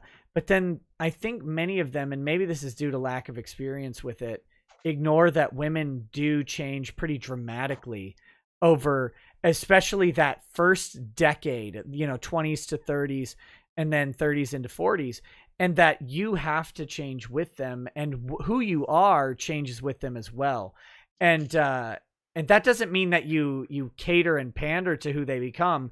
It means that what the ideal man is a very different person from a woman who's 20 to a woman who's 30. So, okay. While I will say, I get where you're yeah, go ahead. But to be clear, no, I wouldn't want Ethan Ralph dating my daughter if she was 18. I wouldn't want Dick Masterson dating my daughter when she was 18. I wouldn't want you dating my daughter when she was 18. I can't think of anybody now. Like I said, I hope they go out and find someone better than me to do that, and I'll assess it when that happens. I gotta ask you something. Do you believe that 100% of teachers are pedophiles? And if not, what percentage do you think are pedophiles? I think the percentage of pedophilia in teaching is much higher than any of us know or are comfortable with. I don't know what the number is, man. What's the number because Dick Masterson says that 100% of teachers are pedophiles. I think he's probably. I don't like being in a position of arguing for someone. I actually hate that very much. But if I'm going to take his line of argument, I think what he's doing is being hyperbolic and stating that every single teacher in the system has the potential to be a pedophile, and there's no way you can prevent it, right? Mm-hmm. So what I would say is that in the public education system and the private education system, any institutionalized education, you have a high risk a much higher risk versus reward of in exposing your child to pedophilia than is worth it to me. The reason I bring this up is because, of course, Dax's girlfriend Marie is a teacher. And so for him to take this line of rhetoric that all teachers are pedophiles seems crazy to me, because by that line of logic, he's condemning his own girlfriend, Marie, into being a pedophile. And, you know, with the fact that Faith, young as she is at the Barbie Dream Mansion being supplied this stuff, it raises questions. Is Marie grooming kids? I mean, what the fuck? Do you know what I mean? You shouldn't make tapes like that when your girlfriend is a teacher. Am I crazy? I think what you're doing two things. One, you're looking for a logical chain between comedic hot takes. And is that a comedic hot take? Look, comedy has multiple purposes, and comedy can toe the line of being serious while being ridiculous. So the idea, and again, I can't make arguments for other people without, you know, them hiring me to do so. So that's I hate being in this position, but I knew this type of stuff would come on, so I'm going to engage it a little bit, right? But if I'm making the argument comedically and hyperbolically that every teacher's a pedophile, the point I'm trying to make there is that you don't know who your kids are with. Parents probably don't do a good enough job looking into or even ever meeting their teachers. And I think that's a true facet of the public school system. So we've got that take. But then to extrapolate that and say that because he said all teachers are pedophiles, that means his teacher girlfriend is a pedophile, which means that Faith is being exposed to pedophiles. I think that's a logical leap that is going far beyond the bounds of the hot take he's giving. Well, what I would say is this. If you had a wife who was a teacher, would you ever say that 100% of teachers are pedophiles? I don't think that I'd ever say 100% of teachers are pedophiles in general. Because that's fucking retarded, isn't it? Well, it's ridiculous, right? And the question being is, was the point to be ridiculous? I really don't think so. I think the point is to try and get some sort of victory over people by saying, well, why don't you look at the real problem, which isn't cuties and lolicon, it's the teachers, and they're all pedophiles. That's what he was trying to do. But it wasn't, oh, let me make this joke about this fucking shit. Now, look, I'm not saying that Marie is a pedophile. I don't think there's any evidence to suggest that, other than Dax saying that, you know, his girlfriend's a teacher and all teachers are pedophiles. Oh, also that Dax hangs out with Digibro, who's a pedophile, you know. Also that Dax hangs out with Vito, who's associated with that other fucking pedophile, that fucking Mr. Love or whoever the fuck. That Do you know guy's what I mean? a weirdo. So it's a lot of circumstantial fucking evidence of pedophiles and weird fucking people around this guy. And I just don't fucking get how people would defend this fucking shit. Well, and who's defending it? Well, I think you are. Am I?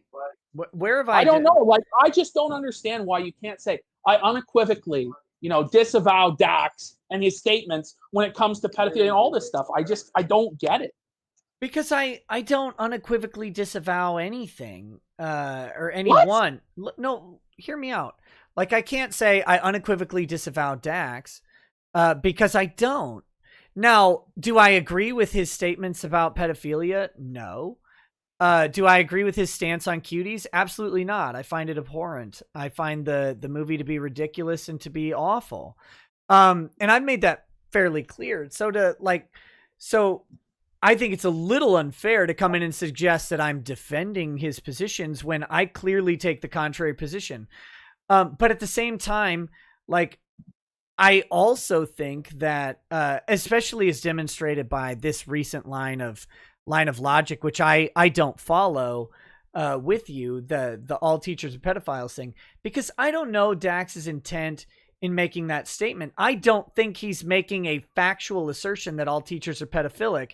I think he's making a hyperbolic, joke-based assertion, which at its core maybe and I'm being charitable here, maybe suggests that parents need to pay way the fuck more attention to who's dealing with your kids rather than who's dealing with, rather than Cuties.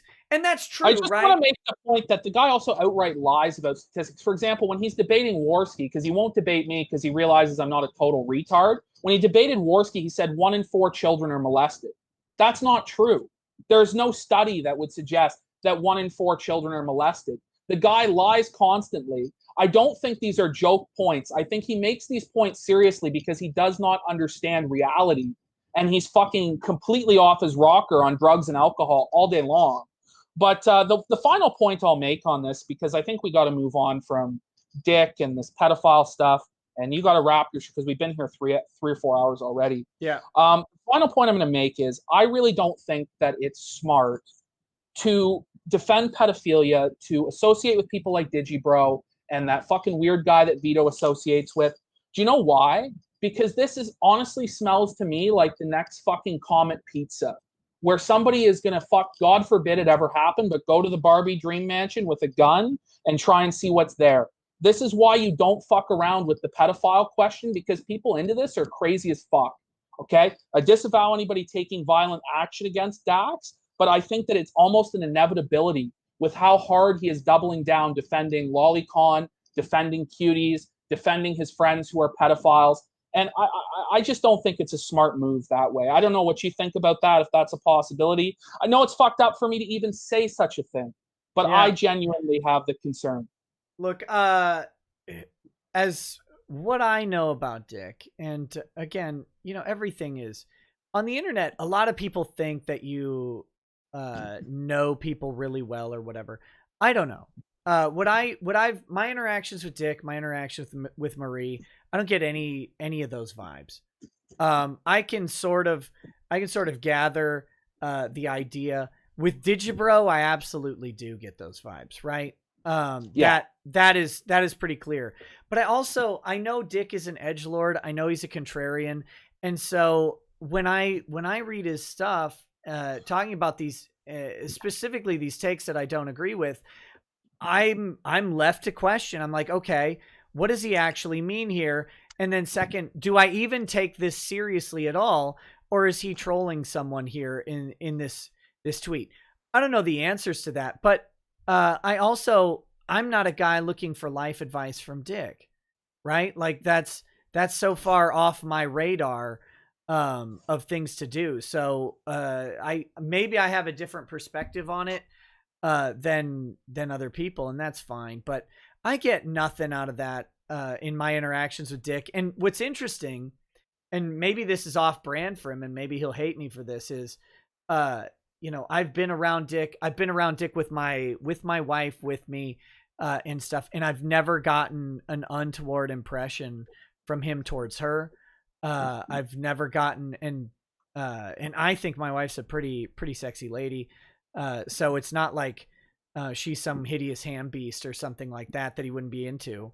I just I don't get that impression. I think he's hedonistic. I think he's edgy. I think he's atheistic and engages in some behaviors that I disagree with. But I don't get the idea at all that he's a danger to children or anything like that. So, so even though I disagree with his takes on stuff like Cuties, I can't come out and say that I disavow him as a person or anything like that. Okay, that's fine. Okay, I gotta ask you, do you know who Juju the cow is? I have no idea. I've never heard the expression until you mentioned it. You don't know that Juju the cow goes moo-moo? I have no idea. What is that? Okay. This is I swear this is the last point on this man. Oh no. Wait, is this related to Dick? Yes. Okay. I'm interested now. What is this? Juju the cow, and people are going to say that this is bad shit, okay?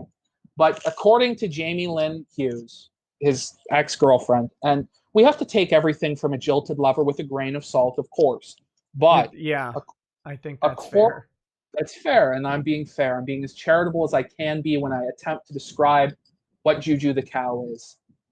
Juju the cow is a persona that Dax role plays in the bedroom where he pretends to be a cow and Marie would suck his nipples while he goes moo, moo.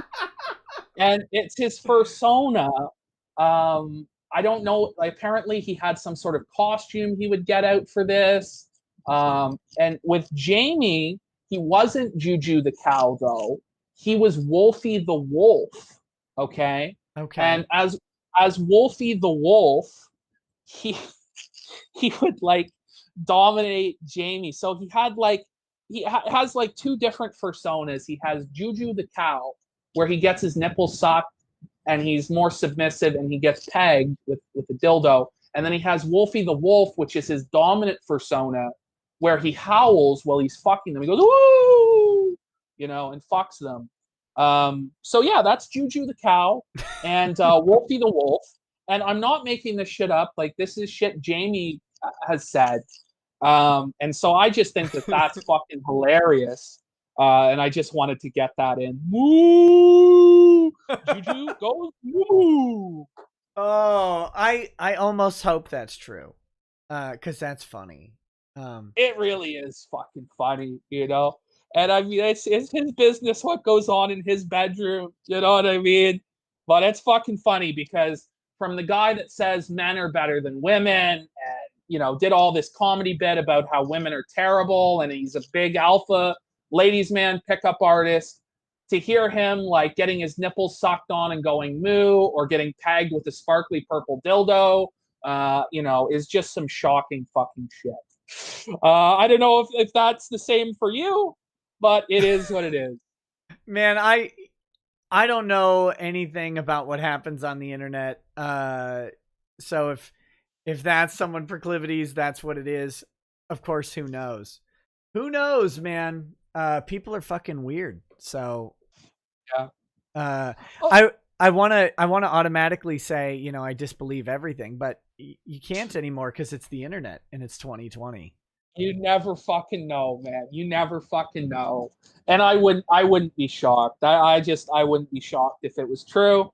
But I mean, the only thing we really have to go on for this is Jamie's word. Now, supposedly, Dick has a bracelet that says Juju on it that Marie made. Okay? So if we can find him wearing this bracelet in footage, this mythical bracelet saying Juju, the cow, that she made, we may be able to confirm that this is real. However, Jamie has said that since this has come out, Dax has directed her to fucking destroy the fucking bracelet. So who fucking knows? But I think it's funny as shit. And it would be amazing if it was true. It's not moo. Oh no. Oh no. All of my gun guarding is telling me to hang up on you. No, I'm just kidding. All right. Well, here we go. We have talked for now 4 hours. Yes. And I have to ask you a favor. Will you hang out while I read some super chats? Yeah, I will. I don't really avow super chats, really, but I'll hang out because you've been fucking very pleasant. I think we've had a fairly productive show, at least in terms of entertainment value. Maybe not as wild as the last show, but I'll hang around with you and we'll read them because I know some people are pissed at me and they want to say bad things about me, so I'll respond to some of those things. Yeah, well, feel free to respond or not respond as you wish. You are the guest, and if you have to go, I understand. But I'm going to try and burn through them pretty quick because it is getting pretty late. So, Epic Yoshi says, PPP, be quiet, lying, moronic imbecile. All you do is talk badly of others more successful than you. This is the one you were talking about earlier. Watch your own stream and get a brain coma. You are a loser. You will not succeed in life, you huge person. So there you go. I would say that seems like a very low IQ take, and I think the man is very, very angry about things that he really shouldn't be that angry and personally emotionally invested in. But that's just my take. Okay. Bad Vibe says PPP just became someone. Just because someone does bad things doesn't mean working together is an endorsement. We all work with people that do bad stuff. So there you go. There's bad vibes giving a defense of me, I guess. There you go. Perception check says most people in the world wouldn't know Ethan Ralph, nor would they care. He's just a pathetic failure whose internet career is currently in a death spiral. Harsh, but fair. Bad Vibe says PPP. If people were to go to businesses and lay out people's laundry list that have hurt them or others that they know, no one would be able to work. What? I don't think that was kind of. I think basically what he's saying is that cancel culture could be turned on everybody. Is maybe the idea there. Do you have any thoughts on that? I don't know. I mean, the reality of it is there are some people that honestly have not tried to get their ex-girlfriends fired from their job, or release sex tapes, or fucked with people's families, or tried to get Mundane Matt fired from Uber Eats. There are people who haven't done those things, and those people probably wouldn't have to fear for their jobs. I mean, fuck. It is. Well, but you know, a mild counterpoint, because I think that's addressing a different sort of question, right? But I know a bunch of people who are really good, generally just good people, but they've told a racist joke in their day or something like that. And if you were to expose and have specifically like a recording of that racist joke, you get someone fired from just about anywhere these days, right? Like. I'm sure.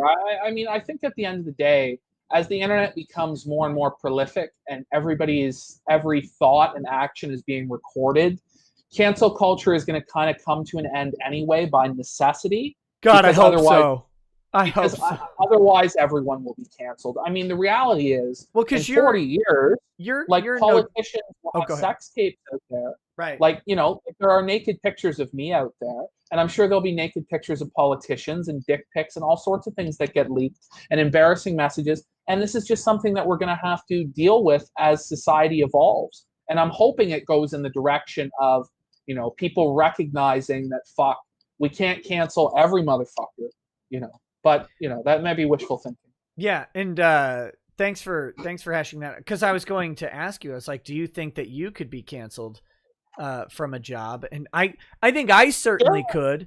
You won't ever find a nude picture of me on the internet, but you'll find, I'm sure you can take various clips out of context. And, well, of course, notoriously, I've got a blackface picture out there, right? And that gets brought up anytime I comment on a new case with a new audience, as someone finds it, and there's nothing I can do about it. And I can explain the context all day. I can have Drexel come on stream and say it was literally nothing. We were just, you know, it was just a silly joke at a party, but it doesn't matter anymore because that context doesn't matter. I think that's what the core of that super chat was. Okay. Malik Foxon says PPP. Some of us are smart enough to think that guilt by association is garbage. It's fine to express concern, but we aren't going to stop giving Nick money because he associates with you, and I genuinely don't like you. But I think it's cool you two can talk civilly. Now, did I ask anybody to stop giving you money? I don't think so. I mean, I don't think I said, like, oh, you can't give Nick money because he's associated with so-and-so or so-and-so. I'm saying that it's probably not best for business to be associated with so-and-so and so-and-so. And some people might, you know, cancel their donations because of that association as well. Like, I think it is everybody's duty to, you know, call out things that are wrong when they see that they're wrong. And that's just what I'm doing. And I'm asking Rekieta if he thinks these things are wrong as well. And he's responding to it. So I don't really understand what your issue is, to be honest. Well, I want to say, if anyone cancels their subscription over the show, I am using my lawyer powers to wage war against Canada. And we will come for you. Liquid Grave says, Kraut got cucked by Uzalu IRL with at least one of his ladies. Kraut is a cuck and is a pincushion. Have Uzalu on for the cuck story. Fight the progressives wherever you find them. Fight them like your life depends on it, because it does. Don the pleb. I don't know about the Uzalu story. Did Kraut get cucked by somebody? I don't know who Uzalu is. I don't know that lore, unfortunately. Okay. No, Surfer, no. Ike13D says, welcome to the PPP morality police stream. You must now condemn everyone that I say or you're going straight to purgatory. I don't know. A lot of people say, I'm moral figging or whatever. The reality is that if you don't have morals and you think people who do have morals are gay or losers or whatever, then I think you're a misguided person and a piece of shit. I think this idea that, oh, how dare you have morals? Oh, how dare you have principles? You're a piece of shit. You're concern trolling. It's all just bullshit because you can't argue against what I'm saying. You can't defend the actions these people are taking. So your only response is to say, oh, you're being immoral, whatever, a moral F slur, or you're doing it, But at the same time, like if you, and I'm not trying to unfairly pin this on you because I don't think you've done this as much as maybe I expected. But if you come to me and ask me to disavow someone else, I mean that's a little bit of moral figging, right? Is because like there's such a thing as that. I don't subscribe to the philosophy that having morals and telling people what your morals are is some evil thing. I think that's a mindset that comes from materialist atheists who reject all morality and cry when people remind them of the evil things that they or other people do.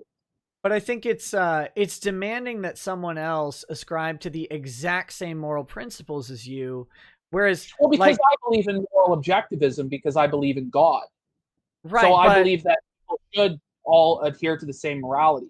But that's for example, no, it's not out of character for you, but just because something isn't out of character doesn't make it 100% correct. What is the harm? What is the harm in me calling this stuff out if I see it as wrong? What is the harm?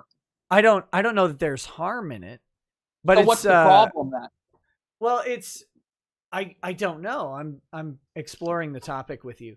But here's sort of and again a mild pushback and based in Christianity is lots of people concern trolled, so to speak, Jesus, right? For his associations with people like Zacchaeus, with Mary Magdalene. He's hanging out with prostitutes. He's hanging out with tax collectors. Yeah, of course. Okay, so I mean, Jesus said, the healthy have no need of a physician, the sick have need of a physician. But he was helping them and they were getting better, and those people, a lot of them were saved. The reality of it is that I am trying to expose these things that are wrong. I don't see the issue with that. I think Jesus always told the truth. I'm trying my best to tell the truth. Yeah. It's reality. But I mean, aren't you potentially, and this is hypothetical, and I'm taking this question to its unfair conclusion, but aren't you potentially taking away someone's physician? Like if you go to someone, you say, and I'm not saying you're doing this with me, but in this world where like you look at someone, you go, I respect you as a moral paragon. Okay. But then I see your association with someone else and I don't like it. And I'm going to go to you and say, I don't think you should associate with that person. But then aren't you potentially taking away someone who you would put on a moral pedestal away from the sick? I mean, we can create any sort of hypothetical that we want. What we're actually talking about is your personal relationship with Ethan Ralph and Dick Masterson. And I can nearly promise you that you don't preach to them. I'm going to be perfectly frank. You're not the sort of guy who proselytizes. You're the sort of guy that religion is important, but it's not the main thing in your life. And honestly, I really doubt that you actually try and be the physician to these people. Now, you may say otherwise, but I think we both know the truth. So, I don't know that we do. And maybe there's... It is what it is. Just be honest with yourself. Well, maybe I am. I hope that you are, but I think that the interesting... You're a lawyer, a lot of the time do a lot of shady shit and you tend to lie. But anyway, that's all right. I mean, see, but that's really unfair because I haven't lied with you on the stream at all. Okay. Never. I mean, I think both of us have probably lied at some point during the show. This show? What do you think I've lied about? I don't know. Why? But is an interesting. I just think that. Well, I think that a lot of these things you've weaseled your way out of taking a position or not, and just kind of spewed out a bunch of legalistic bullshit to avoid actually having to take a principled stand. because you don't want to hurt your friends or your business. And I just think that that's kind of fucked. But again, that's just me. But I'm not trying to be a bastard. No, I don't think you're trying to be a bastard. I just think you're wrong. Okay. Because like I've come into this discussion with full openness and honesty. Like I mean, I don't know where you're getting that impression. I really don't, because I have no reason not to do it. I'm giving you my honest takes. Yeah, I mean, honestly though, you do have incentive to protect people or to lie, because you have a financial incentive involved in some of these people. What? And to say otherwise is disingenuous. You do have an incentive to lie. What financial incentive? Some of the time, honestly, the reality is you will stretch the truth with your arguments, and a lot of people will. And I'm at least honest enough to say that sometimes I stretch the truth. Do I outright lie? No. But I think you're being dishonest by saying that you never stretch the truth. You never use weasel words. You never use legalism, because it's bullshit, because you're a lawyer. And I'm just trying to cut through to the fucking truth. What is the truth though? Like, can you point to a single position that I've done this on? Because I'm trying not to.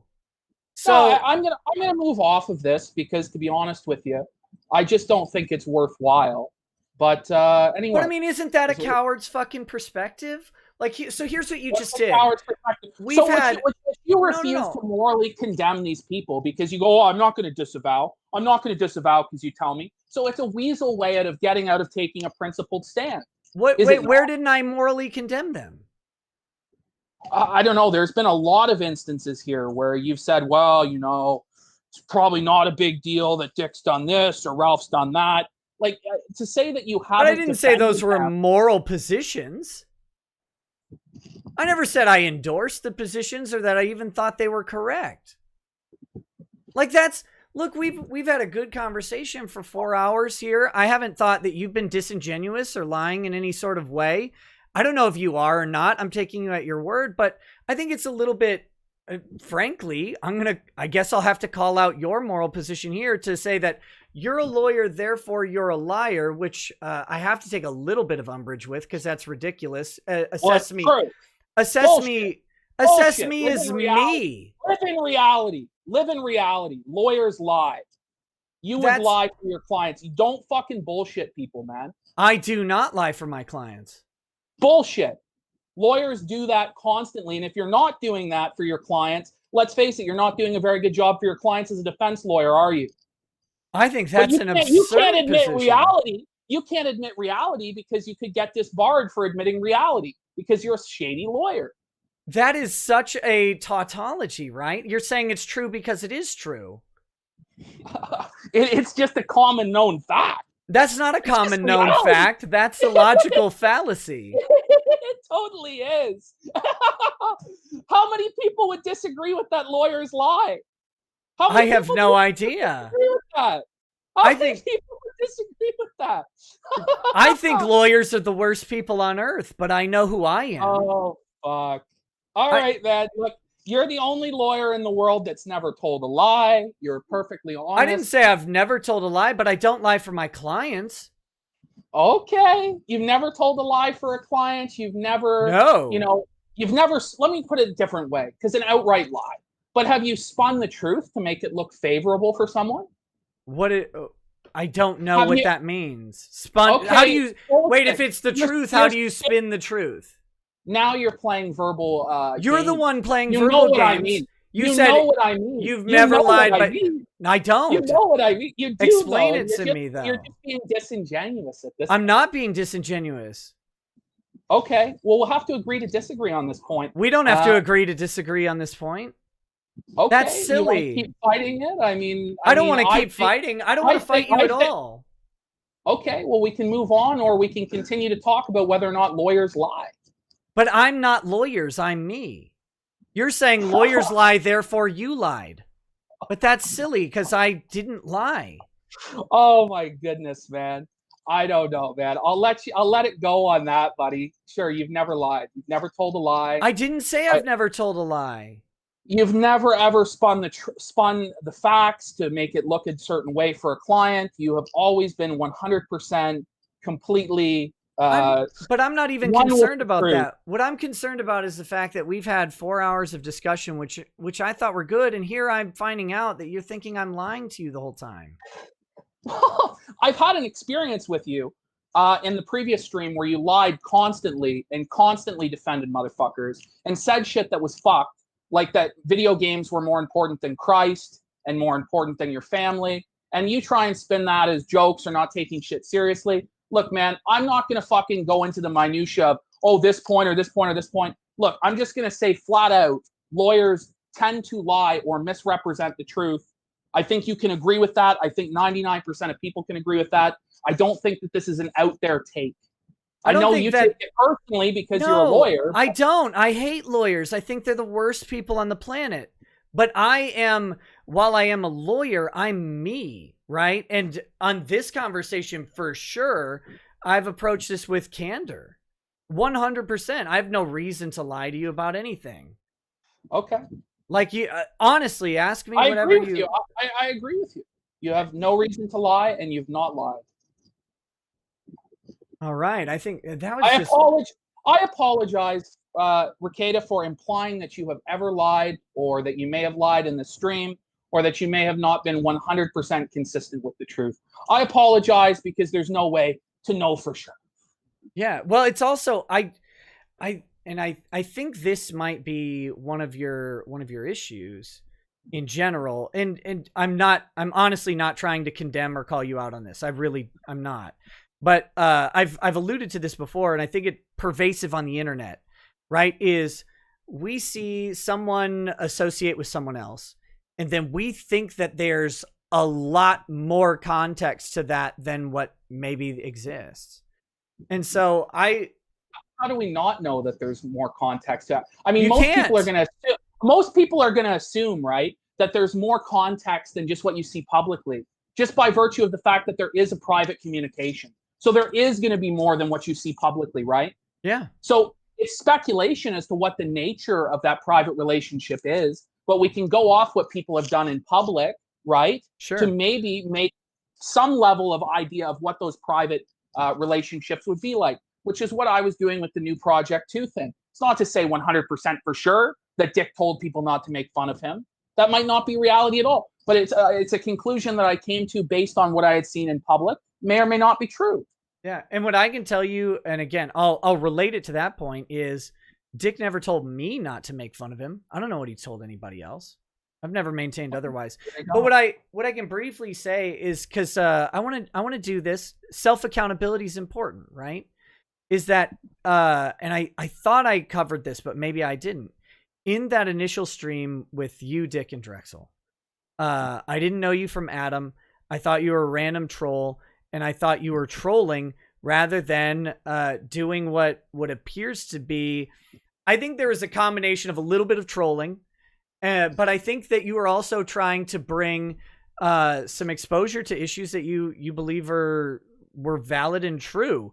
And what I didn't do, and again, I'm being self-accountable here, I did not give you the credence and the deference. And this is an actual regret I have from that stream. Take me seriously. I just thought it was a fucking joke. Yeah. And I'm just going to be honest with you. Like, I just did not like being treated that way. Since that point, I've kind of assumed that you're fucking, kind of a shady fucking guy. Now, tonight's show and the way that you've treated me has changed that view somewhat. And that's something I'll have to work on over the time, because that is in all honesty, 100% candor. That is a thing that I gravely regretted about that show, is that I didn't take you seriously. I treated you like shit, and I felt bad about it. I really did. Yeah.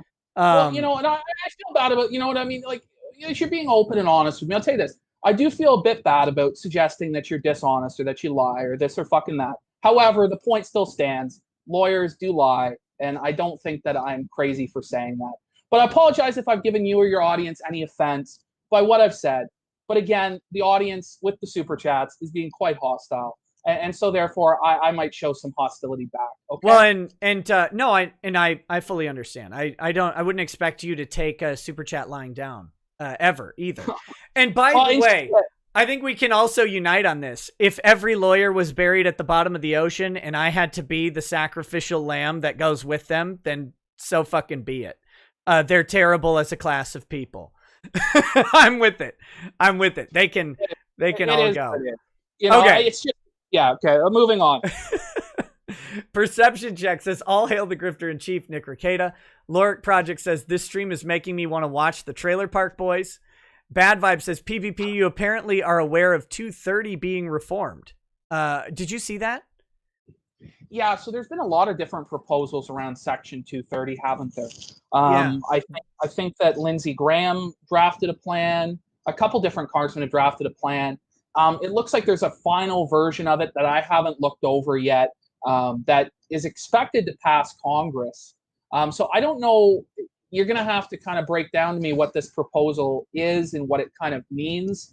I do think Section 230 needs to be reformed in some way, or we need to do something on this tech censorship thing, because it's really getting out of hand. I don't know if removing Section 230 is the answer to that, but there needs to be some sort of penalty for YouTube, Twitter, Facebook, these companies that are No! Server's killing me. Every time he opens his mouth, I'm dying.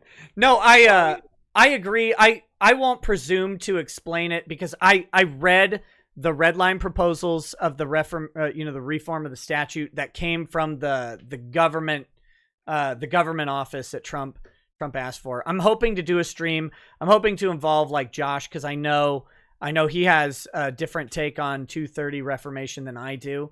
But it's interesting. What I liked about the proposed reforms is that some of them I think are good. What worries me is that there's still some vague definitions, and one of them that bothers me immediately is promotion of terrorism and self-harm, because promotion of is such a subjective thing.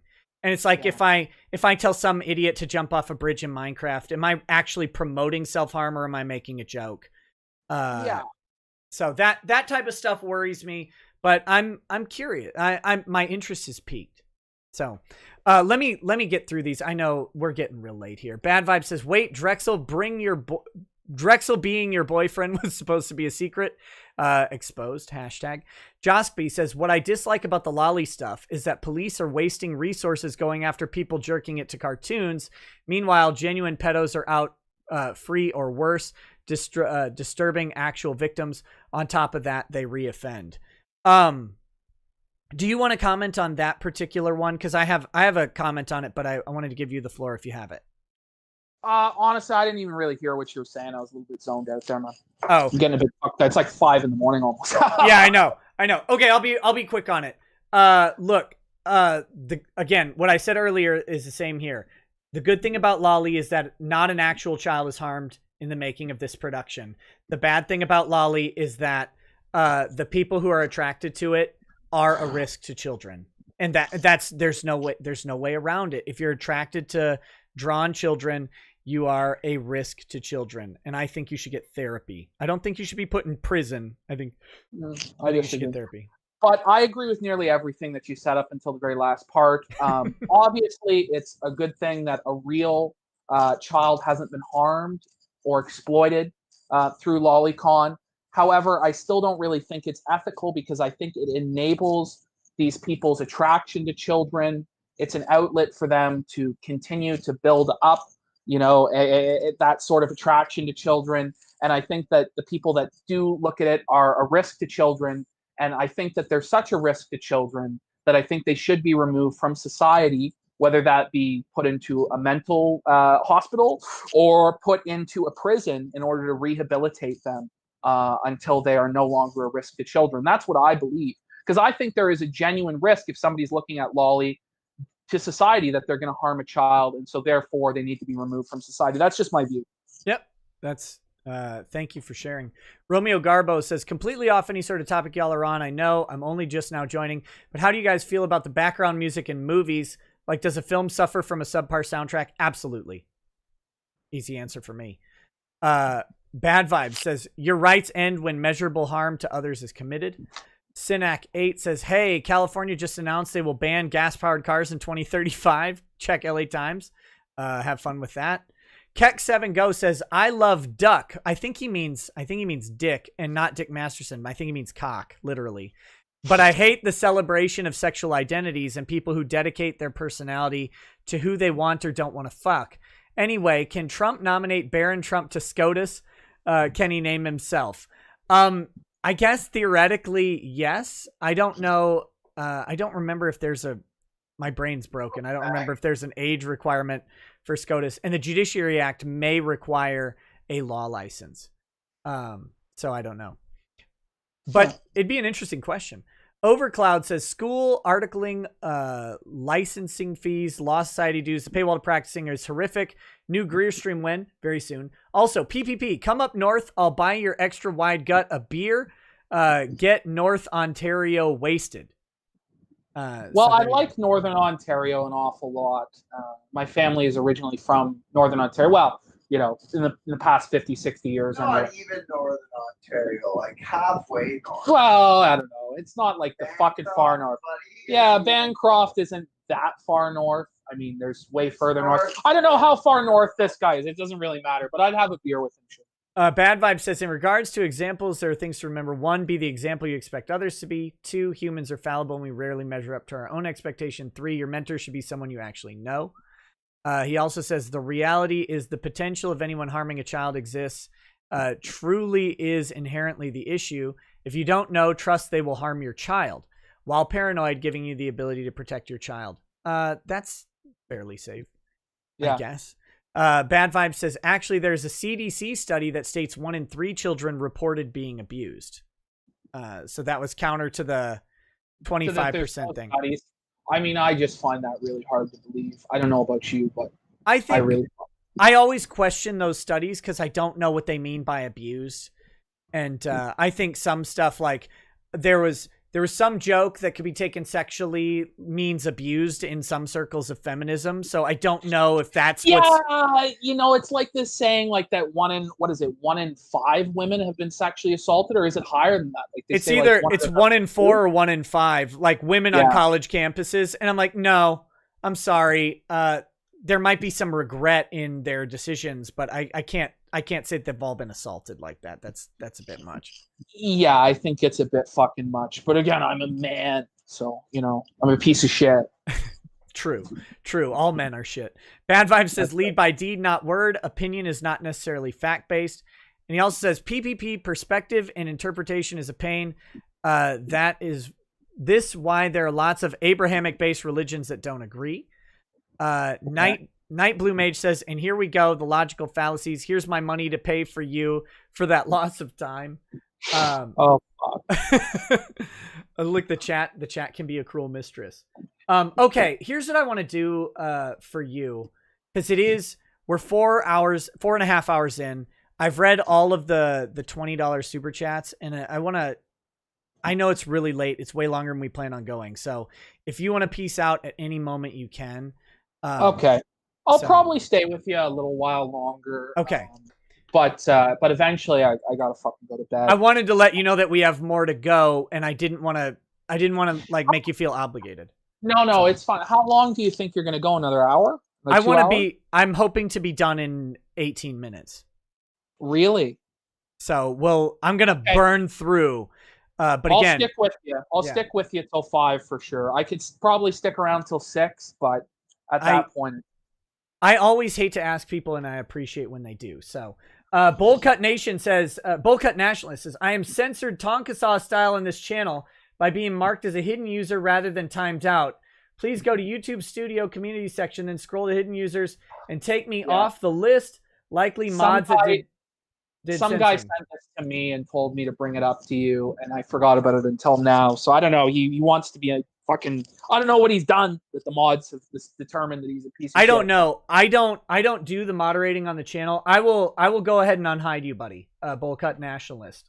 Great name, by the way. Oh, I know Bullcut. Yeah, he's all right. Yeah. So sorry about that.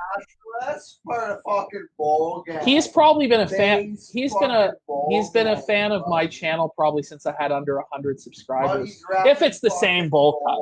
Probably is. And I'll happily unhide him. My policy is not to hide people, but sometimes, you know, sometimes people hide stuff. So HP says, first time watching live. Hey, thanks. Working on fan art tonight, so look forward to that. Awesome. Mercenary X says 2 PPP. I still think you were in the wrong for that stream, but I'm willing to forgive you if nothing else because you're being honest.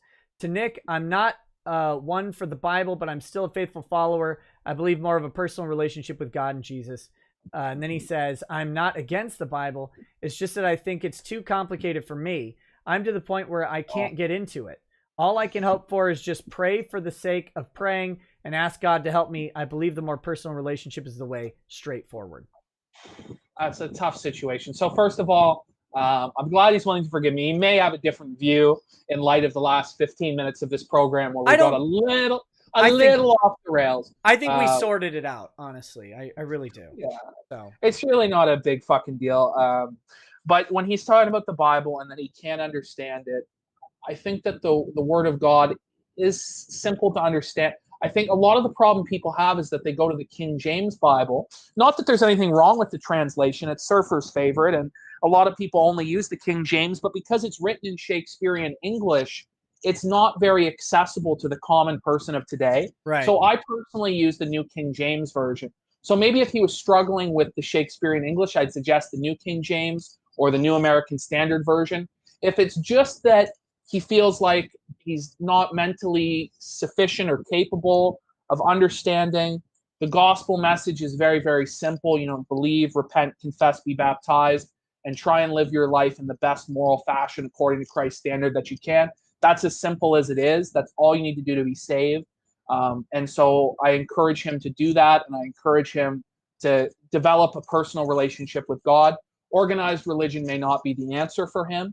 In most instances, I find organized religion to be wrong. Of course, I think my particular congregation is correct and does things in a good way. But it's a very different style of Christianity where it's not a hierarchical system. Each individual church is autonomous from all the other churches. And so there's a lot of aspects to my particular brand of Christianity, which I believe to be the correct one, that differentiates it from most other organized religions. So maybe search out a Church of Christ, my friend. That's what I'd advise, but that's just, I'm biased, right? Yeah, well, we all are a little bit. I'm glad that you said NASB because that's my go-to, New American Standard. Yeah, New American Standard is good. I would just advise staying away from the New International Version. Yes. It just, there's a lot of things that are translated poorly in the New International Version. And so that I just advise away from it. But that's a really long discussion that we don't have time. It is. Big Bob's Only says, Sargon told me on a live stream today, 1 hour, 25 minutes, 54 seconds, that he would come on your show. He said to contact his employee secretary of Akkad on Twitter for scheduling. Looks like he watched your Aquila Obviously vids, etc. Forward that timestamp to him. I'd happily have Sargon on the show. Mercenary X says, that's one thing I have to disagree with you on, Nick. They're just drawings, and the fact that you actually think people need to get therapy for that sort of thing is what I have a problem with. You're treating it as if it's the real deal. It's real or it isn't. No, I think people masturbating or being sexually aroused to images of children should get therapy. I think people should get therapy for a lot of things, but that one specifically. He says, I understand that someone like Digibro definitely needs their therapy because the guy is way too enthusiastic about it in public in a disturbing way. But for me, it's simple. It's real or it's not. There's no in between. Anyone who thinks otherwise needs help. I've seen it taken too far. Firsthand knowledge. I'm not the one who got hurt, but I saw what happened to them. They were nearly beaten senseless over it. We're talking all fun is sinful, and we can never be redeemable in God's eyes because we are of the flesh. And then he has two more. These all came in right in a row. PPP just made my point about why I do not trust anyone who thinks drawings are child pornography. People are willing to go too far with it, like Canada. I'd rather err on the side of freedom. It's infringement no matter, leads to tyranny, slippery slope there. And I do have to agree with you that if somebody real was used to make said drawings, then yeah, stick them in a rocket ship and give them a choice of deep space or the sun. Slippery slope, however, is real. Look at Mediker's video about the slippery slope and how bad. Okay, any comments? That was a lot of stuff, but basically, yeah. Yeah, I mean, I think that my opinion on lolicon and all that is very clear. So far, I think he said something like we can't be redeemed because we're so fleshly or something like this. I didn't quite catch it because I think what he was saying was that that maybe we were giving the opinion that people who are into lolicon can't be redeemed. But that's not true. Right. That's not true. They can be redeemed. I think they can be cured. Maybe there's some cases where a person could not be cured, but I mean, fuck, that's really sad to think about. And so I err on the belief, even though it may not be rational, that they can be cured. Cami Koga, welcome to Lawyer Status. Thank you for joining the channel. Casey says PPP 1. Boba Bickle says, I like both of you guys, so I hope you have a good conversation. I'll catch it tomorrow. Kiwi Goes Live says, Nick, I may have the virus. If I die, you can have my Megadeth CD signed by a guy who kind of looked like Dave Mustaine when I was drunk. 26 Jaeger says, this super chat is for PPP to Roman salute and yell Sig Zeon. Thanks for all the funny streams. I enjoy both of y'all's content a lot. Corn. Ghost 5103 says, thoughts on Queen James version. I'm not familiar. Came in recently. So we're getting to the bottom of these, eh? Well, that's a new kind of. That was a 20, so I skipped to it. But is there really a Queen James version of the Bible? No, there's no such thing. Oh, thanks. Well, at least not that I know. Oh, no. I think Surfer is Sig Zeoning behind you. No! Casey says, when Risotto sip his whiskey, he's coping. PPP 1. Oh, I think that's me. I'm Risotto. 26 Jaeger says, Ethan, Ralph, and Dax are P3DO files. I think he's saying pedophiles there. Steve's mom says, does PPP plan on showing his a-hole and hanging sack again this coming New Year's? Well, people wanted it last New Year's. I've decided not to really repeat it. I mean, if there's a specific situation that really calls for it where I have to pull a power move, I may have to, but I plan on not repeating that. It was very embarrassing for my family and my friends. Look, I can't practice in Canada, but as your non-Canadian lawyer, I would advise you please don't. Ransu says, all I see is a guy envious of Masterson. Ooh. You mentioned earlier that you are absolutely not. Well, I just think that there's a lot more important things than money, and a lot of the things that I believe in, he doesn't believe. I just wouldn't switch lives with him for anything. No, I was talking with a good Christian content creator the other day, in private, off stream. I was visiting with him, and that was kind of one of the interesting things. And again, one of my regrets of that stream with you is that I think you came away with the impression that I think that money is the most important thing, and that's a bit of the like grift joke brand. So I was playing into that, but really, I think people on the internet see a dollar amount here and a dollar amount here and assume that $1 amount is jealous of the other. And it's like, for me, I know that this could go away tomorrow. And I look at my life and family, and that's what I treasure, and that's what I hold to be great. Money is helpful, absolutely, but it's not. It's not like I'm anti-money. Like, you need money to live. You need money to survive. So I'm not anti-money. It's just I think that a lot of the time, as I've said before, the money changes the way people make content, and it's bad for the audience. But in other ways, the audience likes the super chats, because they get engagement. The thing of it is I just read my chat. Like, I read nearly everything they say because it's not so fast. Yeah. And I do it for free, and they get the engagement that way. So I don't know. Sure. Romeo Garbo says, I've wanted to study Christianity for a while now. Should I pick up multiple different Bibles for this? Start with one, buddy. Just start with one. Just start with one. And, I'd say the New King James or the New American Standard are the best versions, or the King James. The King James is a bit difficult. And if you really want to get into it after you've read it that way, maybe start learning Koine Greek. I know some people who know that and are able to go back to the original. But you don't really need to know the Koine Greek if you have like a Strong's Concordance or something like that, or a Bible dictionary, because you can go back to the original Greek words and learn. But it's good to have a scholarly background, but you're just beginning, so that's really advanced. Yeah. Ghost5103 says Queen James version does exist, so that's great. Deathwish says Heathers, Freeway, Remo Williams, and Chud on Prime Rackets. Please do the right thing. I know Lady Rackets wants to watch Heathers, so make it happen. Trying to do that. Heathers and Beat Street. Batgoat says, Griff me, daddy. Shut this lipoid buffoon up. How's the cholesterol? Dead by 40 blob. Damn! Well, I'll tell you this. I really wouldn't mind to be dead by 40 because I think the future of Western society is very, very bleak. And that's partially, probably subconsciously, why I eat as much as I do. So there you go. Okay. I thought that was a little rude, but 26 It Jaeger is what it is. 26 Jaeger says Batgoat needs the light of Christ. Okay, so that was a response to that previous chat. That was good. Ransu says, if Cuties was an anime, would it be more acceptable? Barely. Again, the only solace is that an actual child would not have been exploited in that way. But that's a minimal solace to me. 26 Jaeger says, modern men must follow the word and deny the flesh. Ollie says, what steps do you make to secure some infrequent but reliable lawyer work because you know this YouTube thing is unreliable? Oh, stop acting like I've planned for the future. Aylmar, I take a couple minimal cases at a time, and I try to keep those as low as possible. Ale Mario 91 says, moved from Chicago on Saturday, picked a damn good time to do so. First 2020 riot where my new neighborhood is quiet as a mouse. I heart the suburbs. Congratulations, brother. You made it. Akikama says, PPP spread his cheeks on a live stream. Comment. I mean, it's the most well-known thing about me. It's the first thing everyone knows. So it's a good conversation starter, right?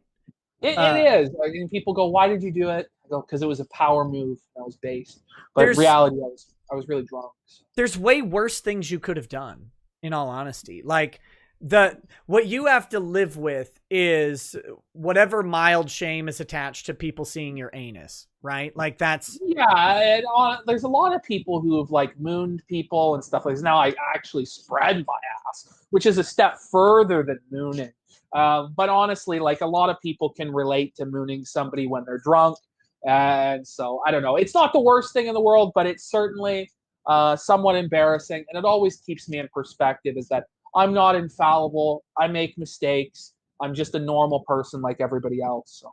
Yeah. Architect of Fate says, so if I get this correct, PPP does not believe that Emperor Constantine was saved and the conversion of the Holy Roman Empire was fraudulent.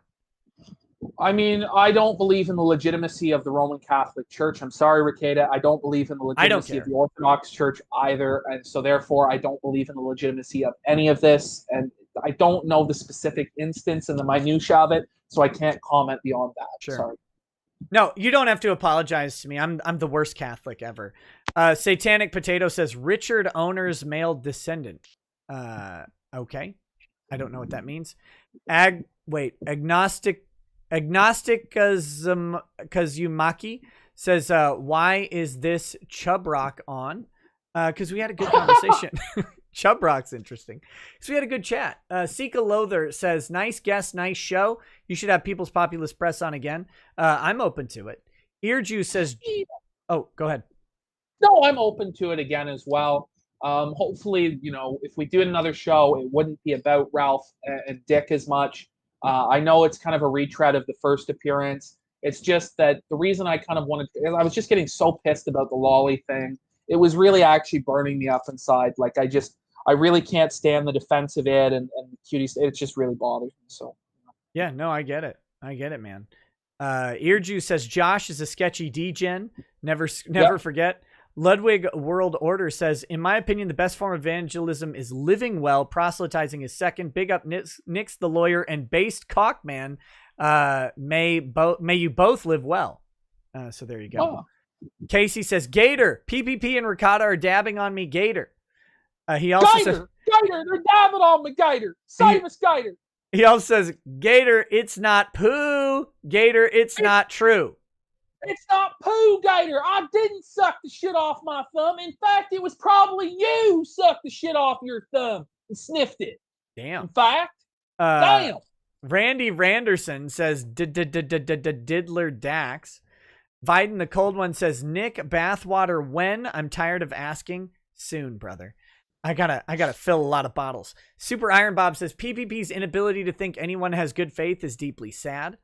The Saturday Sunset says the church thing never happened. He repeats that claim all the time with zero evidence, which you just did too. Sad. Well, Ralph, I'm sorry, buddy, that you're hurt and your feelings are hurt. But you got to remember that my grandpa really didn't like seeing my anus either. So fuck you. Again, I have no idea. I have no idea what happened. I'm taking you at your word. I don't have any reason to disbelieve you. Angry Baneling says, Zerg 16-8, upon this rock we will build our hatchery and the Terran siege tanks shall not prevail against it. Melissa Boomer of the Night says, it's finally getting good. Get Ralph on for Santa's sake. No. I wish. Yeah. Another time. Nyati Mo says, personal relationships are one thing, Nick, but you are responsible for what other people do in a business relationship, whether you like it or not. Yeah, and I've never denied that that people will have some negative impression of me because of who I associate with. That's the reality of whatever. I mean, I can't undo that. And that's going to happen no matter who you associate with at some point. Eat Dirt says, can PPP and Ralph just settle this in a boxing match? That would be great. We tried to set it up. It was going to be an MMA match. Godwinson offered $5,000 to make it happen. I remember you were considered as the intermediary or the retainer or whatever the fuck it was. It didn't work out. Quite honestly, I think that it would be a mismatch because I'm 6'4" and 360 odd pounds. Ralph is about 5'4", being generous. 5'1". Well, the police report says 5'1". He might be as tall as 5'6", but the police report says 5'1". He's 260 pounds. I have like 100 pounds, a foot in height. I'm 10 years younger. I don't think he'd have a fucking prayer, to be honest. I just want the spectacle. I do too. I want it to happen for the fans of Ralph and myself. I think Ralph is stupid not to do it. He could make so much fucking money and get so much exposure for his show because me and him would play off each other so well. We'd do press conferences, all sorts of shit. But again, he's just not open to it for some reason. I don't know. Mellow Yellow says, is Surfer single? Yes, he is. All right, hit him up. Casey says, ethanol Ralph impregnated the child bride on video. God damn it. Alex 1607. No. Says, I hope not. Alex 1607 says, have this as I just got paid and woke up. So take these funds, oh great grifting lord. If we make grifting a religion, does that make your vault a temple church and therefore you'd have to pay no tax? Yes, let's do that, please, immediately. Skeet Neat says, Nick, you should watch some Doug Walker, aka the Nostalgia Critic. It's proven to be high tea. Alex, have you seen Kick-Assia? Kick-Ass? Like the movie Kick-Ass? Not the movie Kick-Ass that everybody's heard of. Have you seen the movie that Doug Walker made called Kick-Assia? No. I would love to come on an edition of Rekieta Law where we watch and commentate on Kick-Assia together, because I imagine you have no idea who Doug Walker is or the Spoony One or Linkara. Do you know any of these people? I have heard of Linkara. That was a Channel Awesome flunky, right? Yeah. So is Nostalgia Critic, right? They're all Channel Awesome. So every anniversary of the founding of the site, they would make a movie, and the second movie is called Kick-Assia, and it's so be great. It's just great. It's just shit, and it's amazing. But it's like my childhood. I grew up watching this shit, so I'm very nostalgic for it. At the same time, it's just fucking terrible, and it would make a funny show. And there's like 4 of them. I'm down. That sounds hilarious. Okay, Alex 1607 says, we all know your secret boyfriend is Drex. Zach Wood says, great show, very fun. First time donating. Hey, thank you. PPP wins, Nick wins, chat always wins. Nice. DJ Hesselhoff says, as soon as Digibro opened his mouth, I heard the faint sound of a wood chipper. Tet says, why is it not legal to rope these pedos? Because they're apparently entitled to a jury trial. No one important says, let's just ban everything. It'll save us time in the long run. Ike13D says, problem is that they broaden the scope to include all anime characters. We already heard about Twitter banning all anime-style images for underage, though they do not all depict underage characters. Almond John 1 says, Nick, will you be live streaming on election day? I think I might. Stay tuned. Celia says, this guy doesn't seem very bright, which makes sense given that he's a 24-year-old preaching to the people on the internet. Damn. Again, harsh. Wow. Savage. Mandy Karevicus says, why do we hurt the ones we love the most? We're almost done here, buddy. I know it's getting late. Oh, fuck. Dark Soul says, Nick doesn't associate with Ralph or Dax in any way other than a few Twitter back and forth, but expecting people to not judge you by the group you hang out with is extremely naive. I've never asked people not to judge me by who I hang out with. I don't like people's words being attributed to me. You can judge me all you want. That's a reality of being online. Shadowgoff says, PPP, don't even try to lie with being upfront. Honesty, just because you feel like you're being honest doesn't mean you're not hiding anything. I agree. John Cook says, PPP reveals himself. I feel really dumb for ever taking this guy seriously. I think that's a bit premature. This is at the beginning of our argument. Yokahuna says the defense attorney's job isn't to get lawbreakers off scot-free. Part of it is making sure the law is upheld and the book isn't thrown at them. Almond John 1 says, PPP got to make sure he wins before the stream ends. Mandy Karevicus says, Santa Claus is real. Changed my mind. Mr. Snuffle says, maybe that would be a good short video explaining how being a defense attorney isn't about lying. Kyler says, Surfer rules. Heinrich Berndowski says, Surfer definitely came ahead of PPP on this stream. Hopefully he came twice. That's all. A lot of people love Surfer, you know. I've heard that the cooking videos are something called pure Kino. Can you explain to me what Kino is? Well, Kino is the highest essence of greatness in the universe. Kino is what binds all things together. It is magic. And I don't know. Kino is a term, of course, from 4chan. Where we talk about television on the television board. We love the term Kino. We love the terms pleb, patrician on this program, or my program anyway. Yeah. You know, the definition of Kino really is cooking with Surfer. If you want to know what Kino is, put on pretty much any episode of Cooking with Surfer, and you're going to fucking have a fun fucking time. It's like a combination of the Trailer Park Boys and Murdoch and fucking like cooking show. There's nothing else like it. And I heard sometimes he spins his own sausage, which is perfect because you got to spin your own sausage, right? That's a joke. Yeah. That's a joke. Austin Heartless says, morning rackets. Yeah. Romeo Garbo says, I'm doing this to extend the stream. Cypher Warrior says, will PPP challenge Tucson to a cake eating contest? I don't know who Tucson is, but I can eat a lot of fucking cake. You don't want to know who Tucson is. A disgrace of a human being. Just as a brief example, got pepper sprayed by the police as a mom defending the Antifa people. So that's the kind of person you're dealing with. Mercenary X, 3 left. Mercenary X says, no, I said I saw someone take it to the extreme, treating it as fun, or treating all fun as sin and everyone is irredeemable because we are the flesh, all over a drawing of Dragon Ball Chi-Chi. And because of that, I have to say, you are wrong. People will take it too far. No, I think people will take it too far too. Certain people will take it too far. It's just a question of if our institutions will take it too far and deprive us of our liberty. And I don't think that would be. But yeah, you know.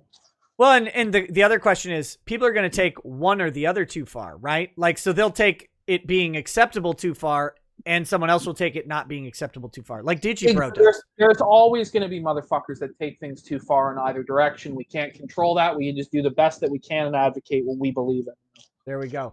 Bowlcut Nationalist says, I'll email sometime tomorrow about probably accidental censorship stuff, probably a mod misclicking or something. Fan of the both of you. Very good stream. Hey, thanks a bunch. Mercenary X says, finally. Also, I don't trust anything about a thing if someone says their version is the best. I always work under the assumption that everything can be wrong, and that includes our understanding of God in any way, shape, or form. Wolf in sheep's clothing, after all. Well, I believe that I could be wrong. I think that you have to have an openness about your beliefs, especially with your religious beliefs. And I think that you need to seek the scriptures daily to show yourself approved And if somebody can teach you the way of Christ more perfectly, you need to be open to that. That's the bottom line, I would say. All right, man. We're at the end. What a marathon. I think we had a pretty decent show. The conversation, I think, flowed pretty naturally. Not a whole lot of dead air. Did you do all right financially, buddy? Is your kids going to survive? They're going to make it another day. Just barely. So tune in tomorrow. No, I'm just kidding. No, we did really great financially. Thank you. I appreciate that very much. And I thought we had a great conversation. Of course, we had a little bit of back and forth in there at one point, but that's what people want to see. I mean, people want to see that, right? They want to see us battle and fucking yell at each other and say you're fucking. Here's the fucking reality: is we're two guys separated by hundreds of miles trying to understand each other. There's gonna be some sticky points. That's just how it goes. Yeah. And we don't know each other, and we're not very familiar with the other guy's content. Like, I'm going to be honest, I'm not a nightly watcher of Rekieta Law. How dare you? And I can't imagine you're a nightly watcher of the PPP show or Cooking with Surfer or any of the shit I do because it's so niche. I barely watch anything at all these days because I'm like every day is kids, wife, job. The kids, wife, prep for show. That's like every day. Yeah. So I've actually thoroughly enjoyed this. I think it's great. I would love to do that idea where we watch that stupid movie. I think that'd be a blast. I'd love to do that. It'd be a more laid back fucking show, and I always love to introduce people to kick ass here. Holy fuck. And I'll say you're certainly welcome back on this show if you ever have a topic you want to talk about, or if you ever want to have me on your show, I'd be happy to come on and talk about something too. So just let me know. If you want to hang out for just a second, let's say goodbye to the audience, and then I always like to say goodbye to my guests off stream. Okay, for sure. All right, guys. Rhinoceros Rex says the imperial truth is the only way forward. That is the last super chat. If you send another one, I won't read it. Thanks for hanging out with us tonight. Have a good night. We'll catch you guys tomorrow. Easy peasy on the Encyclopedia Dramatica lawsuit. Guys, go check out PPP's channel. I'm going to put the BitChute link in the description as well. Have a good night, guys. Peace. Peace out, guys. Jews. All right.